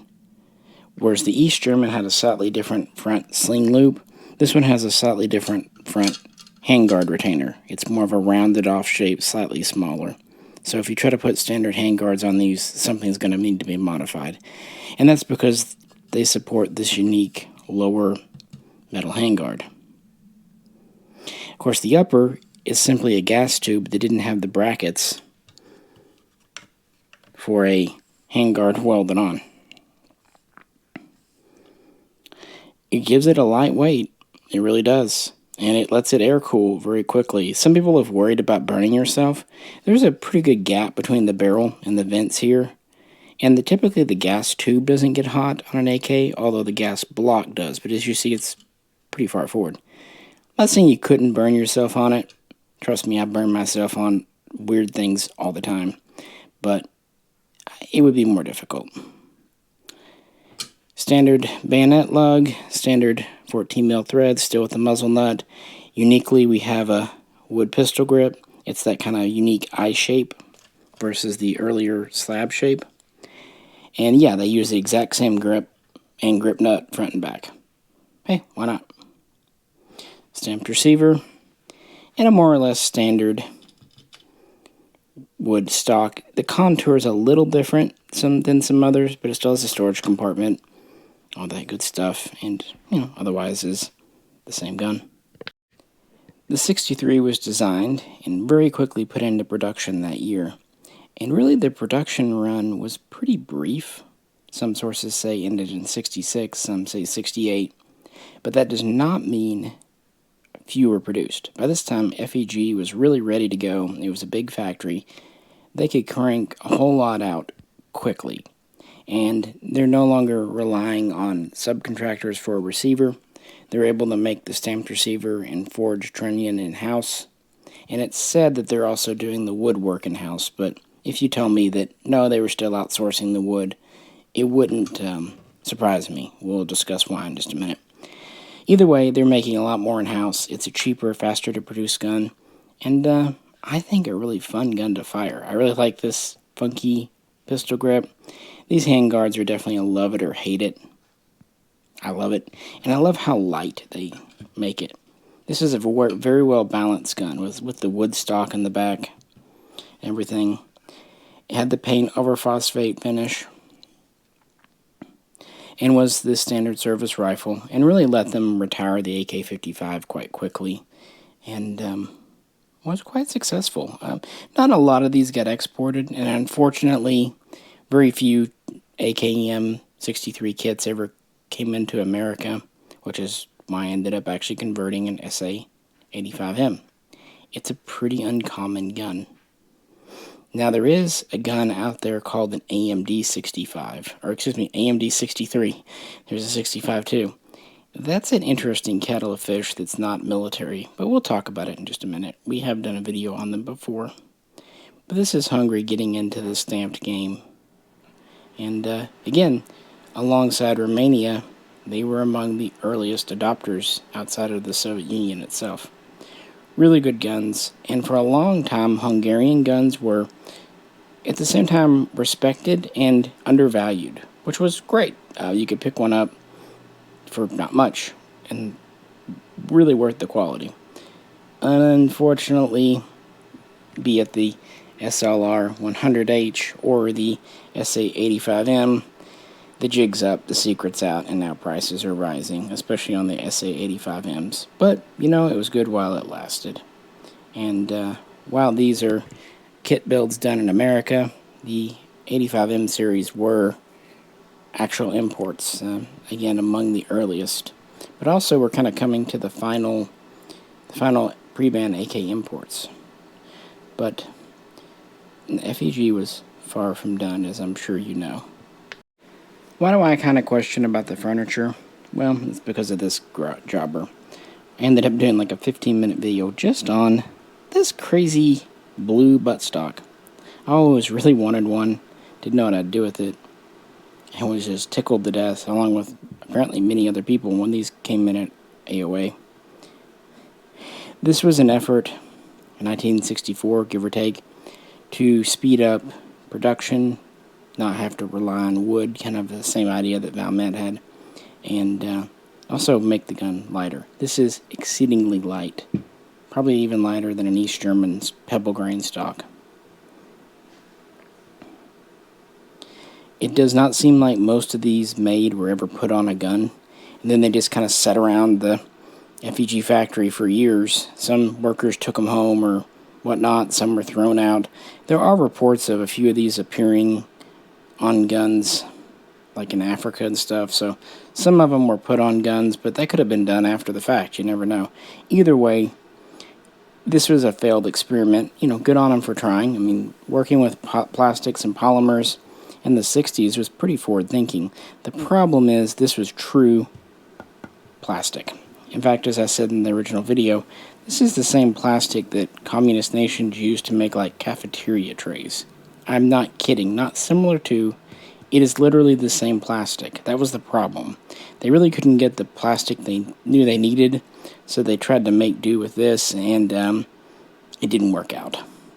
So one way or the other, it was a failed experiment. The stocks just weren't strong enough, weren't durable enough, and it was quickly shelved, and so they stuck with the wood stock.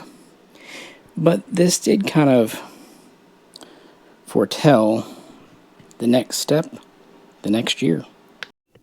My favorite and yours, the AMD-65. And this is as good as it gets for an import. The TGI marked guns that also marked FEG. I've gone over why it's the best in many, many videos, so we won't go into it now. You can debate where the work was done and which part, but the facts remain. Hungarian barrel, Hungarian receiver, serial numbers match. About the only mods done, of course, being a Saiga and having a 2-inch extension on the muzzle device to get it to the barrel overall length.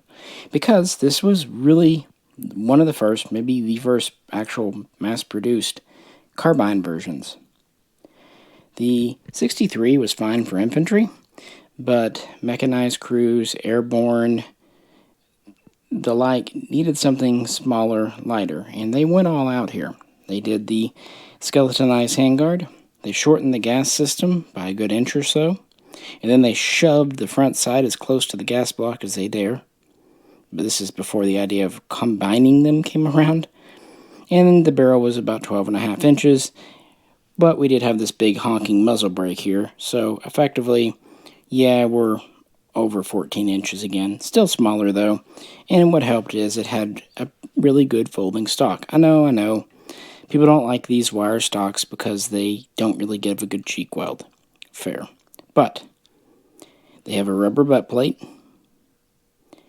which doesn't do so much to dampen recoil, but what it does do is it lets it kind of stick to your shoulder and not slip off. If you have just a straight metal butt plate on the stock, it likes to do that.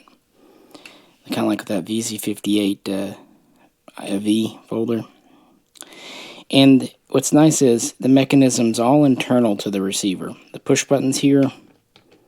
And this stock really does fold up very tight and makes a very, very compact weapon. I mean, look at this. There's nothing hanging off the back, nice and smooth. And even with this folded, it actually sticks out less than the charging handle. So effectively, it adds no width. So the only downside is, yeah, not a great cheek weld.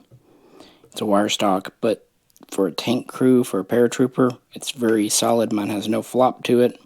It's a positive locker. Let's do it. So that, combined with the short barrel, short gas system, makes this a much lighter gun. Really kind of challenging the VZ58 for lightness. We're about 6.5 pounds again. And even though it is light, this muzzle brake, while it is not effective at all at sound, in fact, it makes everything louder and flashier, it is actually a really good recoil reducer for what it is. And to just, finish things off, we have synthetic pistol grips. While the blue stock failed, an outgrowth of that, and really they even used the pistol grips built for it, and then they made more, went on to this. They were lighter, faster to produce, and less prone to breaking than these wood grips when you're getting out of a plane or out of a tank or whatever. You can see these getting caught and broken quite easily. These don't. They actually have pretty good give to them, and even if they do break, so what? Replace them. So they save weight, they're more durable. Yeah, I know there are some AMD 65s with wood grips, but these are the ones that, to me, work.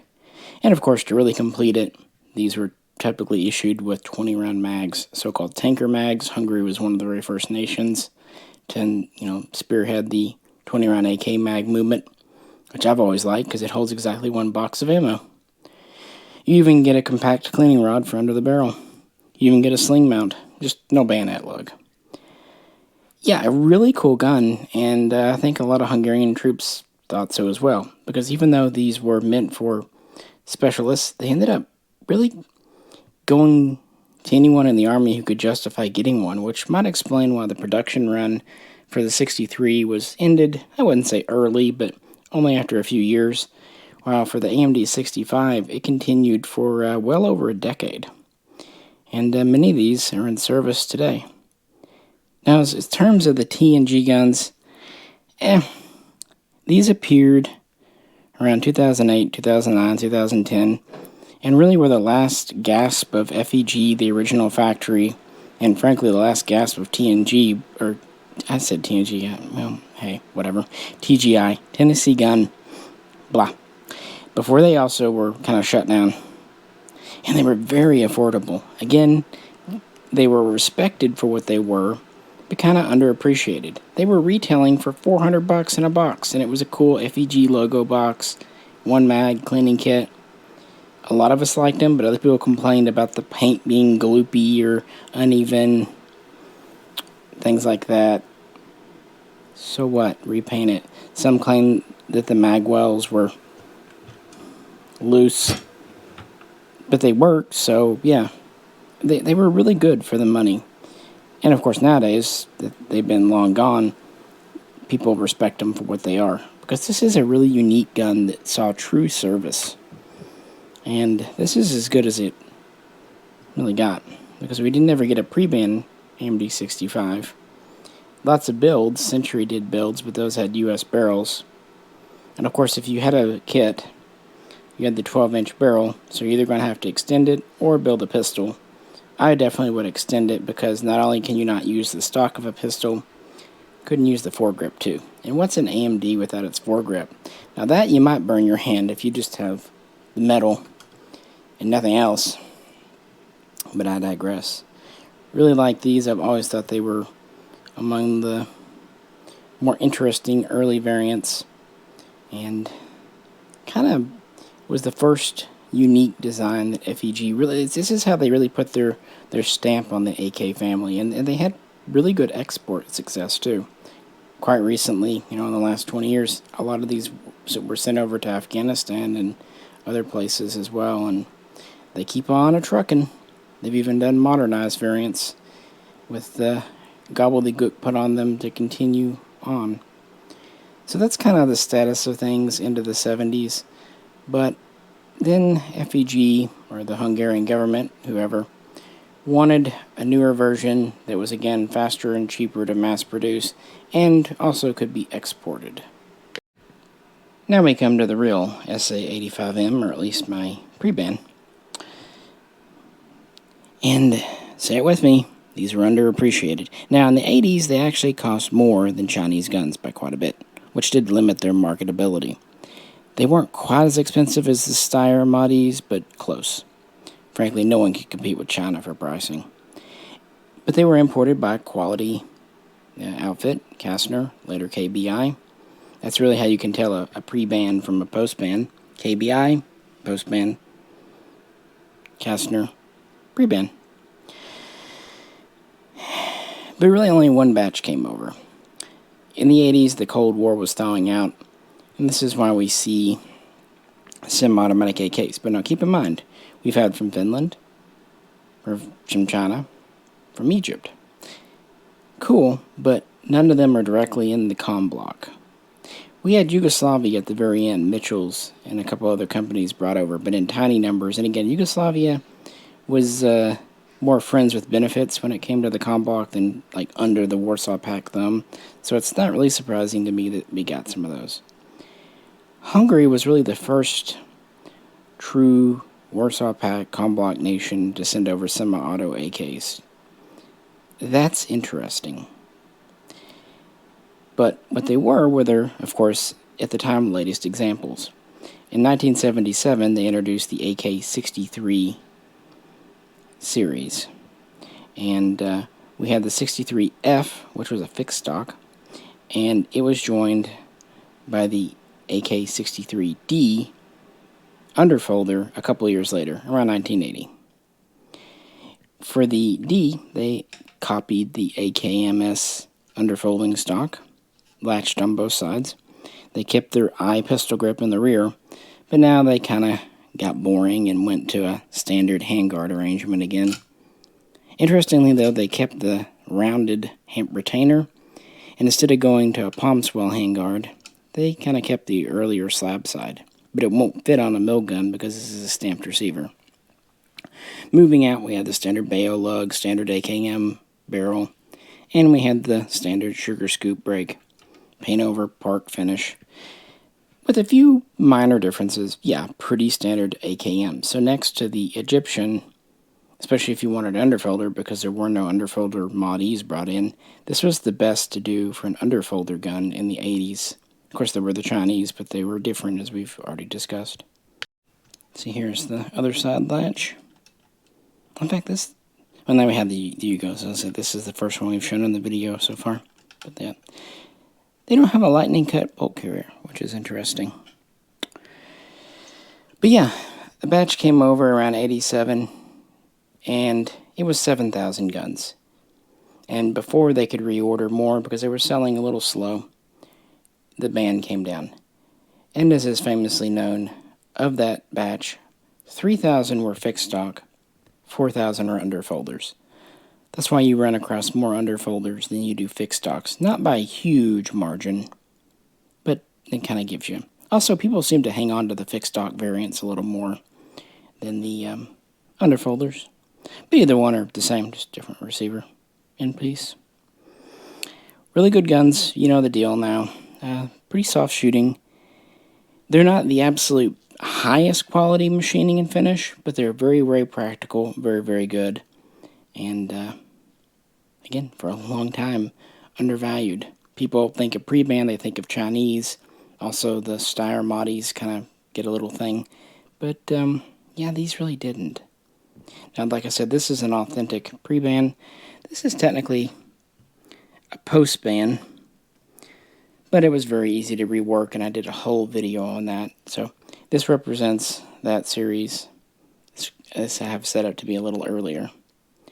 Now, Hungary never adopted 545, and they never made AKs for it. And they really never made AKs for 556 outside of prototypes, and maybe a small run here or there. No, they actually continued using the AK-63 and the AMD-65 really to present day, although of course they modernized them. It's pretty impressive, frankly. And so, just in case you didn't get it, the difference between the original AKM63 and the AK63 is not much. A different type of underfolding stock, different handguard setup, different muzzle device, and that's it. It was just a little bit of a way to reskin the gun to make it look a little new, kind of like what Romania did, and to make it more appealing for export. So, what about the semi-autos here? It's kind of annoying to lay all the Hungarians out at once because of the pistol grips. They end up taking twice their space. But here I have them kind of in order. Again, pre-band, Kastner, SA85M, fixture folder, came in 87, 88. So a little before the ban. This is when Chinese guns were really taking off. But of course the ban kiboshed them. But it wouldn't be long before the post-ban SA85M joined us. So in the 1990s. Now, people have asked, because it's relevant in certain states, can you tell if there's a pre-1994 or a post-1994 example? Because these were coming over between, say, 1990, give or take, and 1997. Unfortunately, there's no way to know if it's a pre- or post-94 because it was a continuous run. These didn't come in huge numbers, but they were more than the pre-bans.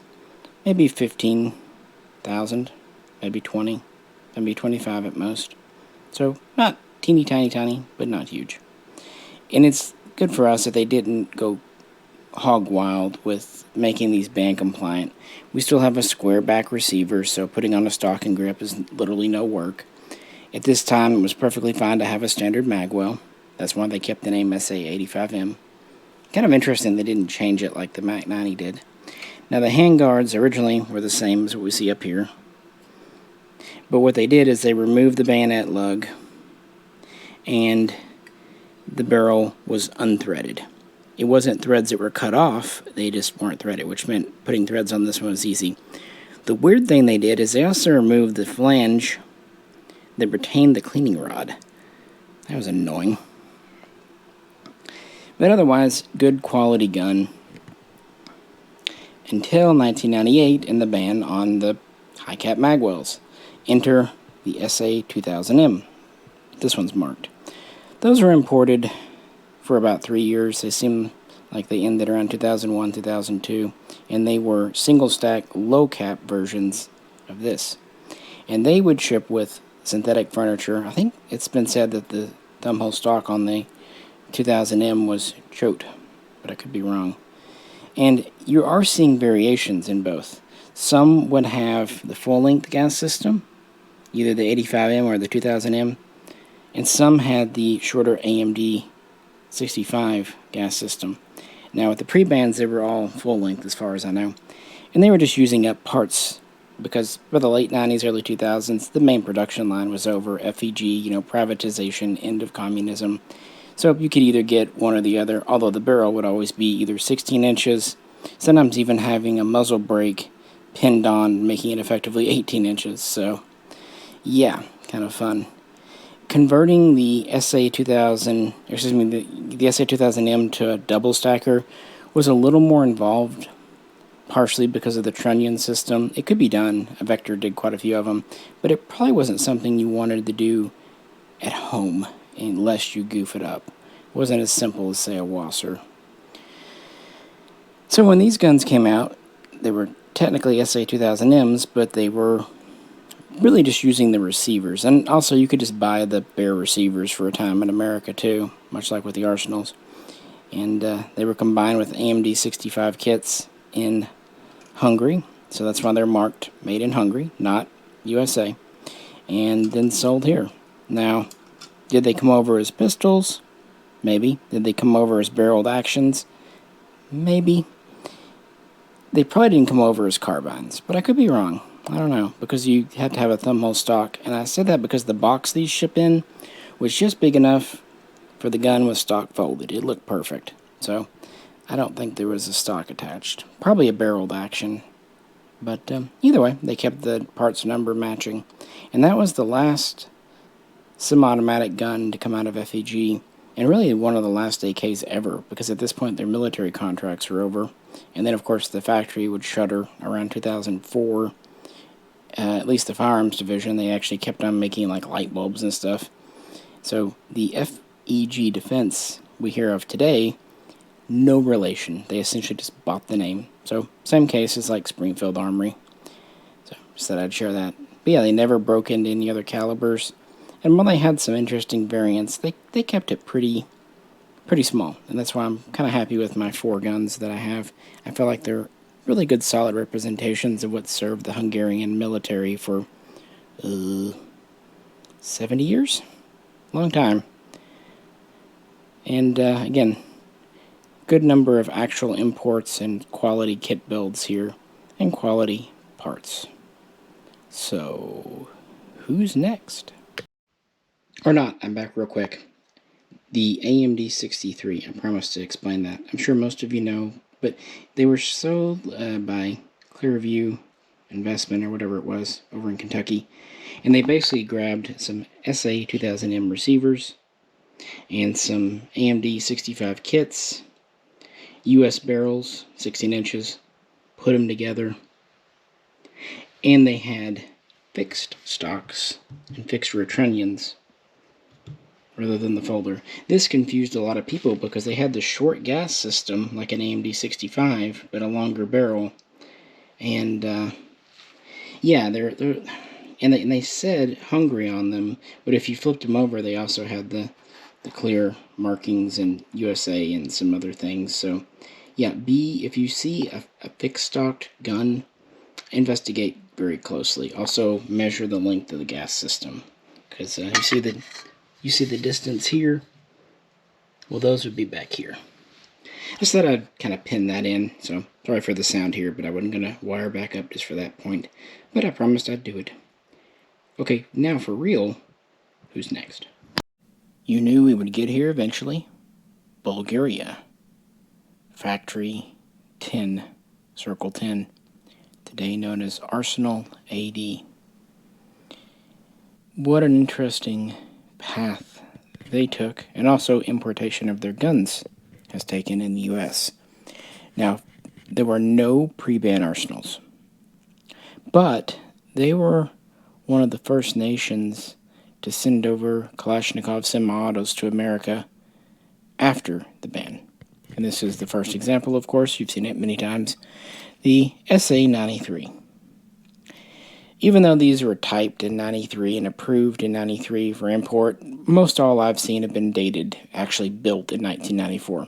By the way you tell the manufacture date of an arsenal, essentially their years start with 1960. Now the first 2 characters, the alpha characters in the serial, don't really mean anything as far as date.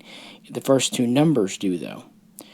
00, the beginning, would be 1960, meaning that if a gun was built in, say, 1994, it would be 34 dated, and then 2004, 44 dated, and 54 for 2014. Get it? It's actually very, very simple. I had one customer recently try to apply the HK, or the German, we should say, dating system, where A is 0, B is 1, etc., to an arsenal gun. So he used the first 2 digits. He got a very interesting date. But anyway, that's how they started. And the reason is, how they were set up. They decided to produce the Type 3 milled AK in 1956, and by 1958 their factory was up and running, and they were building under Russian supervision, which is interesting. They were only getting up and running with the milled gun right before the AKM came out, and by 1960 they were full-fledged production. And they like their milled guns. In fact, Arsenal is very unique. Bulgaria is very unique in that they never adopted the stamped AKM. Never did. The closest they ever came to it was a semi-automatic gun called the SLR 108. It was featured on their website. It was pictured. It was scheduled to come in. Never happened. It basically looked like an AKM, but with, black polymer furniture. So they never did them. They just kept on with the milled 7.62x39, and in the beginning, they were just standard wood guns, blued finish, screw-in barrels. But, they didn't need to economize like anyone else, so they started taking elements from the AKM, like the press and pin barrel. They also switched from a blued finish to paint over phosphating, kind of giving a black look. And they started using some stamped parts, like the mag catch I've already talked about in a few videos.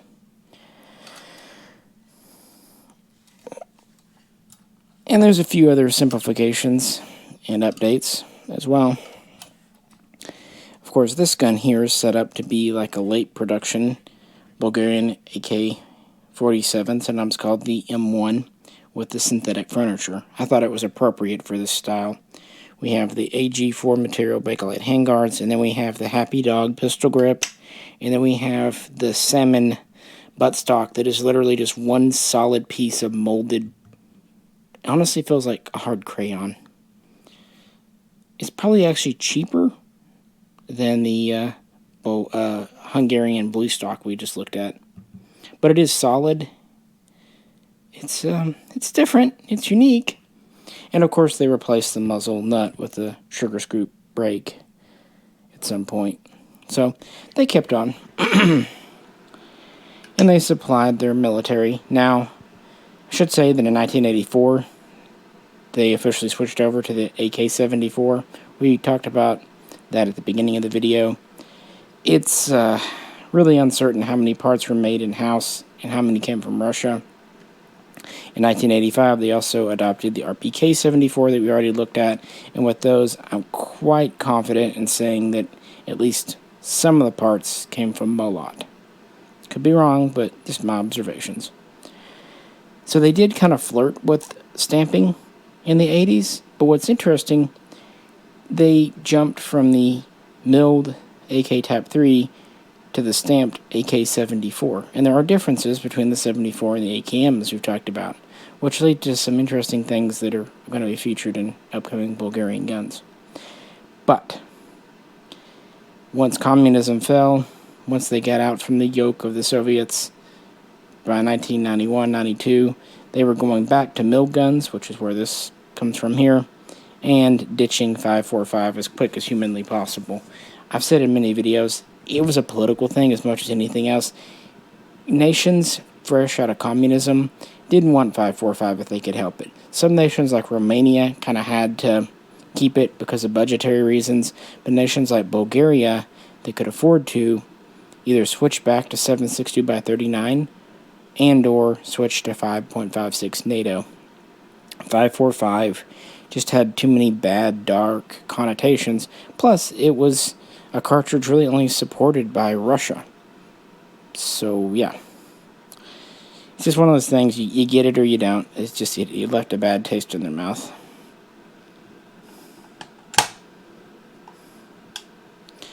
But, yeah, these were patterned after late model AK Type 3s, M1s. They have the heavier profile barrel, the 45-degree gas block.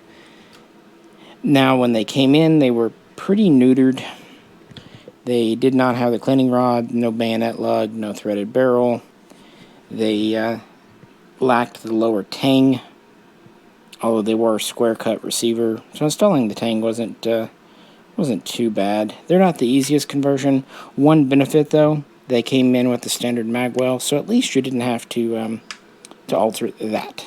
Basically, it was redoing the barrel hardware. That was the big deal about making these band-free. So, in a way, pretty similar to the SAM or SA84, 85M. One thing, though, you have to install the rear sling swivel, because by this time, most of the Bulgarian guns had the swivel on the stock.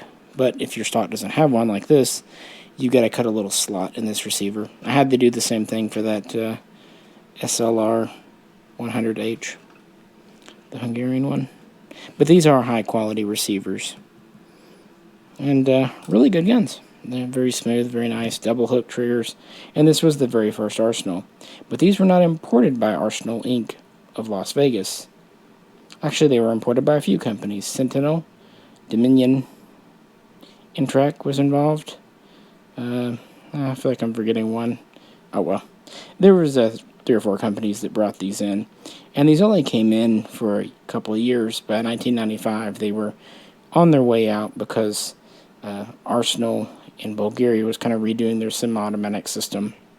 Originally, SA in the 93 was the semi-automatic version, you know, AK for automatic, SA for semi, and then 93 for the year. But then they went to a new system, really one that they're kind of still using today. Going from the oldest Arsenal to my newest import. Yeah, these have gotten a lot of flack, but I really like mine. This is the SAM 5. But it's in configuration of the SLR 95. Now, the SLR 95 was not 5.56, it was 7.62-39. But it was in the more modern configuration. By that, I mean it didn't ship with wood, it shipped with polymer. Now, it had a thumbhole stock in the back, and it again lacked the lower tang. Handguards were standard, and then the front of the barrel was also neutered. Some of them had permanently affixed shark gill brakes like this, some of them were just bare muzzle. And they still had standard magwells. The difference, these had 90-degree gas blocks, and they had a AK74 thin profile barrel. In the military, these could either have a more traditional front sight base, or they could have an AK74 sight base, so either 14 mil or 24 mil. They could either have the bayonet lug back here or up here. Now I'm talking about the military versions. The ones that are imported were in import configuration, and you really couldn't add a lug here because we were at the beginning of the assault weapons ban. But yeah, the new system was SLR for their self-loading rifles, and 95s were the originals. There was also a very short run of SLR 96s, which were essentially the same as this one. So they had the heavier barrel and the 45-degree gas block. And these continue to be imported by Dominion Investment Group, Interac, and a few others. And as you know by now, it would end by 1998 when they prohibited evil capacity magwells. But also we have some new players coming onto the scene around this time. Here's my dressed up SAM 7R. Arsenal in Bulgaria started offering a wide range of guns, different styles of folding stock, and they were chambered for 7.62x39, 5.56, or it could be in both depending on the model. They would nominally offer 5.45, but had very few takers, so they kind of quietly removed the 5.45 options in the 21st century. And at this point, they're pretty much back to the milled receiver full-time for military customers. They've decided this can kind of be their claim to fame. Hey, we make mill guns when everyone else is making stamped. And honestly, by this time, a lot of countries were getting out of AK manufacturing entirely. Egypt comes to mind. So not only were they making new-made AKs, and not only were they introducing some new modern features, rails, that kind of thing for them, hey, we're on a milled receiver. And what really let them get away with this at a relatively economical method was just modern equipment, modern machining technologies and tactics. And again, it worked for them. So in 1998, the first Arsenal came. Outgrowing from global trades, we had Arsenal USA. And they were going to import a gun known as the SLR 100. But the ban on high caps kind of put the kibosh on that, and then they decided to bring over virgin receivers, and that's where the whole build takes place. There was the SSR 99, which was kind of like this, but instead of being a true import, they were assembled in the U.S. using Bulgarian parts on a Bulgarian receiver, but the work was done here. Those were 760x39. There was also a very short run of the K101, which was almost exactly like this in 223 and all that. But Arsenal USA must have been hard to work for. First, their business partnership with Gordon Tech broke down, then their partnership with Arsenal AD broke down. That's okay, though, because the Arsenal we know and love in Las Vegas came onto the scene in 1999 and started to operate in 2000 along with KVAR. And they were the ones that obtained the official license and rights to use the Arsenal logos, product code, servicing. And it finally really took off, and all the other importers like Intrac and everything dropped away. Dominion Investment went away. Kind of the same situation we saw with Century in Romania. And that's kind of where we've been ever since. The very first Arsenal import was the SLR 101. It was a low cap version in 760x39. And all they really had to do, they came in and they just machined out the magwell. Now, of course, we're still during the assault weapons ban, so there's only so much they can do once they're here. A lot of them were just sold as is. Sometimes even with the low cap magwell. Sometimes they'd open up the magwell but leave the thumbhole stock. But then they started offering the SLR 101S, which was converted. But then they too started assembling guns in the USA using Bulgarian parts. And between about 2003 and 2008, these were the most common arsenals. So they, for the first couple of years, they imported, but then they decided to do work here. Once upon a time, I had a couple of the U.S. put-together guns, like the Classic or the SM-7SF, but this is the only one I have now. This is my SA RPK-5, and I really didn't intend on keeping this. I had it come in shortly before New Year's a few years back, and we were just going to take it out and shoot it, and I was going to probably flip it, but it shot so nice. And I just hung on to it. This is often called an RPK. It's really not. In Bulgaria, it's usually called the LMG. That's more accurate. It does have a heavy barrel. It's actually heavier and slightly shorter again. And it has a unique bipod. It's shorter, kind of like a PKM. You notice there's no cleaning rod under the barrel. It's in the bipod. Standard threads. And then, of course, we come to a milled receiver instead of a 1.5 stamped. And we do have the top and bottom tang, and we have a interesting configured club foot here. Pistol grip. These receivers, well, the common lore was, and I tend to believe it, they came over from Bulgaria's incomplete forgings. Think of it as 80%ers. And they were finished out here by a subcontractor for Arsenal Incorporated. And they would then assemble them using virgin, brand new Bulgarian parts, namely the barrel and all that. And as you would guess, this worked great for the first couple of years, but then the 2005 barrel ban came into effect, and Arsenal saw the writing on the wall that, hey, we're only going to have so many barrels before they run out, so we need a new tactic. But that would lead to the next phase. But yeah, these were put together here. Funny thing, when they first came in, people poo-pooed them, saying that the U.S. marked receivers would not be as good as the Bulgarian, and there's all these things, and people got their measurements out and told all this stuff. Turns out now people think the U.S. guns are better than the imports, and in some ways they're right. They had better really fit and finish because the imports were put together on an assembly line. These guns were assembled by gunsmiths, or at least skilled workers, more or less by hand. So you have kind of a nice, slick, shiny paint finish. The sights are usually straight on them. Really nice double hook triggers in here. They really were nice guns.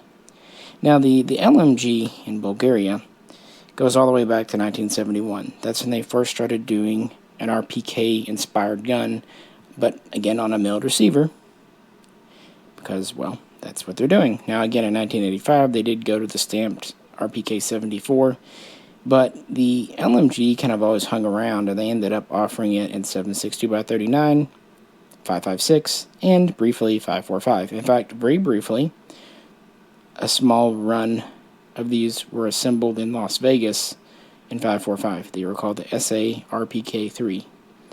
They were here and gone before you knew it.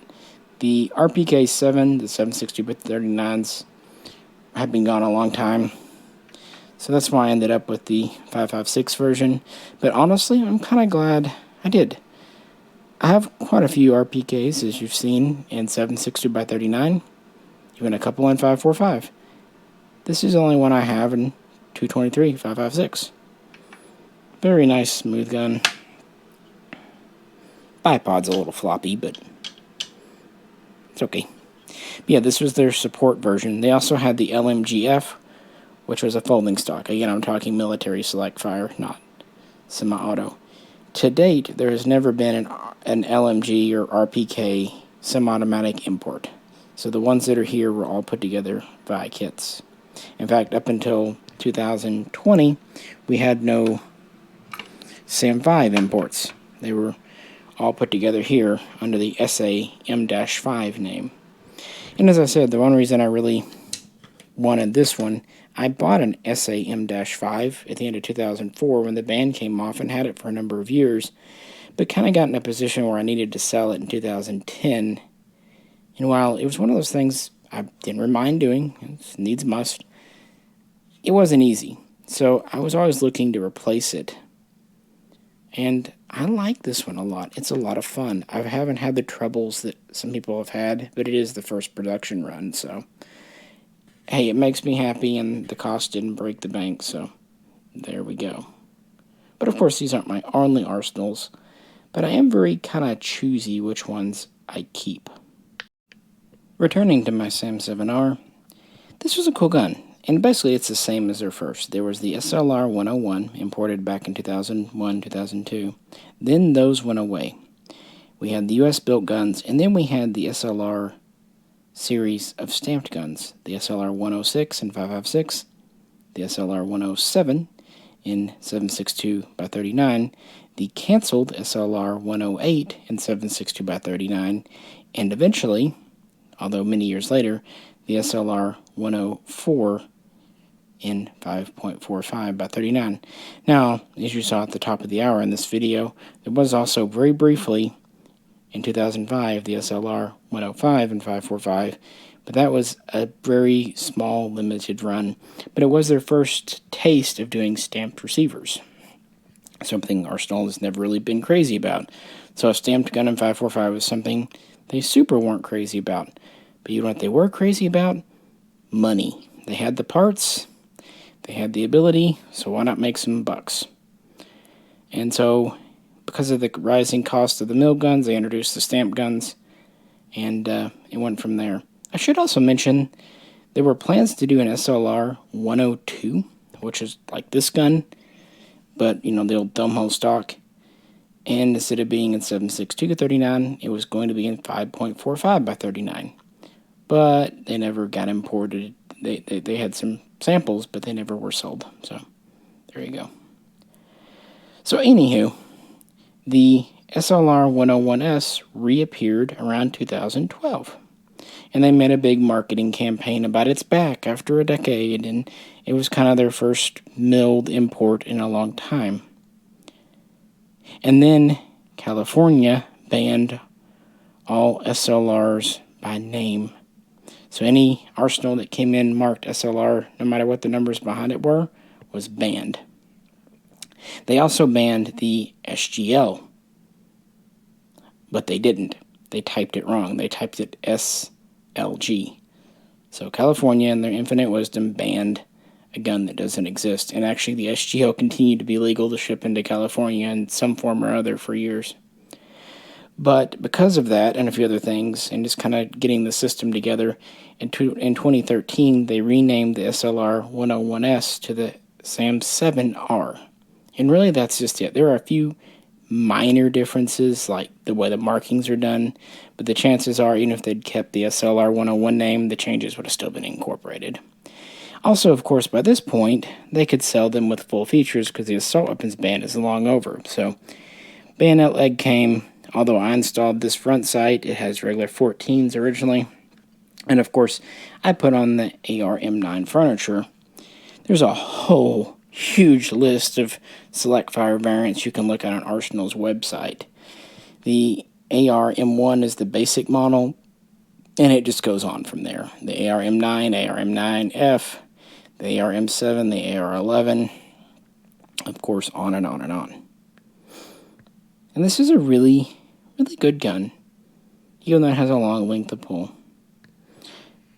But it's not the best, at least not for a military collector like myself. You know what's coming. For us, the SAM7SF, when it was introduced in mid-2013, was great. Now, we had seen this configuration before with the US-assembled SM-7SF. But this was the first time we got a side-folding gun that was an import. The stock is kind of inspired by the AK74 hinge system, but it folds to the right instead of, left. And it came with the 24mm threads. I put an egg beater on it, bayonet lug. Of course, I put the AR-M9 handguard and grip on it. And of course, one of the big features that came on this, and that I wish would be on more guns of theirs, is the left side thumb selector. Kind of a Galil pattern. Of course, side scope rail. You know the deal by now, I'm sure. But yeah, this was really cool because it was a modern AK. You can get these with rails. They did a railed version, even a top rail, kind of over-the-top style. But I don't really need that, so I never did it. But it was cool to get a current kind of modern issue gun, especially considering quite a few Arsenal types had been sent to the Iraqis. Still in use today. Arsenal was making quite a name for themselves. And I know today people don't like the prices on the SAM7SFs because they're bumping $2K. When these first came out, they were $1,300. Here's the head scratcher, though. When the US assembled ones came out in 2005, they were nearly $18K in those dollars. At a time when the Wasser was $300 at sometimes, they were 5 times the cost of a Wasser. So that's why the imports seem so cool. You get a real factory gun, and it was cheaper than the US assembled one. Now, the US guns probably had nicer paint finish, but I wanted a factory gun, so I actually had a US one, sold it, got this gun, haven't looked back, had a lot of fun customizing it. Probably one of my most key memories of this gun, not that we hadn't fired it before and haven't fired it since, but was shooting it during the 2017 Eclipse. I don't know why, just stands out of my head. You know how it goes. Really like it. It has a look all its own, very, very far removed from the original AK Type 3. It's really neat that a company is pushing the mill design forward. And one of the few remaining AK makers, like I said. These get a weird reputation. To some extent, they were overblown because of Arsenal marketing, the game changer, or the gold standard. That's bullshit. It's just a good gun. It's not great. It's not world-shattering, earth-shattering. Just a good gun. It is a long length to pull, but I will say, guys, I'm short. I can deal with it. For some reason, I find putting the ARM furniture on makes the longer stocks easier to deal with. I don't know why. But what couldn't be dealt with was a gun we featured earlier this year, the one with the telescoping stock. I was actually really excited for it. I thought it was going to be kind of like this, a military gun in semi-auto form. Nope. They just took a SAM7R, but instead of having a fixed stock, they just slapped on a telescoper. Everything else in front was the same, not like the military gun, and the length of pull on that made this gun look tiny. Its shortest length of pull was nearly 13 inches, and it went out to like 16 or something. Who the hell needs a 16-inch length of pull? Shaquille O'Neal? They should have just called it the Shack Attack gun. I might have actually kept one then. That was a disappointment. So even though Arsenal has kind of impressed me sometimes and made me happy, they have disappointed me a few times. And that was one of them. I didn't even shoot it. I didn't see the point. I just flipped it. I was really looking forward to it, and another disappointment, although this one isn't Arsenal's fault. ATF, sit on my brace tube, shove it up in your ass real deep, and spin around real fast. I had this gun set up just the way I loved it. My SAM 7K pistol. These are really cool because they were real, and still are technically, imports, factory pistols. You could bring in pistols unmolested with standard magwells, whereas you could not rifles. And you could even get it with a flashlight. Now, early on, they screwed up because they left them with a 10-inch barrel instead of their correct 8, and they had an unthreaded front. Of course, you could do the work, and we did. Finally, later, they introduced the SAM 7K 34 and 44 that did all the work for you, and then they started to sell well. Then they even started offering versions with the pick rail on the back to mount an arm brace. Of course, I had long since picked up the adapter from CNC Warrior, and had a brace on it for years and years. And then all this nonsense happened. So a gun that was configured perfectly to my taste is now not. That said, the SAM 7K is still cool. Now, you would want to call this a crank, and it is. It's got a short system and fires 7.62x39. In the military, they also have 5.56 versions. Hinge top cover. But it's on a milled receiver and has a few features all its own. It's kind of neat that the sight here isn't just a notch, it's also a little aperture. It has the left side selector. In the military, this would be the ARM4SF, ARM4SF. And while some militaries use these, where I've really seen them gain popularity are with European police agencies, kind of as an entry gun. Notice how there's a little lever to easily adjust your rear sight. And again, a flashlight handguard. Pretty cool. It actually works as a really good grip. These handguards were ridiculously expensive if you bought them by yourself, but what I discovered is you could buy the gun. At one time, they had the guns cheap. I mean, like $700 for the non-flashlight version and $750 for the flashlight. So even though I did have to replace the front sight base and cut the barrel down a little bit, I can do that for that kind of savings. It was some kind of summer promotion. And these are, again, 100% factory guns. Factory trigger.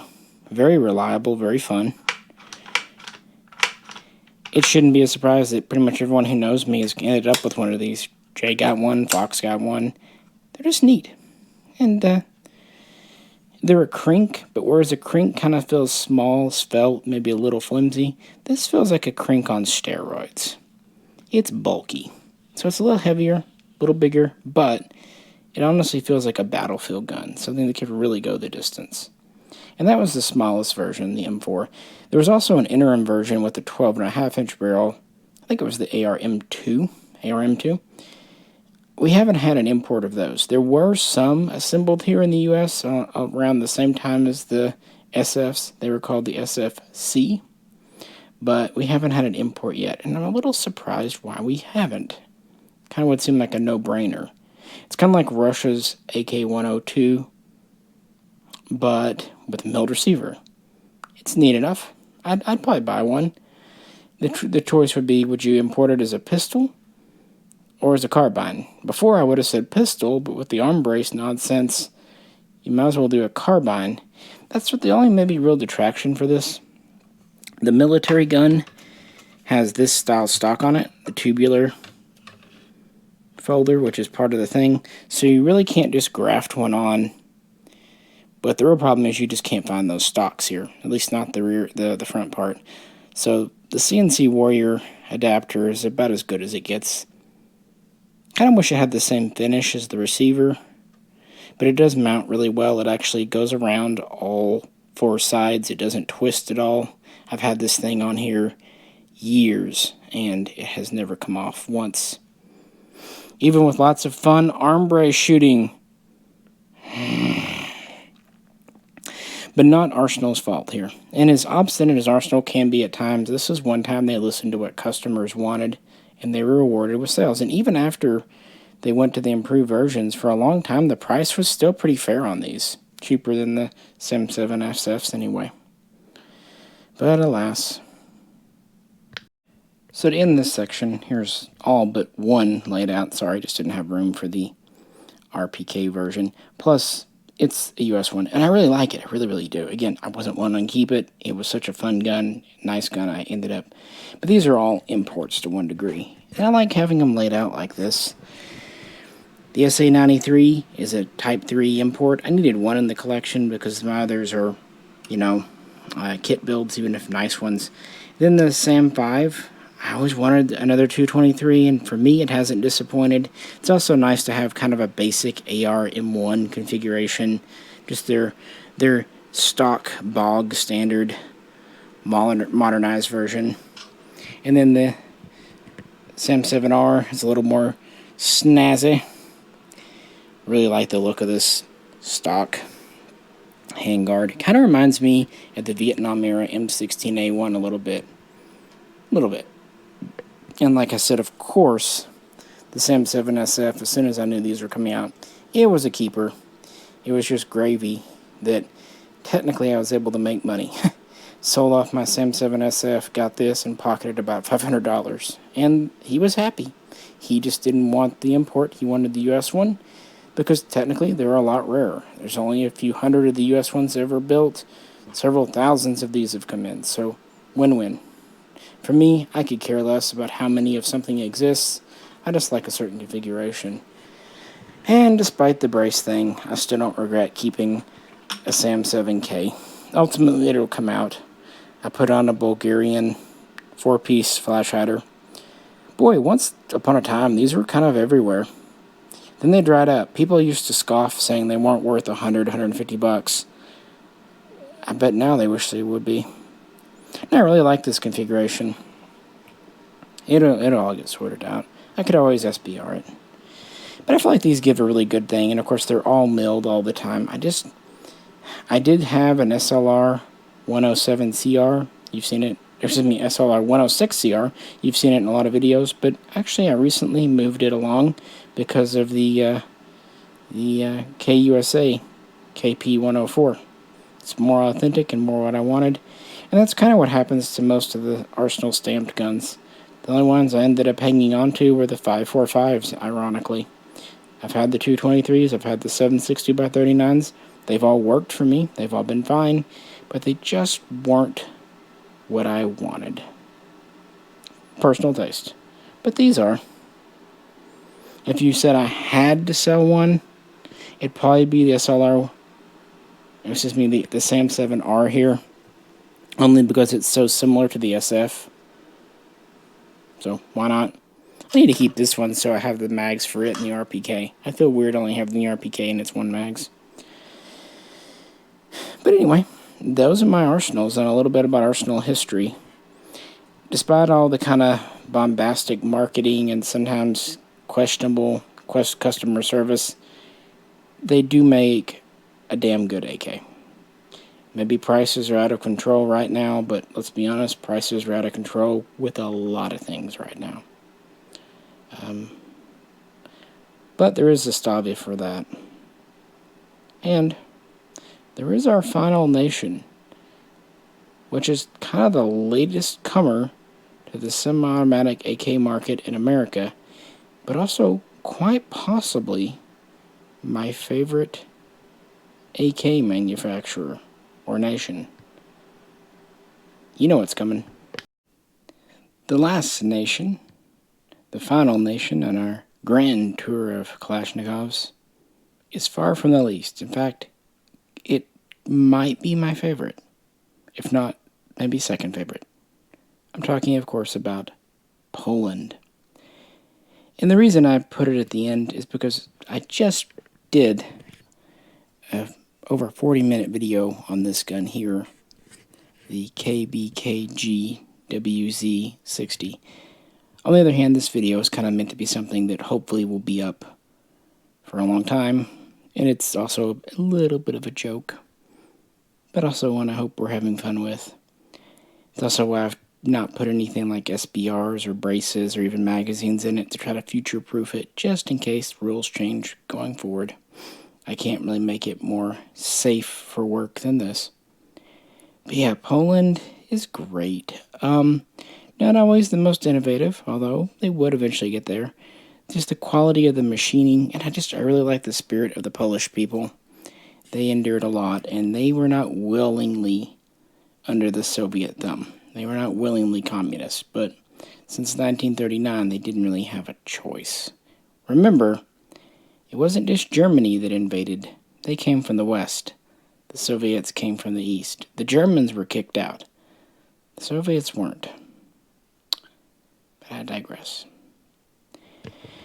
Their journey began with the milled AK Type 3. And they were kind of in the middle of the pack. They officially adopted it in 1957 and produced the first guns at the end of that year. And it was initially designated as the PMK. Again, it was kind of pigeonholed in as a machine pistol. But soon they would have the name changed to KBK AK, meaning basically machine carbine Kalashnikov, as they filled the role for it. By 1959, they were fully up and running, and they built the basic AK Type 3. But they also made this gun. Again, did a very long video on it. And the reason it received its own Polish name, WZ, or model 1960, was because it is their own special variant with some unique Polish features. And the KBKG, the G part, is for grenade launching, because this was a special grenade launching variant. Of course, it's pretty standard milled receiver. Standard, well, almost standard barrel. But 16 1/4, medium heavy, slab handguards. Initially, these had hardwood. Later, could have laminate, and some that were refurbished could have laminate. Originally, these had a really attractive blued finish, but late versions and refurbished versions could get the classic Polish paint finish. And originally they had wood grips, later could have Bakelite, yada yada yada. As you see, of course, it has brackets on the stock for attaching the rubber grenade boot.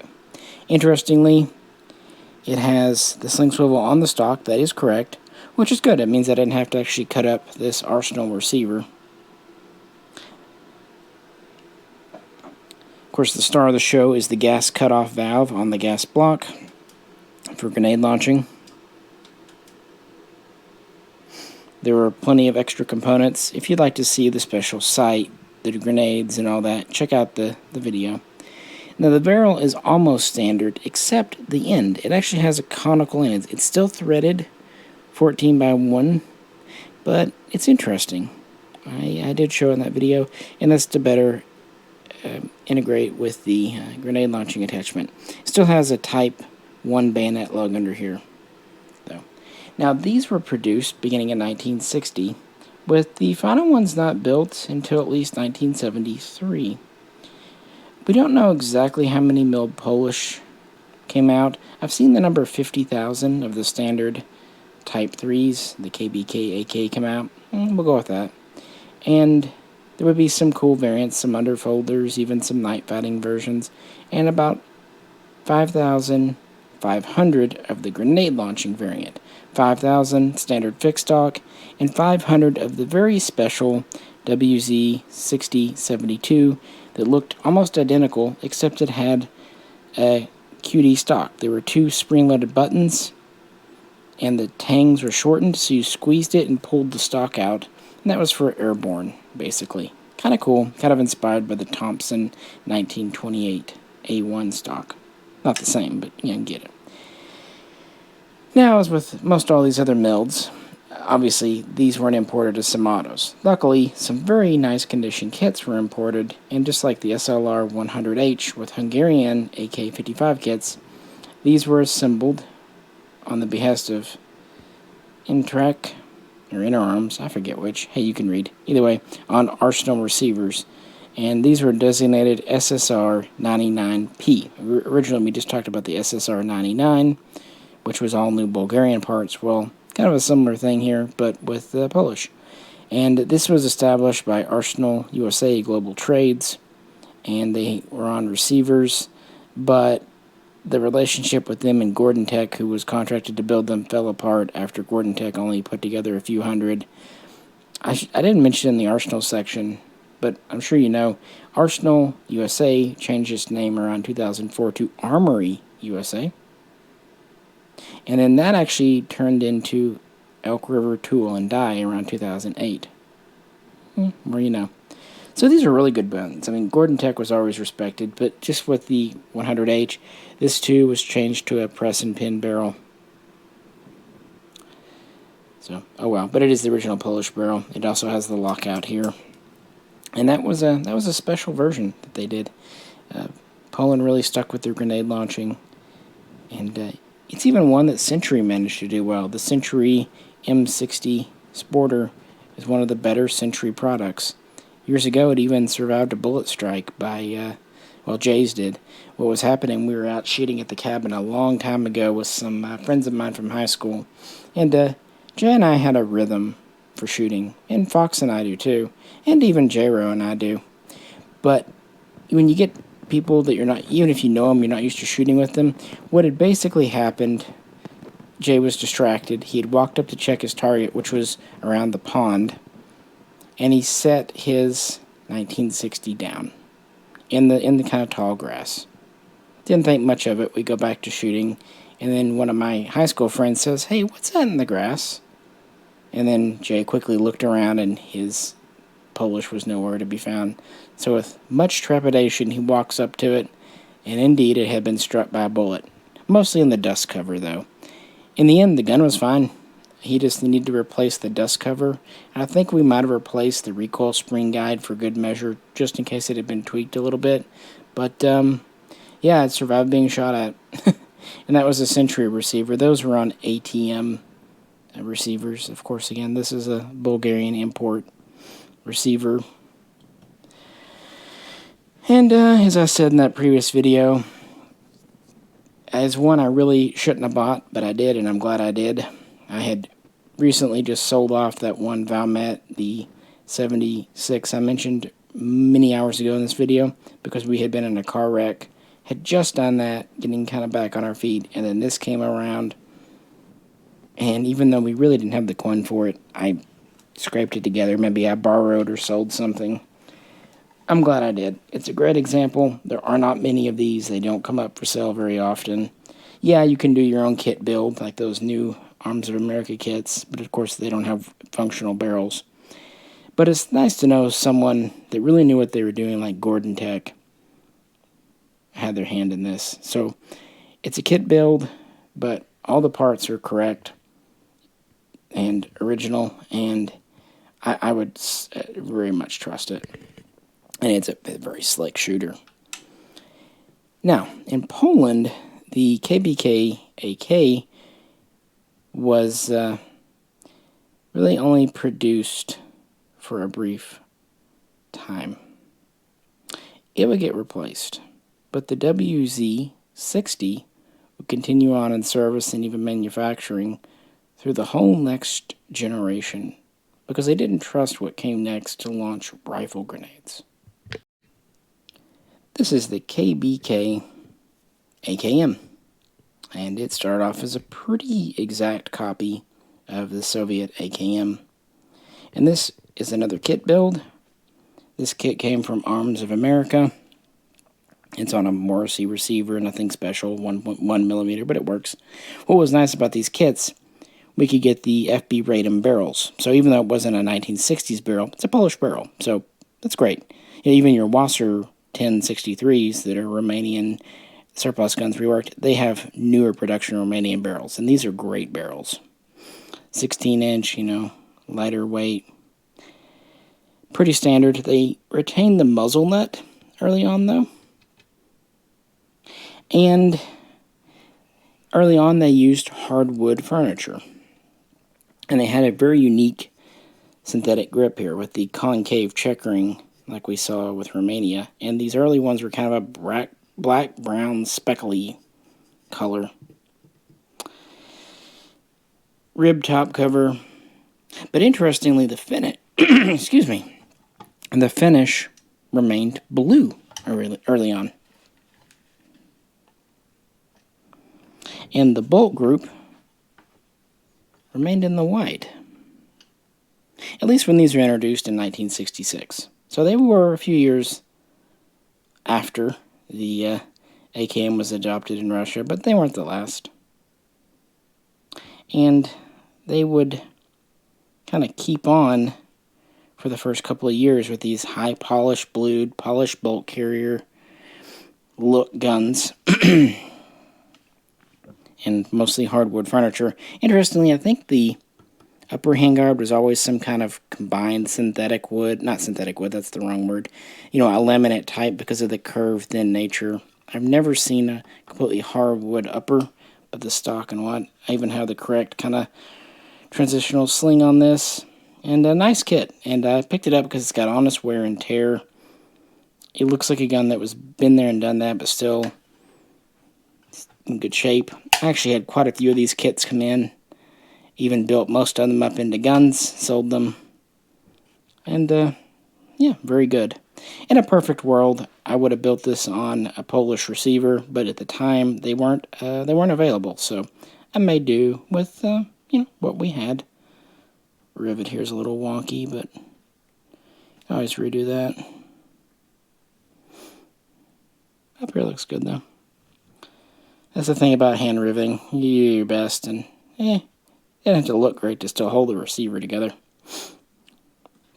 But yeah, Poland, we go to that. Now, they were fine with these being for standard infantry, but they just didn't think the stamped receiver would hold up to repeated infantry grenade launching, so they kept the WZ-60 around, and even in production, to supplement this, because they were sure all about their rifle grenades. Makes sense given their position. And for a few years, things stayed the same. But then, well, change happens to all of us. Because I have to get up and down so much during this video, I'm not wired in with a mic on me. I'm using this relatively new boom mic I picked up. It's a Sennheiser. I think I just discovered something really cool about it. Plugged into the camera, it knows to turn itself on or go into sleep mode when I turn the camera off, and then to come back on when I turn the camera on. I.e., I don't have to actually use its power button. That is super neat. Just thought I'd share. 1968 was kind of the last year of the early production. 1969 was transitional. The blued metal would start to go to paint. The bolt group was still usually in the white, and this is when laminate really starts to be used. Pistol grips could be a wide range of things, and the slant brake appears. By 1970, okay, everything's painted, and slant brakes are everywhere, and laminate is king. Also, the Bakelite grips start to get first more brown and then more red. In 1972, the KBK AKMS was introduced. Here's mine, another kit build. And this would actually be the most successful of the Soviet-era Polish AKs. I didn't mention it, but I figure these were being built at Factory 11. Today, FB Radom, Uxnik back then. But, yeah, again, pretty straight copy of the Russian AKMS. I could honestly use it as a Russian. It locks on both sides down. That's kind of why I don't have a Russian. This one does the job. And this is a kit build. It has the original barrel that went with the kit. It's on a U.S. receiver. And these were actually done by Allied for Atlantic Firearms. And these were actually Blim guns. I bought a bunch of these back around 2010. Some of them, the blims were purely cosmetic. Some of them I couldn't even detect. Some of them were repairable.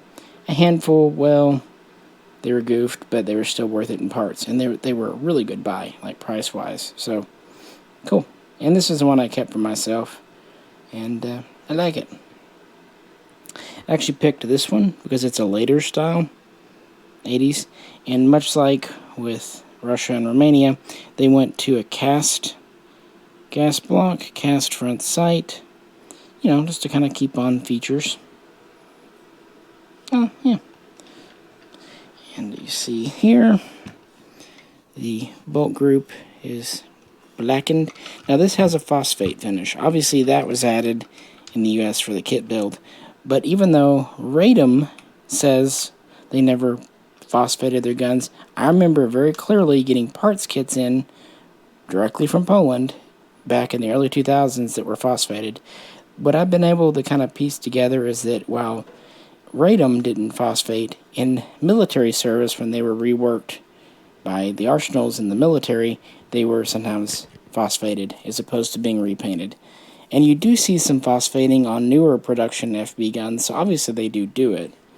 But, yeah, the fact that this one's Parkerized phosphated works, because it actually looks a lot like the kits I saw of underfolders back when. Laminated palm swell handguards, just an AKM. But yeah, these were very popular, very successful. And it's uncertain when the fixed stocks ceased to be produced. I've seen as early as 1982, I've seen as late as 1987. But what we do know is after they went away, they were taken out of production, they continued to make the AKMS. In fact, the final run of these was actually in the mid to late 90s. And they looked a lot like this, but they shipped with the newer black pistol grip. How many were made? I don't know, but I've seen 300,000 thrown around, so take it as you will. But they stayed in production a very long time. Also, in 1974, they introduced the Polad underbarrel grenade launcher. This let them finally retire the WZ-60 because they would use the bayonet lugs to mount it. Work had actually started way back in 68, but finally in 74 they were satisfied. And when they did attach to a gun, they called it the KBKG WZ-74. Not because it fired 74 round, but yeah. And there were some other interesting projects in the works at Poland. And that actually brings us to our first true import. When I started this section of the video, I said that Poland was the kind of newest comer to the semi-automatic market in the AK. That's true, because we had no Polish semi-imports. Hard to believe, considering how many we have today, until 2012. But even then, it was a very small batch, and they disappeared, and then they were gone for a long time, until these folks came along. Now, we'd had Pioneer arms, we still have them today, and I will say that Pioneer's better now than they used to be, but WBP came along and really made a name for themselves. And they gave us an AKM. And it's pretty darn great. Paint finish, laminate wood. We've got kind of the late style cast gas block here. Standard barrel. Just to make this one a little special though, I put this flash hider on. And I have the full kit in there for it to make this into the AKML, the night fighting variant, because it also has the side rail. You got the NSP3 scope for it, the night vision scope. And that was something that Poland had actually been working on night fighting variants since the very late 50s. But this was the one that kind of first went into full production in 1975, 1980, in that time frame. Now, Russia, of course, also had an AKML that they used. And a lot goes back and forth. You get a Polish gun, it could have some Russian, equipment to it. I really like the WBP. Wanted to keep this one, but I already had this one. I don't really like having duplicates of guns, so I thought, well, if I make this one a night fighting gun, that's different enough. And again, it's a true import. Now, since it is made in the modern era, it has a few things that maybe not be period correct. While it does have the correct paint finish, It has the bolt carrier polished, but it is a lightning cut carrier. You could paint it if you wanted. And it has the thicker, smooth top cover. I guess technically it should have ribbed. Although to be fair, the next Polish gun was seen with both smooth and ribbed for your pleasure covers, so who knows. Whatever, if you wanted to, you could put a different cover on it. But everything else is great. Laminate stock, storage compartment in it, got appropriate sling on it. Well, this time the sugar scoop would be on here, except I've got this on. Standard Type 2 lug. Man, I really like this gun. And WBP really earned their name here, because when they came in, people were skeptical. They were a commercial company. They weren't a military war factory. But they really did kind of come in. See, at that time, FB Radom was no longer producing the AKM, had not done for 20 years. So they were filling a niche, and their barrels they received from Circle 11 or Factory 11, FB Radom, the receivers they used were actually stamped using original machinery, die, and stuff. So these guns are within spec. They even did a fantastic job of reproducing the Polish laminate furniture. And when I say that, I mean even the smell. It has that right smell. Anyone who has got up close and personal when you're shooting a Polish gun, you know the smell of the wood. It is very attractive to me. I also like the smell of Australian L1A1 wood. Quotable quotes. Misha loves the smell of wood in the morning. And this is a later style pistol grip. Notice that these now have the convex checkering, not the concave. Little changes like that. So yeah, this was our first true import. 7.62x39. And just goes to show you the quality of Polish stuff. And WBP, well, they're not as cheap as Zastava. They're kind of just hanging in there. They're mid-tier. They're cheaper than an Arsenal, more than a Zastava or a Wasser. Personally, I think they're worth it, but if you don't, I completely understand. Everything is subjective, but to my mind, it's a very nice quality gun, and it's a very worthy successor to the old military guns. To be fair, as Factory 11 did start offering a civilianized AK as the Radom Hunter in the mid-'80s, but these never came over to the U.S. The Cold War was still going on. Hungary broke ranks and started to export, but Poland had problems of its own. Actually, that would end up delaying its next gun quite a bit. So, this is kind of the classic era. Now we'll move into kind of the transitional period. And a gun that I really wish we'd received an import of, because Century Arms gave this model a black eye, kind of a mark against its name unfairly in America today. The KPK WZ-88, also known and probably better known as the Tantal, the gun that Poland didn't want, well, in the end. Long story here. In the mid-'70s, Poland actually was going to go away from the AK entirely. Even the Soviet cartridges. They were going to do their own thing. It was called 7x41 millimeter, and they were going to make a standard rifle, a light machine gun, even a marksman rifle for it. And this project continued on up until about 1980, when it was kind of finally shelved. Russia was getting very insistent that the Warsaw Pact standardize on the new 5.45x39.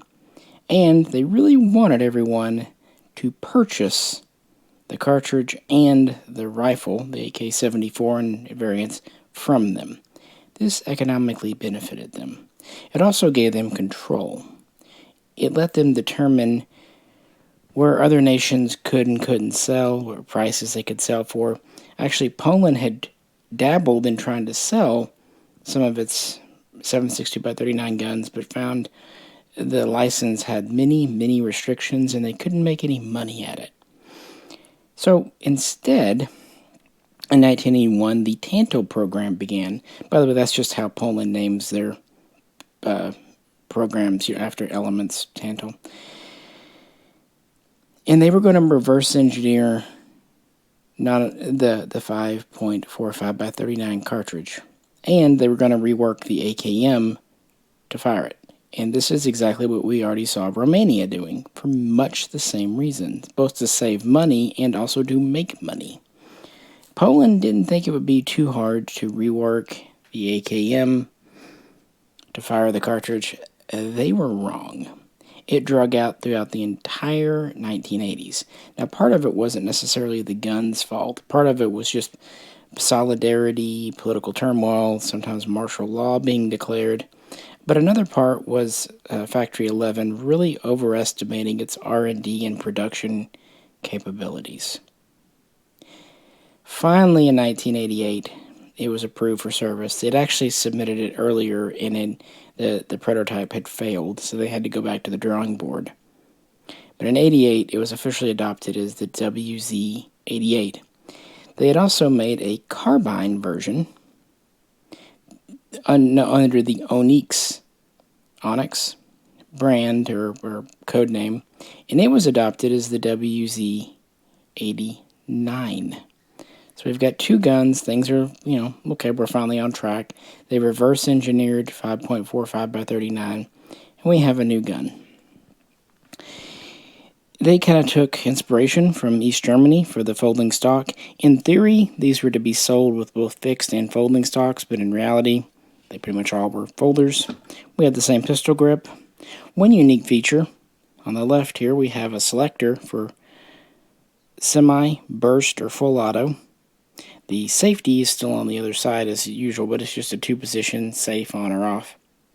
Stamped receiver.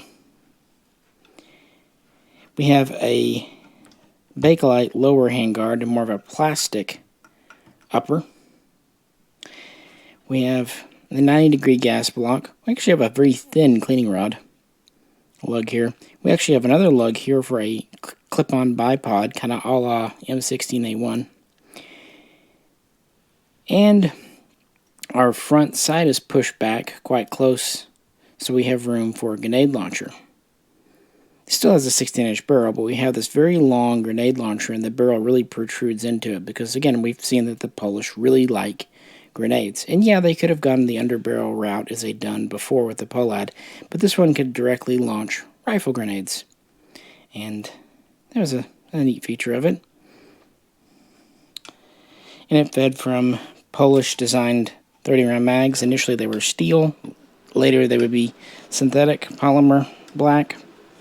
And the Onyx was the same basic pattern, but it was more Crank-inspired. About an 8.5-inch barrel, different flash hider, folding stock, so on and so forth. So, both are ready to go. Well, in June of 1989, there's an election in Poland. The Cold War is thawing, and the communists do not do well in this election. So this is the first glimmer of democracy. But the Soviet Union is still standing. So they have to be careful. So Poland kind of slowly shifts into more of a neutral position as we get into 1990. But then in early 1991, the Warsaw Pact itself breaks apart early in the year. Then towards the end of summer, Boris Yeltsin starts to come around, and by December of 1991, the Soviet Union itself breaks apart, and we get the new Russian Federation out of it. And at this point, Poland's able to do its thing. Now, there still are Russian troops nearby. There's around 40,000 in Poland, but those would leave by the end of 1993. And what would also leave was the desire to do 545. As I've said in the Bulgarian and Romanian videos, it was seen as kind of a tool of the oppressor. And the whole thing just left a bad taste in their mouths. I'm going to fold my stock, sit you down for a second. So, they really didn't want the gun or the cartridge. My stock is very stiff. How's your stock? But Factory 11 had invested so much time and money, they almost had to do it. So, somewhat begrudgingly, the Polish government ordered 25,000 of the full-size rifle. But even though it had been adopted, approved for service, they didn't actually order any of the WZ-89, at least none to speak of. So they got them. They were in service in '89, but they really didn't start to get mass-produced and really start seeing a lot of field use until 1990. And by 1991, the production run is over. It's said that Radom could do about 70,000 rifles a year, so, they could build 25,000 relatively quickly. And that was it. They took them because they had to. That's probably why a lot of the Tantals we ended up with were in great shape. And actually, probably more Tantals ended up in America than remain in Poland. Because as soon as they could, by 1994, they declared 545 obsolete, and they worked on phasing this gun out of service. They didn't have anything to replace it at the time, so what they basically did is they pulled the AKMS and its 7.62x39 cartridge back in to service as a substitute standard, even actually ordering more of these in 1995 as kind of a final run. He really didn't want to stick with the Tantal. Not that the round was bad or the gun was bad, but, yeah, bad memories. Now, we've never had an import, but we did get some nice kit builds.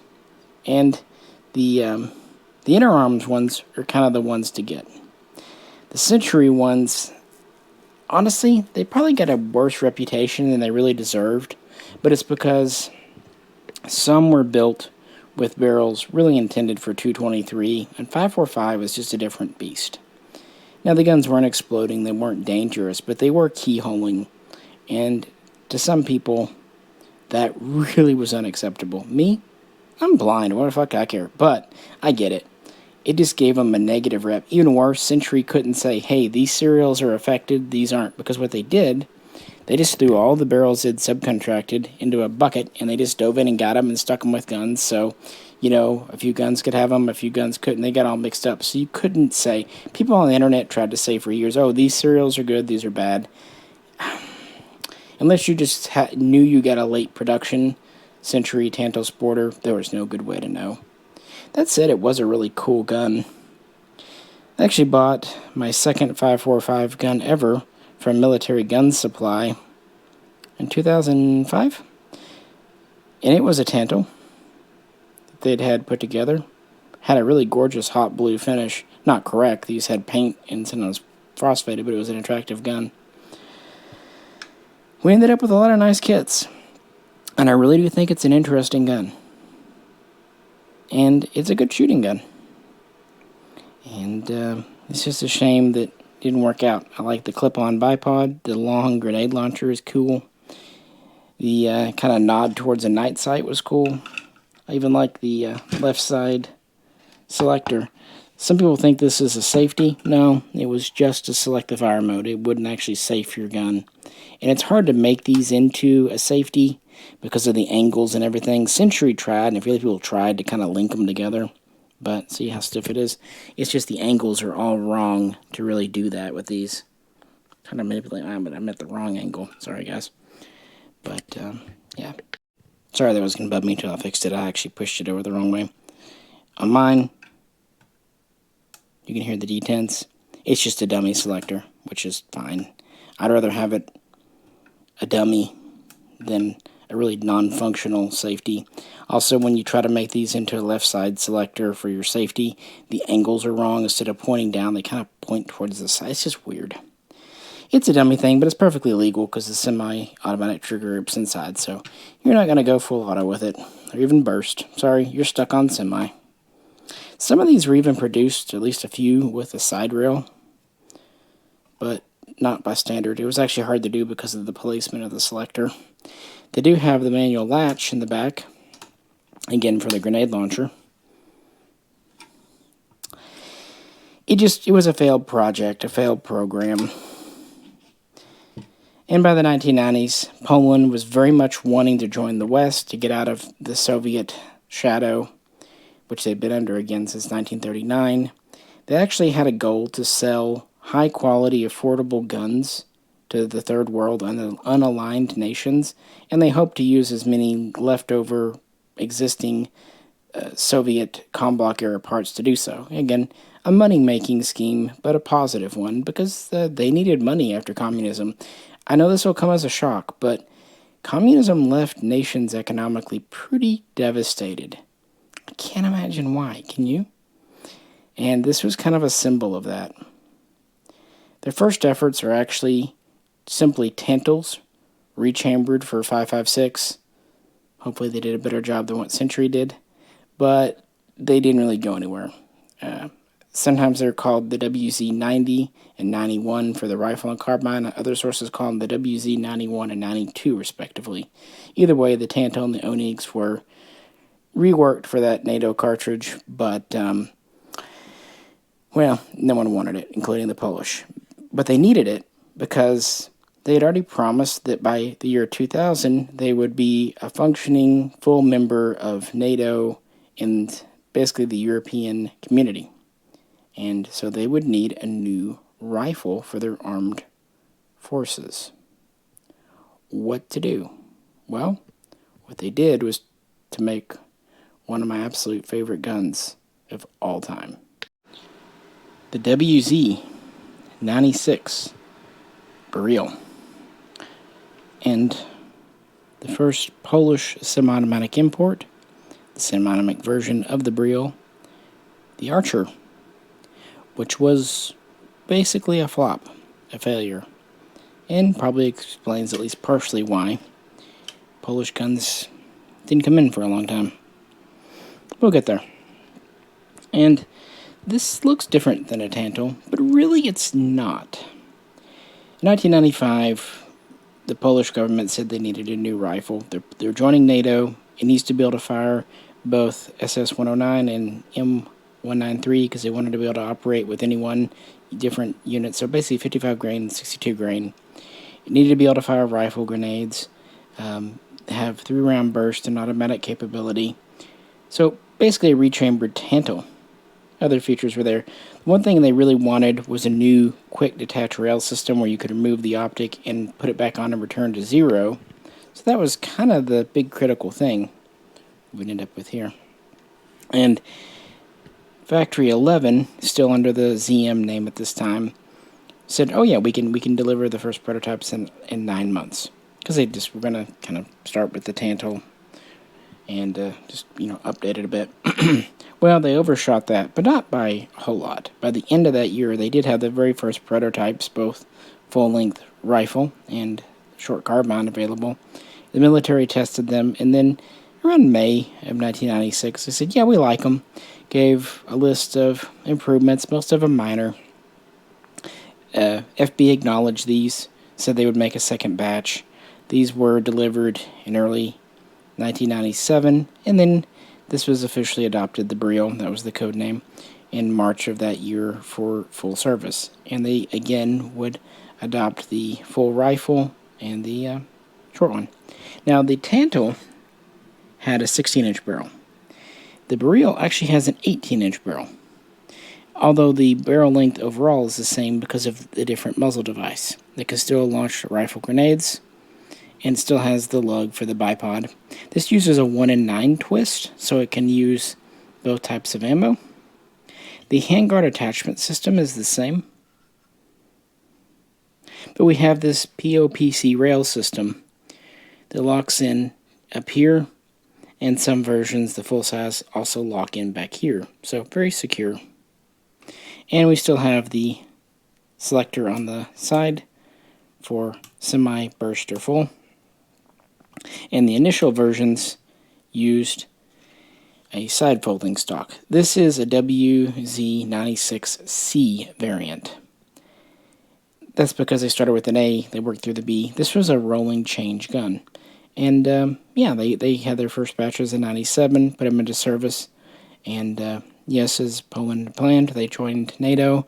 And this first saw combat in 2002 in Afghanistan. And then again, it saw combat in 2003 in Iraq, so when Poland sent their forces in. And as time went on, as combat went on, they made several improvements and updates to make it more user-friendly. By 2008, 2009, we had the finalized version here, and older versions were often updated to the new standard, and this was much more successful. Orders continued to be placed through 2015-2016, but the final one's not concluded until 2019. At its height, the Polish military had around 80,000 of these in service, and police and some exports as well. The stock was an improvement. It no longer folds, but it adjusts with 4 positions. We went to an enlarged selector, an enlarged mag catch, a lot of features you see on a lot of American guns. Of course, we have several different rail systems for the handguards. This is one of the updated ones with the foregrip on it. Yeah. And then in 2012, IO, of all people, imported the Archer. But it didn't do very well. The first versions had the wrong barrel profile. They were also brought over by IO. Version 2 introduced the correct profile with the small break, although again IO managed to screw some up by installing it upside down. These are actually pinned onto the barrel, not screw on. And then version 3 was the cool one, because not only did it have a fake left side selector, it actually had the 3rd rivet on the rear trunnion. The Tantal just had 2, but for this one they wanted to reinforce it for grenade launching and just heavy use, so they added a 3rd rivet just to be sure. But for whatever reason, versions 1 and 2 did not have it, but version 3 did. Standard pistol grip, yada yada yada. I've done hours of videos on the Baril. This is, like I said, I think already the version 4 of the POP-C rail system as well. It's funny, kind of like with the 104 UR, when people saw the Archer in the box, they just couldn't envision a Baril. It didn't look like a Baril to them, much like the 104 UR didn't look like a Crank. The thing is, it was a bit of an illusion. It just wasn't wearing the furniture they were expecting. All you had to do was put on the right stock, right grip, the right handguard, whichever one you wanted, and the right rail, whichever one you wanted. And you were good to go, especially with version 2 and version 3. One thing I may do one day, it has the blocks for the bayonet lug, but you need to cut it out. I've meant to do it for a long time, and just never have. Now, these never did have a cleaning rod under the barrel, unlike the Tantal. That was actually a sectional rod stored in the mag pouch. That's because of the handguard system. But, yeah, another problem with the Archer, it was too expensive when it was introduced. Eventually, yeah, prices dropped to $1,000, even $900. People talk about that. What they usually fail to mention is the only reason IO was selling them that cheap was just blow out the remaining stock. They brought over 700 in one batch. That was it. It didn't work out for them. The FB Ratum part, by the way, the ZM factory became FB. The Circle 11 was dropped in favor of the little triangle around 2002. Reorganization, post-communism, yada yada. So their part of the gun was great. The parts that sometimes were screwed up were the opening up of the magwell. IO did a bit of a sloppy job. I know, shocked, huh? Again, sometimes they pinned the muzzle brake on. Sometimes the trigger groups were installed shittily. But all those were correctable. The bones of the gun were great. And these were actually very accurate guns.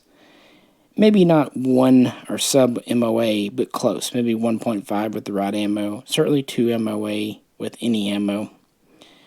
I've told this story, but when I had to be convinced to get my Archer too. At first, I just wasn't super interested like a lot of us, but a customer really talked me into one. I got it, I loved it, and so I talked Jay into one. And he got it, and I thought he was going to love it, so he took it to a range near his house one day after work, and I thought he was going to call me being so happy. Oh, he called me. He was pissed. Not directly at me, but kinda. He was getting like 4-inch groups. It's like, what the hell?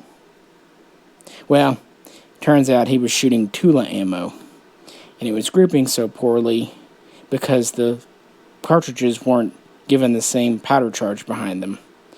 Once we started putting even like Wolf in it, that dropped under 3 MOA, and then when we put halfway decent ammo in, it dropped under 2, and then with certain good quality ammo, it was approaching 1 MOA.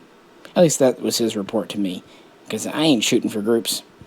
Which is a bit ironic that I went to the trouble of putting an EOTech on mine, but I wanted to be correct.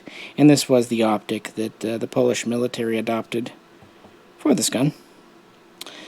The gun's not too heavy until you put the scope and rail on. Then, especially with the handguard, this is a chunky guy. Not the worst ever, but it's not light. But I will say this is kind of pushing the Kalashnikov about as far as you can go and still have it be a Kalashnikov. Kind of the argument I made earlier with the Galil.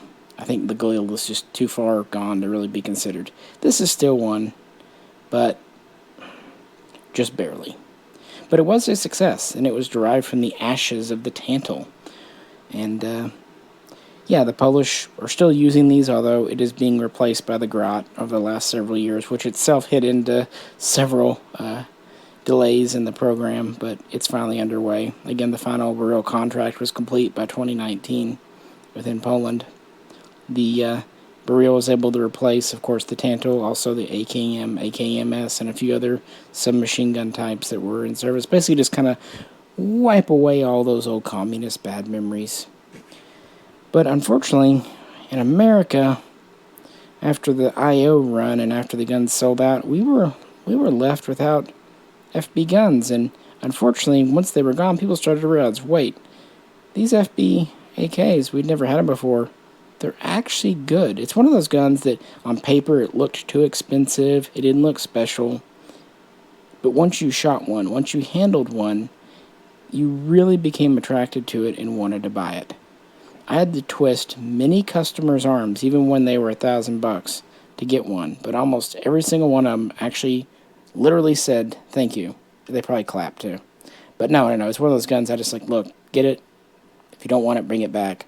But you'll want it. So people really wanted more. And it seemed like we would get some more, at least according to a company called RPK USA. Never heard of them? That's because they formed, they made promises, and then they went away. They promised a lot of things back in 2014, 2015, even into 2016. They also promised a lot higher price tags, but they never came to be. Some blame the ATF, which definitely was partially to blame, but I think, as the old Southern saying would go, RPK USA got too big for their britches. They said they were going to do all this stuff before actually getting ATF approval, and that's just a bad recipe. So we were Barilless 2017, 2018, and prices on Archers, especially Gen 3s, Variant 3s, went through the roof on places like Gunbroker. I'm sure glad I had mine. Man, I love this gun.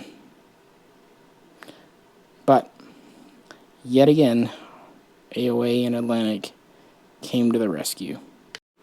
Promised by RPK USA, and finally delivered by AOA and distributed by Atlantic Firearms, this took many years. Talks began in 2018, and we did not receive these until early 2021.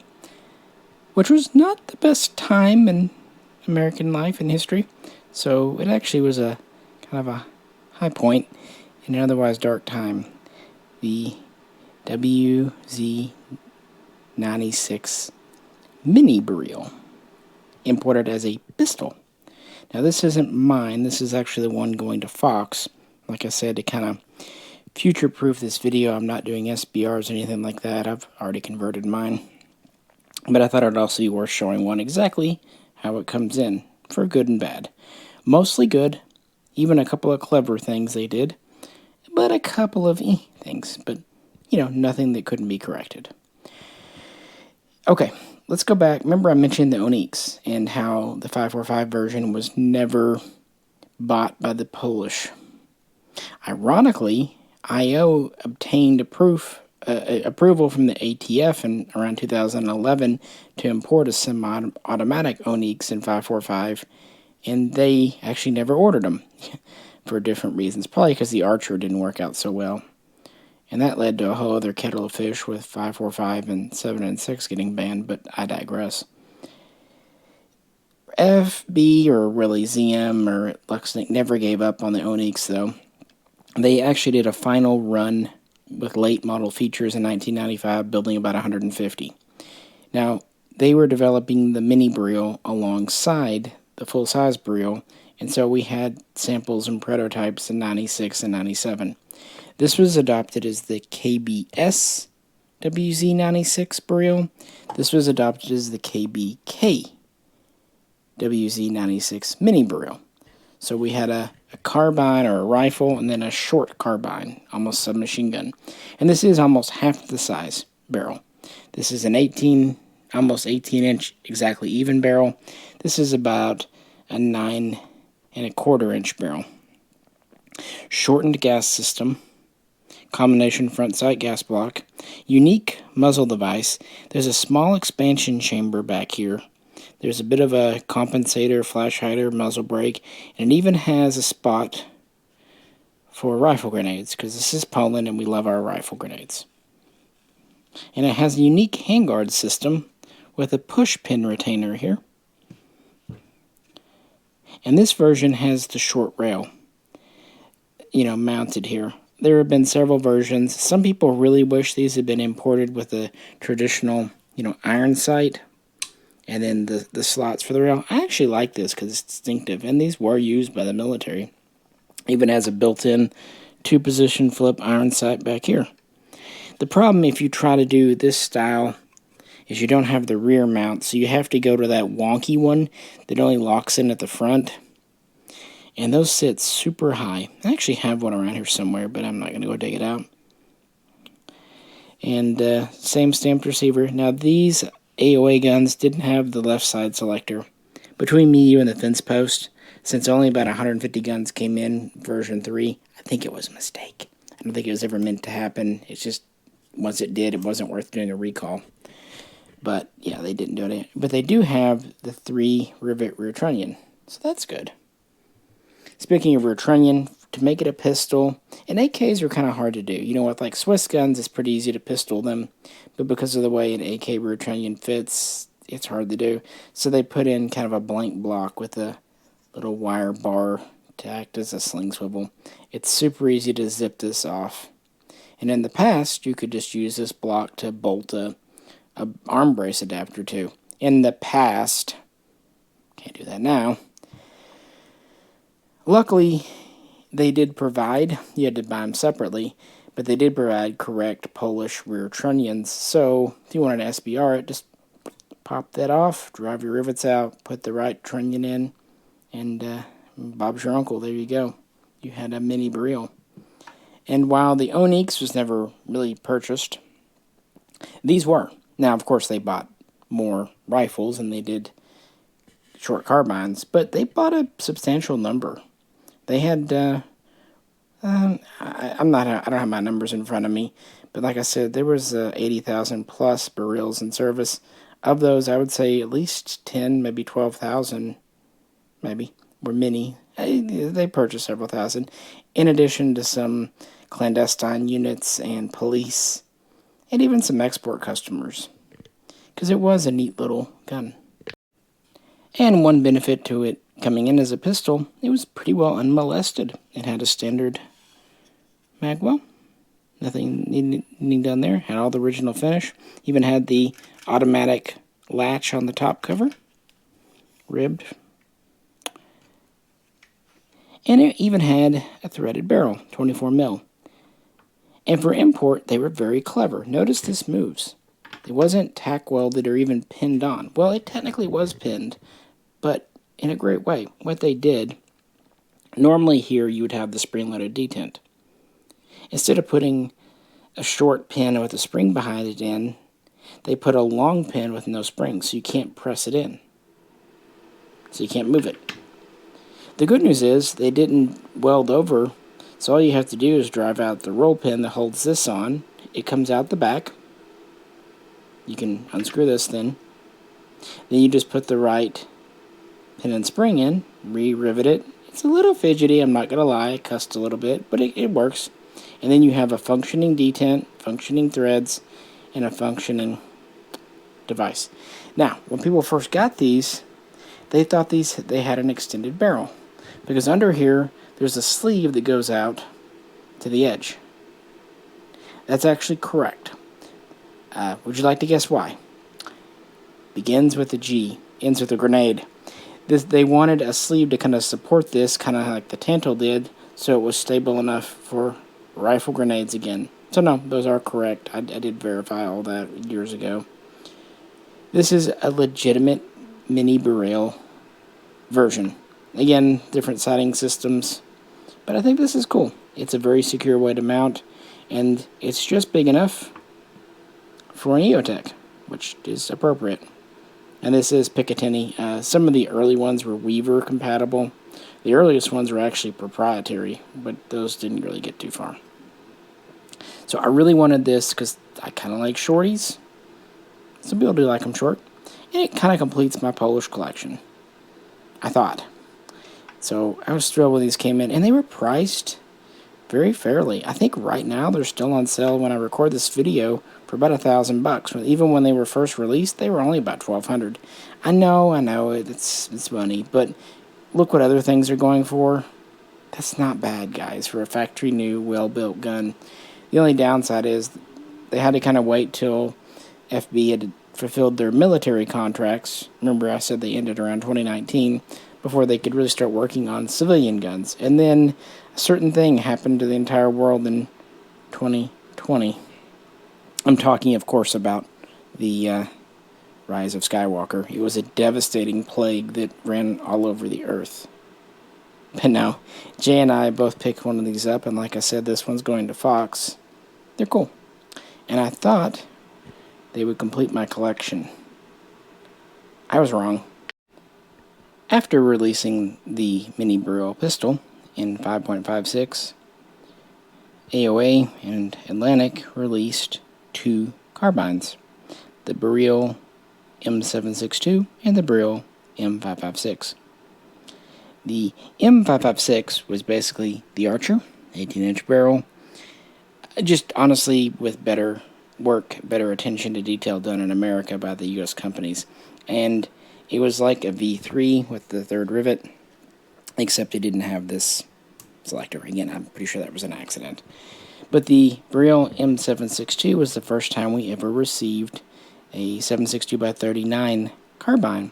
Now, FB never has made, as far as I know, a mini barrel in this caliber. All minis were in 5.56. So cool, but I've got a lot of AKs in 7.62x39. You might have noticed one or two throughout this video. So I thought it's great that they're doing these. I had no plans at first to keep one. And what happened, I said earlier, FB, back then still, the Lexington ZM factory, wanted to export to unaligned nations and didn't make money. They never gave up on that hope. Once they secured the WZ96 contract, they introduced 3 lines of export models, the Barrel M556, the Barrel M762, and even the Barrel M545. No one took the Barrel M545, so it was never actually put into full production. A few nations bought the M556, the export version of the WZ96, and there was one nation that ended up very attracted to the Barrel M762, Nigeria. Now, I've done a full in-depth video about the whole system, but I will just say here that in 2014 talks were underway and they were going to buy some, maybe as many as 6,000 to kind of replace older AKMs and whatnot. And in 2015 the first 1,000 were delivered, then another 500 came over, then another 500 in 2017, and then even 500 training guns. And then Nigeria obtained a license to manufacture it in-house, in-country. So it became an official military gun, just not of Poland. So unfortunately, well, that means it's a military gun, so it kind of fits my collection. Also, unfortunately, I had quite a few Barrel parts. Like I said, this one's set up with the newer handguard, newer stock, newer grip. It's set up as a 96C. But I had some 96B and even some 96A parts, many of them from RTG, just kind of hanging around. I thought, well, I could use the gun as a host. But then I also thought, do I really need to? Because I have already a really good Polish AK-762 by 39. Maybe I should put them head to head. Forgot which one to keep. So we bring the WBP back out. This is actually the Jack version. There's also the Fox version. The only difference between Jack and Fox, boy, there's a joke there, isn't there, is the POP C rail mount system. The Fox has it, the Jack doesn't. So the Jack's a little bit more of a classic AKM. But first, I just wanted to point out the features here. I put on the older style grip on this one to kind of match the 96B forearm. What they basically did is they just took one of those grips and machined it to fit. Hey, like Hungary. And then they took the original handguard and just machined and put some polymer rails on the side. So that was kind of the transitional between no rails and full rails. And I put the original side folding stock on. People really want these today. Unfortunately, FB Radom replaced them with the collapsing stock over 10 years ago, and they're just not produced now. So when they come up for sale, they're pretty pricey. Now, one thing I pointed out in videos, these really weren't meant for this style of safety. So you need to have it on for this to fully fold in. When it's off, it kind of bumps up against it. Not a big deal, but something to point out.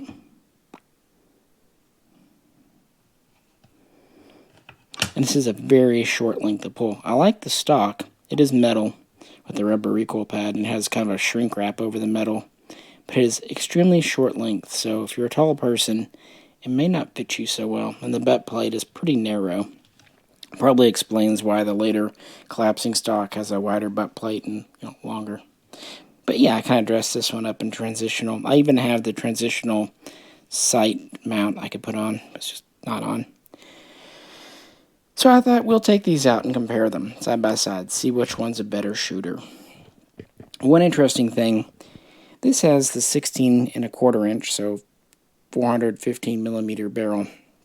And this has nearly the same barrel, but it's actually 419 millimeters, about 16.5 inches.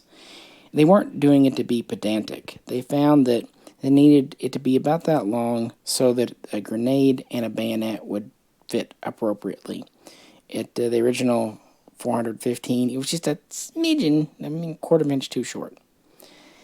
And this is the size made for the Galil M762, the 16-inch style. They actually did try a 16-inch 5.56. They showed it off at trade shows. They called it the Commando in 5.56, but they mostly stuck to the 18. So that was another reason. Hey, it's got a different barrel profile. You can see them kind of butting up against each other. No lug here because everything being so close in. Otherwise, it's pretty much the same. Of course, it feeds from standard AK mags. Fun fact, Poland actually developed a translucent modern green 760x39 mag for these. Nigeria said, that's great, we want steel, because they had so many steel mags. Of course, it uses everything. So they did, and quite successful in Nigeria as far as it goes. So which, the classic AKM or the modern Galil? And you already know the answer. It ended up being both, because they're both really, really good, just in different ways. This is such a fun gun to shoot. It's easy to mount an optic on, and this foregrip really gives it a feeling of control. And I do like kind of the balance of the barrel. And I go back and forth on which one has less felt recoil. They're so close together. This one's helped by the fact that it's a wood stock. On the other hand, it's a smooth steel butt plate, whereas this is a rubber, so this one sticks to your shoulder better. They're so close. That's why I decided to make this one into an AKML. And this one's not exactly a Nigerian military. This is just whatever the hell I wanted to do, if I'm being honest. I just kind of had fun with it. Customize it, put whatever handguards and grips you want on. There were even pictures out of Africa with some of these having like a Tantal-style wire poker. Because again, they're kind of cross-compatible with the old Tantal stuff. You could even put the Tantal Bakelite. I should say, too, that the Tantal and the Galil, they take standard lower handguards, but because of this retaining plate, it actually is a QD plate. You don't have to disassemble it to move it. The upper handguard is special, but the lower is pretty universal. And with the AOA import carbines, these actually are threaded 14 by 1 in America, and so there's a replica of the muzzle device here that's actually screwed on, not pinned on, which is not as accurate to a military gun, but is much more useful to a shooter. Also, the military devices are actually internally threaded for a blank fire device. The civilian ones aren't because it's just not needed. Save a little time.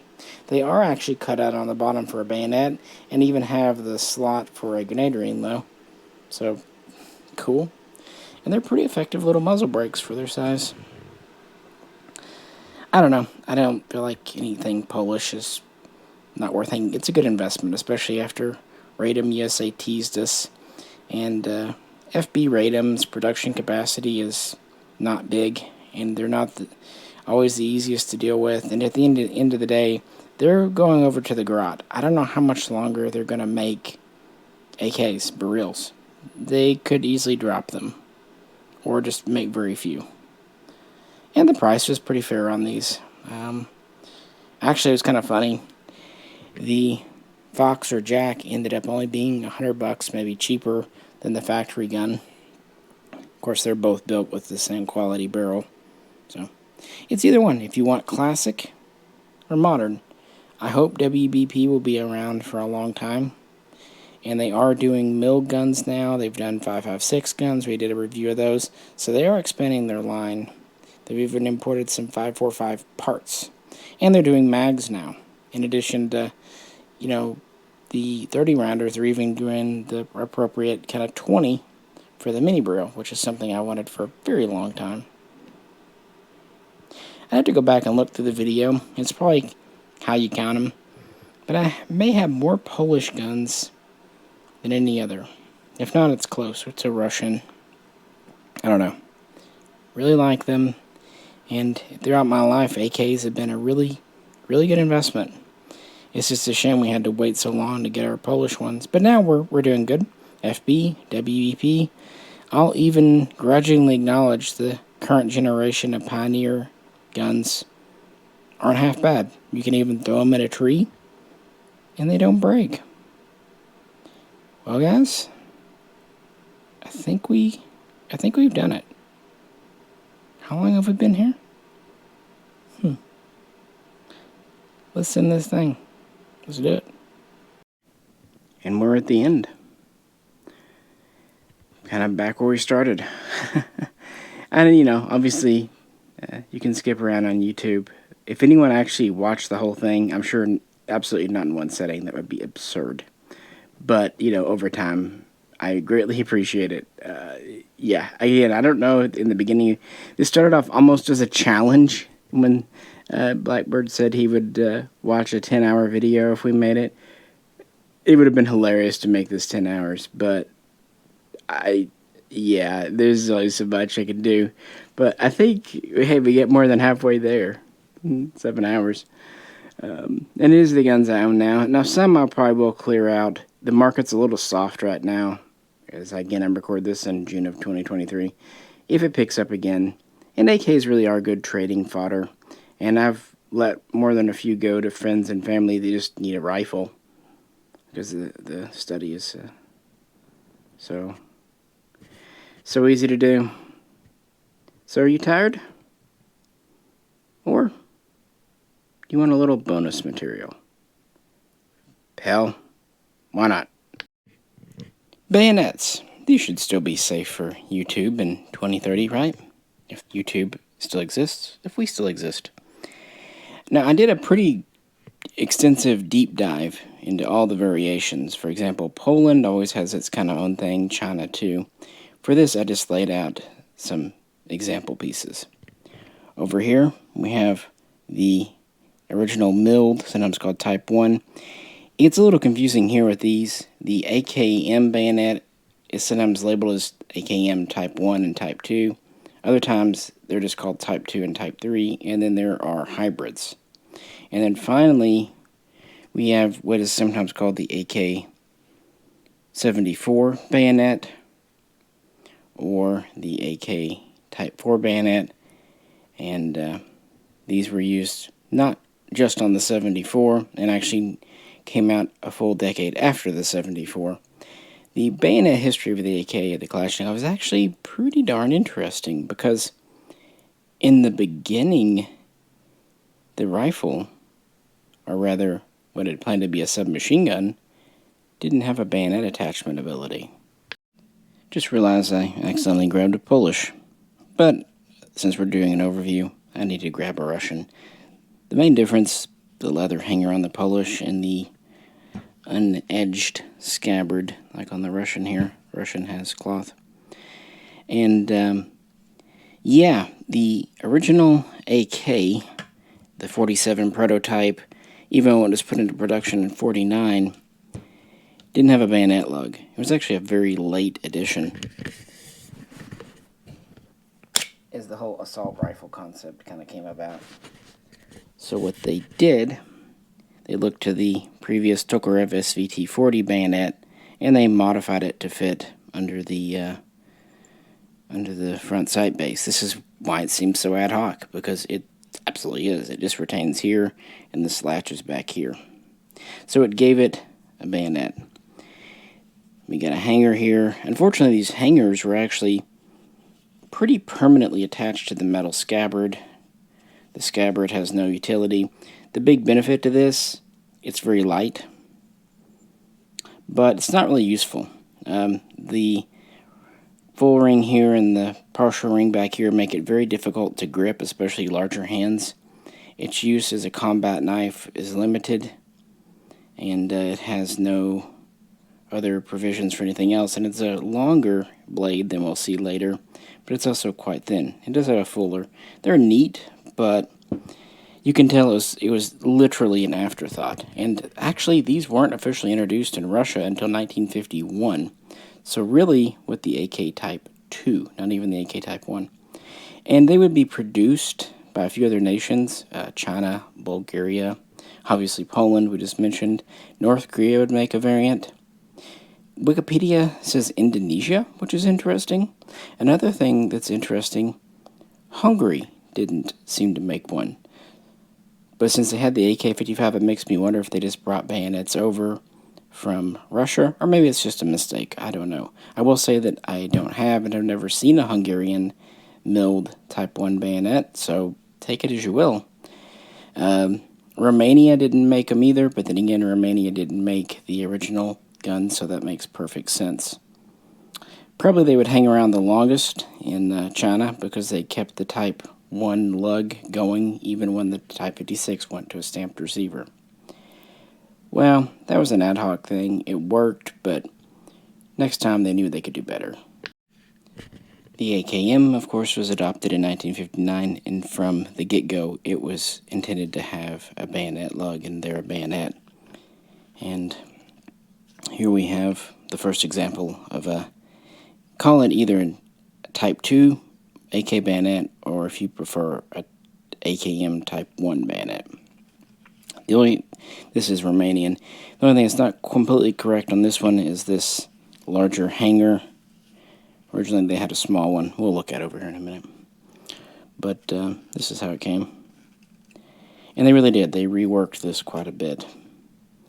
It is more of a multi-purpose thing. The blade is shorter but thicker. We have a clipped point. We have a saw blade here for use. We have a single piece synthetic grip, although some can also be made of wood. Here's the retaining button. And they gave it a strap for fitting your hand. This is infinitely more comfortable to hold as a knife than the original.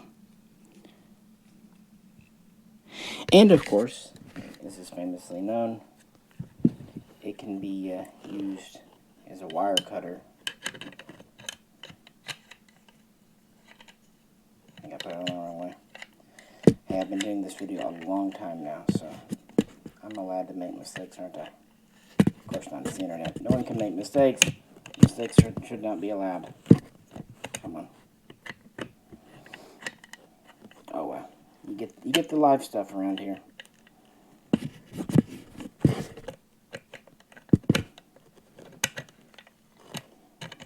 That's funny, I made it like 7 hours here, and finally I made my first mistake with a freaking bayonet. Just a second. There we go. Easy to do off camera. Just one of those things. So yeah, this could function as a wire cutter for fences and the like. And in case they were electrified, there's a rubber insulator here to protect the person. And again, the handle here is synthetic. Again, they're just trying to make this a more useful piece of kit.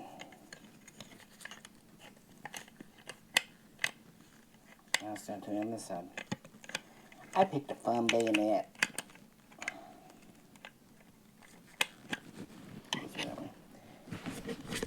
The scabbard is metal.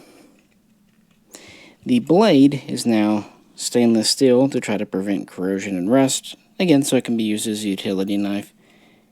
This is replaceable, and now the hanger, even though this one has the other style, is also just pinned on, very easy to replace, and of course the rubber insulator is as well, because rubber wears out. Now it's a very thoughtful bayonet. The Type 1, both the bayonet and scabbard, were produced by, of course, Russia, Romania, and Hungary, amongst several others. So this was introduced alongside the AKM in 1959, but some deficiencies were observed. In 1965, the second pattern, which was stronger and less complex, was introduced. It has a new plastic or polymer scabbard, which is, this is right before they introduced the so-called Bakelite mags. Those first came out in '68, so it makes sense they would trial them on here. That meant they didn't have to do the insulator, the rubber insulator. Here's the hanger that was most common, even with the Type 1s, leather, some are canvas. They just clip right on, makes it super easy. And they also reworked the pommel here. This single piece, big honking end here, as you'd imagine, proved to be fragile, could easily break. So what they did, they put a metal end cap, making a hybrid grip. Still synthetic, but yeah, a little better. The hanger. This hanger never stays on this one. Same blade here. These are, of course, made in Russia, Bulgaria, China, East Germany, who had actually made the Type 1 as well. Yugoslavia made these, although they kind of have a cool, shiny black plastic. And when you get to the AKM bayonet made in Poland, they're the same, but they don't have the saw teeth for some reason. They never did. And a few other places made them as well. But, yeah, it was pretty common, widely produced, and probably have more of these than any other. And of course, nothing's ever simple, because we have weird hybrid or transitional examples as well. Egypt, Poland, and Romania made this combo. So a Type 2 bayonet and a Type 1, so the metal scabbard with the insulator. Yeah, it's a thing. They did it. Not really sure why, but probably just using up existing parts. So essentially, it's the same as a Type 1, except we have the updated pommel. This one has the strap still. I've got quite a few of these, probably because of the Romanian connection. And of course, the reverse was done as well. Russia and East Germany thought it would be fun to put a Type 1 AKM bayonet with a Type 2 scabbard. So I've simulated it here by just doing it. And I'm sure in service, these got mixed around all the bloody time. So yeah, they're all pretty well interchangeable, all these components here, and standardized throughout the Warsaw Pact and beyond. And you know, variations exist. Like I said, Polish had some. China had an interesting one. I do have one over there, but I'm not going to grab it because I'm tired. They didn't have the clip on the end for the wire cutter, so of course the blade didn't have it either. So very simplified and lightweight version. And these were produced throughout the 70s and 80s, and for the first decade were the ones issued with the AK74 because they had the same type of lug as the AKM. But then we did get an update finally after 20 years. In 1986 we got what is often referred to as an AK74 bayonet. It also continued on for the AK74M and continued on for guns like the AR M1 and so on in Bulgaria. The thing is, only Russia and Bulgaria manufactured this pattern. So this is a Bulgarian example, but a Russian looks the same. And yeah, it's basically an update. The scabbard is very close to the Type 2, but instead of being made out of the AG4, the so-called Bakelite material, it is the more modern fiberglass nylon type plastic like we see on the AK74M. Also, it's got a different treatment to the metal here. Still has a hanger. Looks like it's leather. It's actually faux leather. But the difference is really in the bayonet. This is the first real revision in a long time. Let me grab one of those again, so set you down a lot, but oh well, you're at the end of the video. We're cool at this point, right? So this has the sawtooth, the clip point.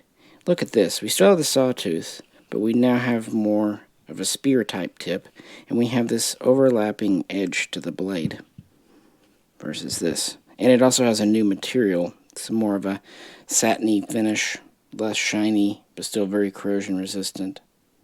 Cool. And you notice that, of course, this has this thing that never stays on this one, the handguard, as it were, the strap. This one isn't missing a strap. They didn't have one. They deleted it. Probably like me, and they kept coming off. Now, instead, they redesigned the grip entirely. They put ridging, and then they put checkering, and then they put finger grooves here, just to give it a better grip. And really, yeah, you can grip this really well. It's probably the best kind of fighting knife style we've seen. And of course, it still doubles as a wire cutter. And because the scabbard is synthetic, it still acts as an insulator. And this is, yeah. Another fun fact, notice we've gone back to a single piece grip instead of the two piece.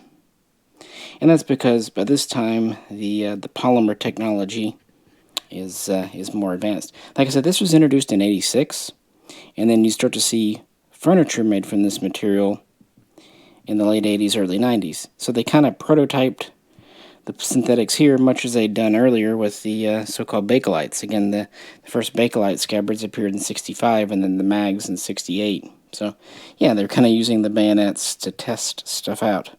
So this is referred to as a 74 bayonet. Most 74s actually had the second pattern of AKM bayonet.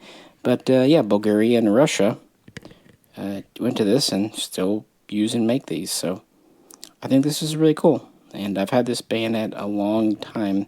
Most of the bayonets I have probably came with washers back when they used to ship with them.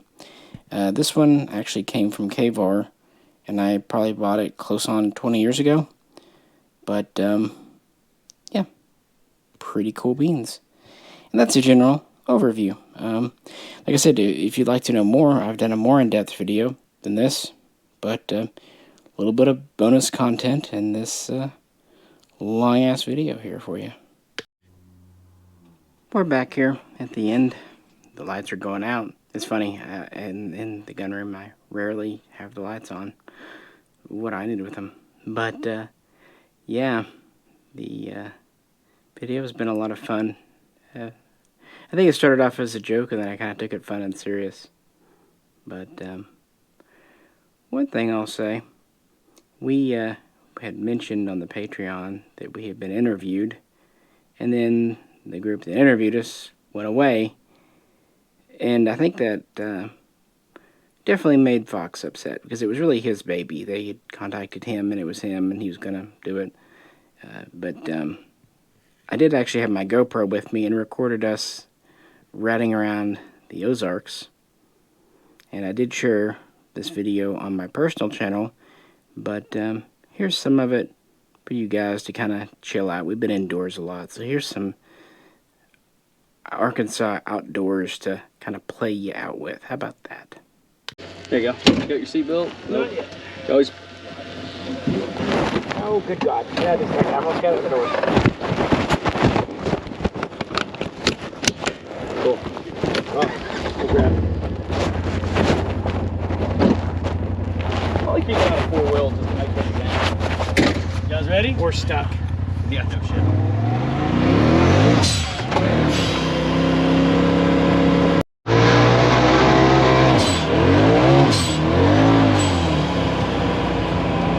And they say I'm unsafe to drive.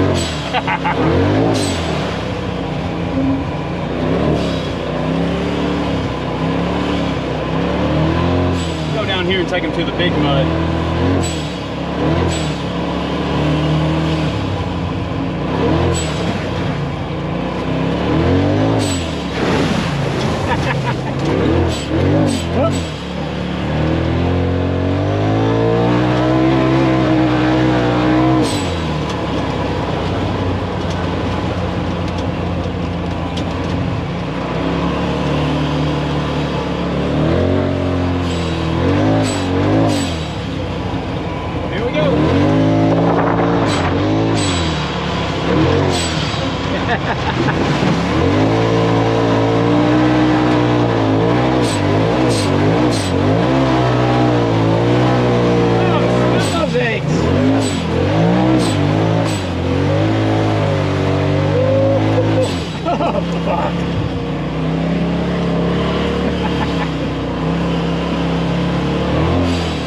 Go through it one more time, nice and easy. Oh yeah, egg McMuffin.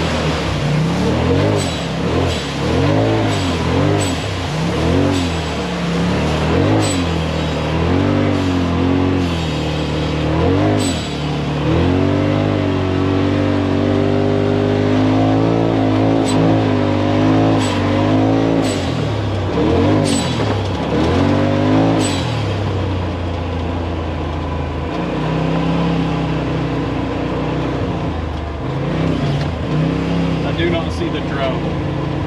I'm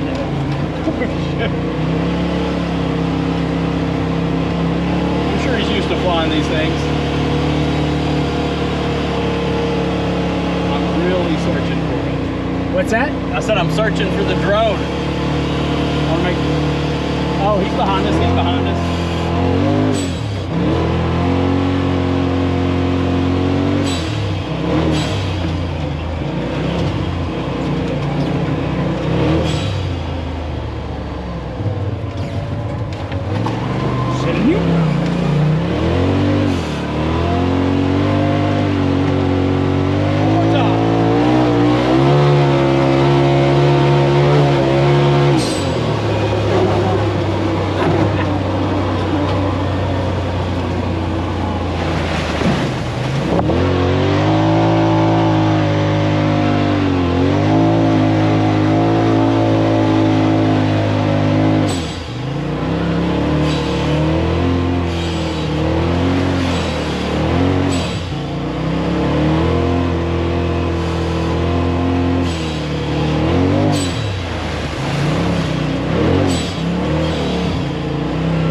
In case anyone's wondering, the mud's landing on my head.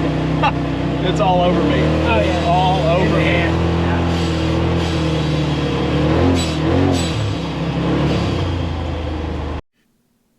What are you still doing here? Took you out for a drive. We're sleeping, the lights are all off. You think there's anything else? Well, okay, you do see the runtime. You know, when I was young, albums, especially CDs, would have bonus tracks, quote-unquote hidden, Sometimes, like with 9 Inch Nails, Broken, they were tracks way up on the list, like 98, 99. Other times they just put a big pause of blank space, and then they would play. Typically it was something goofy or surprising. Of course, MP3s have kind of ruined that, and likewise, I suppose YouTube's showing you the playtime also does. But you've stuck with it this long. If you skipped ahead, shame on you. But if you actually stuck with it, okay, here you go. Here's a little something something. Of course I didn't sell it to Fox. But that was a pretty good April Fool's joke, wasn't it? Some of you knew, but some of you knew but weren't entirely sure, and some really didn't know and thought it was crazy that we were trading an acre of land. The funny thing is, around here, they probably are roughly about the same value, because we have lots of land here, and it's usually good land. But no, I'd never sell my original. And besides, I need a PM63 in the collection, and yeah. You know, kind of referencing back to the interview that we did and took a whole day doing, and that never would be aired because of events. This is one of the guns we brought out. So the last time it was shot was in front of the Fox crew. Not Fox, my cousin, but you know, Fox News, Rupert Murdoch's kids. But yeah, so this year it's actually had a lot of rounds put to it. I'd say we added another 500 to its overall round count. This thing has to be 10,000 now. I don't know. I'd say smooth as ever, but also rattly as ever. But it runs, and I was hoping it would actually make it on to national news and whatnot. I even explained why it was an important gun, and they recorded it. So I don't know if that footage will ever get released. I don't even know who technically owns it. Again, it disappointed me, but I've been in this game long enough, both as an FFL and on YouTube. I know that a lot of the things that are supposed to happen never happen. It's also why I always suggest buying imports, because you never know what can throw a monkey wrench in the best laid plans. But Fox, he's only been around about a year, and I know what upset him, and it should. He put a lot of time and energy, took off work for 2 days. I actually took off work myself and stayed down there a week to do it. It was upsetting. It really was. But life moves on, and you know, maybe next time we'll get a stroke of good luck. But you know what helps? Driving around the mountains. So let's end with the second little part of that Arkansas mudding clip. The timing, the weather really was perfect.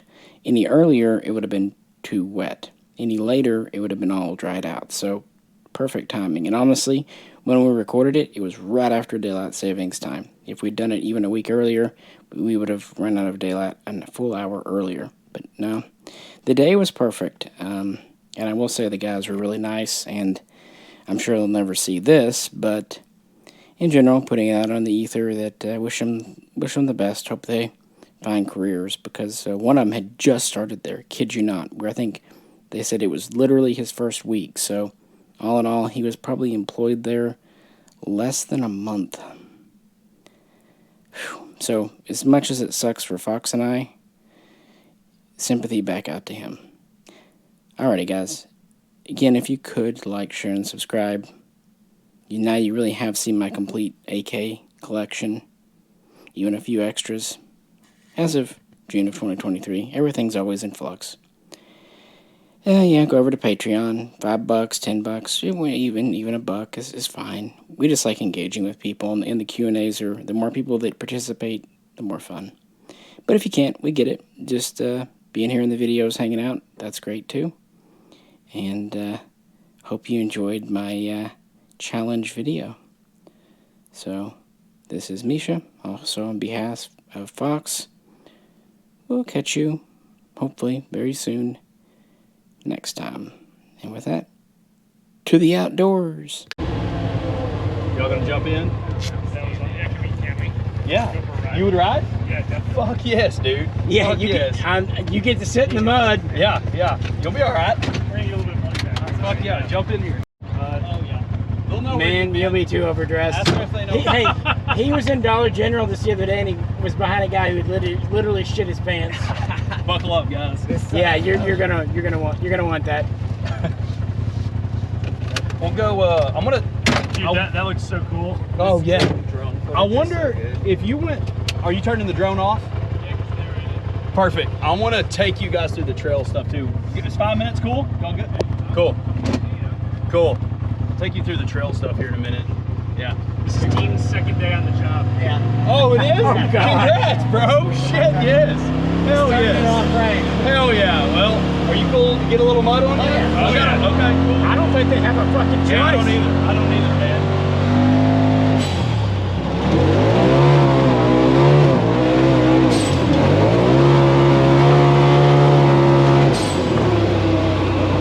Fuck, you know what we should have done? What? We should have brought the Pioneer. Pioneer! Pioneer! That was awesome. Welcome to Arkansas. Welcome to Arkansas, boys. Go through here and get a little bit of mud here.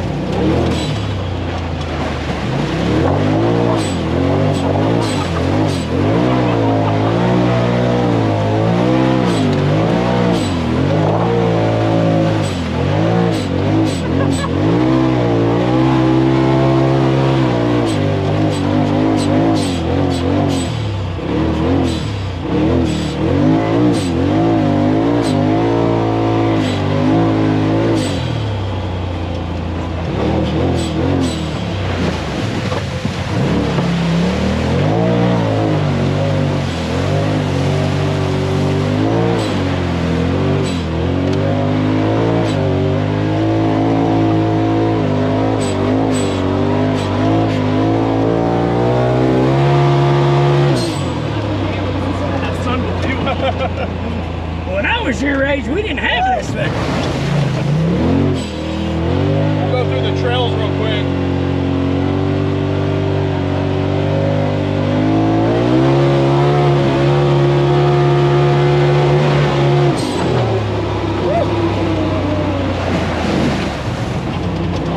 You got him good with mud that time. Oh, they got it. They got it. I'm gonna walk the windshield off real quick, and we'll kind of go through the trail system Sweet, a I little wanna see faster. it. We should have just kept going. I'll rip my fender off in a minute.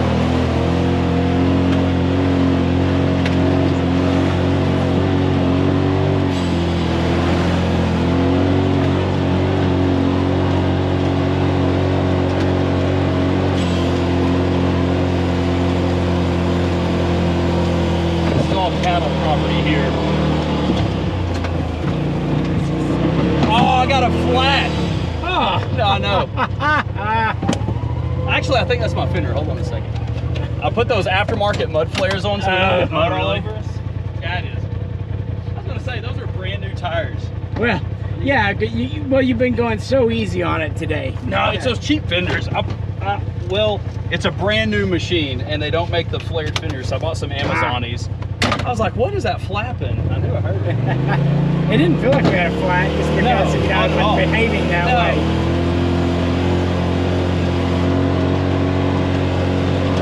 That'd be the real test of the guys. Get out and change a flat. No shit. That sucked. Oh well.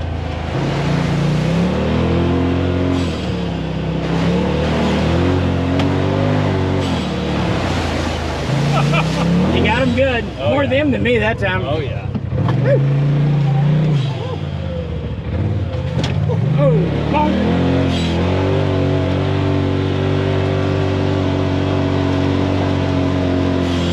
Kind of buzz through the trails here. Although I can't see. Worst that's gonna happen is we hit a tree, guys. Yeah. Wasn't this the model that got recalled for bursting into flames? It's fixed. Oh, Brand new. who said they fixed it?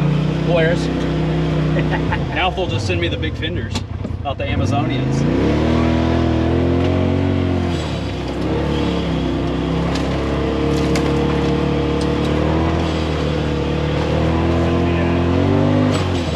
Nope, they're in there.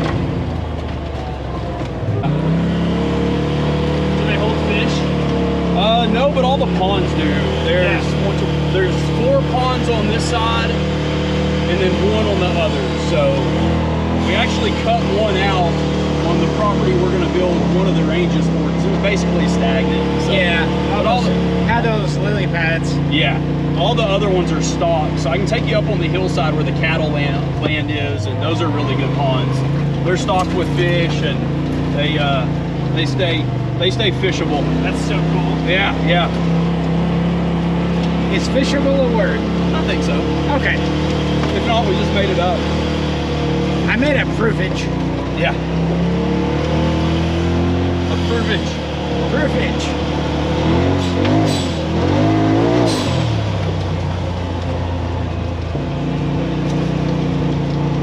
This is where one trail system ends, and we'll pick back up and build a road, but we're in the process of, there'll be a cabin out here. Oh, cool. So we'll kind of widen the road up, and of course he's probably gonna do one as well, but we kind of want to have a couple of cabins that are completely off That's a grid. great idea. Yeah, so Let's just admit it, we're bored and we want to build shit. that's it. Really, we've got the time now and kind of got everything into play to clear land, build up, and do this. So And if you had a sawmill, well, I got a buddy with a portable one, so getting him to run it. yeah, you got to do that. Yeah. I mean, you would get so much good luck. You could build it out of hickory or oak or Oak, something. hickory. There's this is all white oak through here, which I'm sure in Maine you have white oak. But, Yeah. this is probably the best as it's going to get for building a house out here. So there's a lot of cedar too, which cedar is cool for like closets and Dude, you could build a sauna. that's the plan. I built my gun room out of it. The price Dude, of bro. the board foot price of cedar right now at lumber mills is It's astronomical. Yeah, It I've costs seen like that. 20 grand to build a small sauna. Isn't that nuts, dude? But that's what's going to happen is the generations that try to do this, you got to start looking at it now and trying to get this shit into play, because man, land's generational. It lasts for 100 years when it gets sold. 100%. And that's how we've been fortunate enough to have family that's deep rooted with generating or handing this down to the generations. And man, I bought some, he's bought a whole lot too outside, but man, it's a one in a lifetime deal, dude. Big time. Don't worry about the cost of this shit. Just buy And it. I've heard you can actually trade a gun per acre around here. What's that? He goes, I've heard you could actually trade a gun for an acre around here. May or may not have happened. This is one of our little kind of chill grounds. We'll bring an off-road camper and we set up down here and kind of just do off-grid camping stuff. That's kind of what we want to start implementing on the channel too soon, is a little bit of more survival stuff. I want to implement it's you gonna eating blow only up. Yeah, it's MREs. gonna blow up. You want MREs? Oh, you know I'll eat them. On the other side.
Hey, he's all right.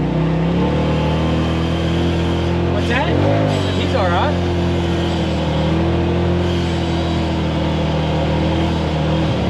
The weather's almost right to do this shit every evening. I was telling them when you're out shooting, they picked a good time because they killed a couple. What's that? The dude's just shaking his head laughing. Wild. My ass is still wet. Yeah. Yeah.